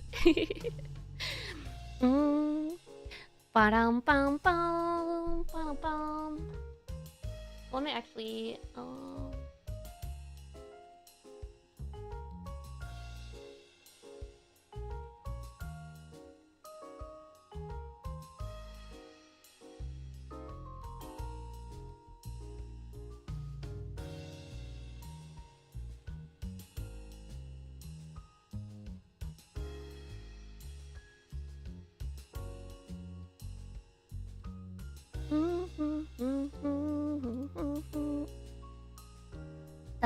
No brains, no bones, only floof. You have brains, but also lots of floof to protect the brains. Kanna plushie too. Kanna plushie, that would be very cute. You need to give money for the plushie and the Daki. You probably wanna like reserve for that. Yeah. The Daki is also like artwork, like in progress and stuff. Can't wait for Murchie. Future Kamos that will be even more Kamos than this one. This one doesn't have proper Kamo feathers on the top. Has this little like white dot. But I really do like the flower headband. I think it's cute. I think it's very cute. Otherwise, this one is like perfect Kamo basically. Basically perfect Kamo except for the feathers not being proper. He's just bald. Is this a bald Kamo? Possibly.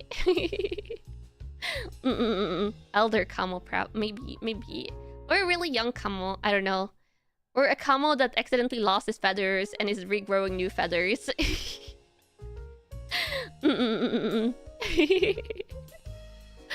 The fun possibilities. Kamo pattern hair loss. Low IQ. Wait, low IQ Kamo. The feathers don't determine IQ level. That's not how Kamos work. Once you have Kamo plushie, you will need Kamo's accessories. I could crochet you a little scarf. Kamos. Dun, dun. Bald from being petted too much. It was all the head pats. Also, I'm moving my desk mat. It was all the head pats.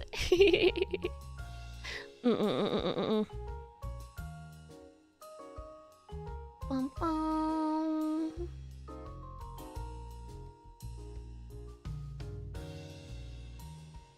Bum, bum, bum, bum. Bum. Head feathers equals IQ, hat equals memory. No, Kamos, that is not Kamo lore. That is not Kamo lore. You just noticed the Kamo has no feet. This feet is like tucked into the body, you know? Tucked into the body for warmth.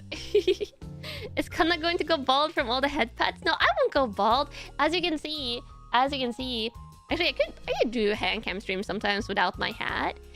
I have very, very flat top of my hair. It's very head pattable. Very soft hair, very egg.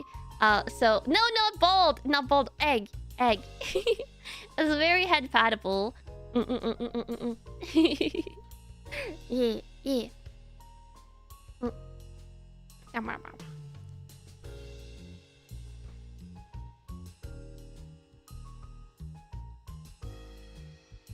Very egg, yeah, very egg, very egg.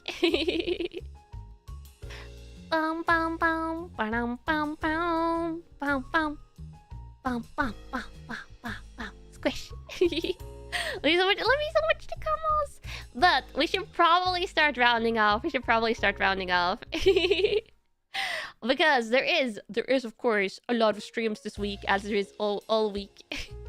Tomorrow though is not a solo stream, it's a collab stream. It's a collab stream tomorrow. We're playing Deep Rock Galactic. Rock and Stone with PixelCron. I'm looking forward to it a lot. Yay, I'm looking forward to it a lot. We'll be mining and fighting some space bugs or whatever they are. Yeah. So if you like a little bit of Rock and Stone, a little bit of Deep Rock Galactic, that's what we'll be doing tomorrow. Did you hear Rock and Stone? Yes, tomorrow. Heads up though, the stream does start 1 hour later than my usual start time, which the waiting room should be set to that.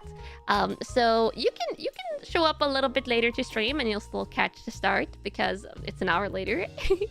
I don't know how long we'll be going. Maybe 2 hours, maybe 3 hours. If we only go like 2 hours for the collab, I might play like an extra hour of solo rock and stoning afterwards. Because I really like Deep Rock Galactic. But yeah, we'll be playing.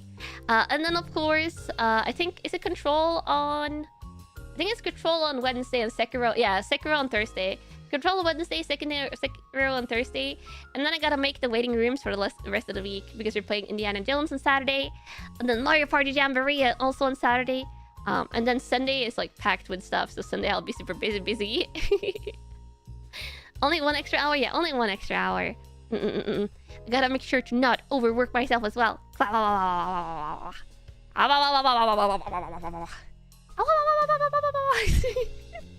We're a packed week. Yeah, we're a packed week. So, Kamos, I hope you had a good time today. I hope you had a good time. I hope you get some nice relaxation this evening, or you have fun for the rest of the day. No overworking? Yeah, no overworking, Kamos. No overworking. I love you guys so much. I love you so much. Oh wait, should I find out who we're rating? Are we rating someone? I should check if anyone is live.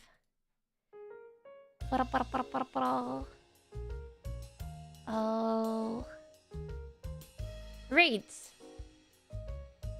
There we go.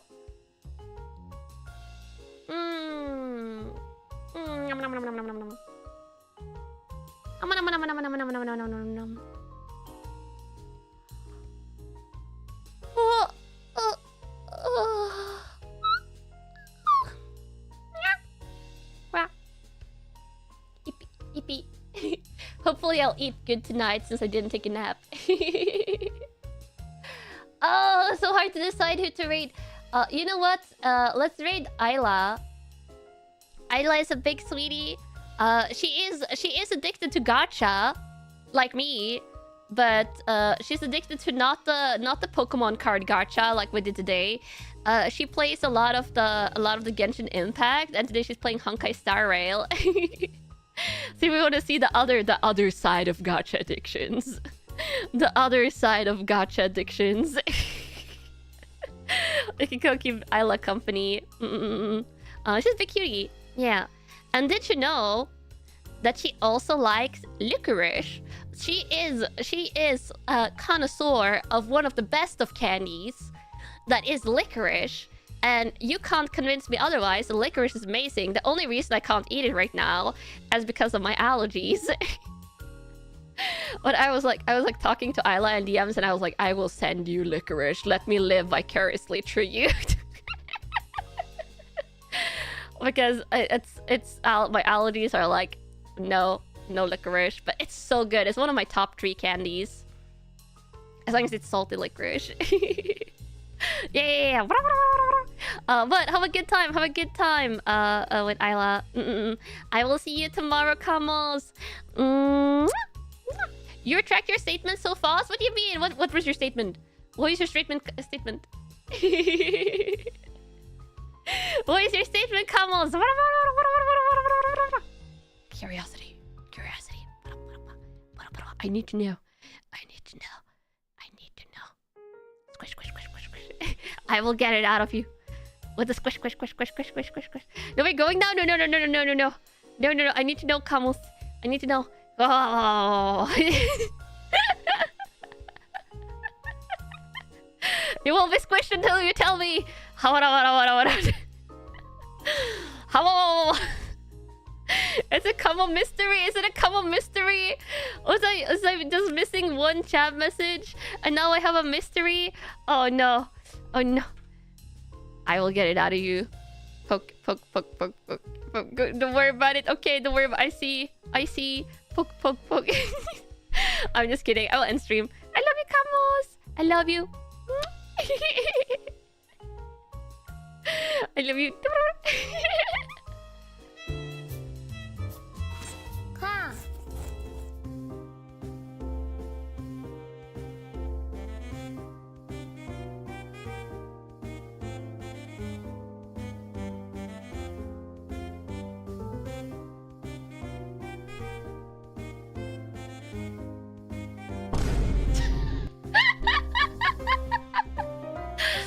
Okay, I was trying to set it up so it like lay there, but I had to laying on top of the yarn to like make it go higher. I need like 2 pieces of yarn for maximum effect, but I couldn't quite make it work. You knew it. I knew it. Yes. I love it, Kamos. I will see you tomorrow. Otsukadena.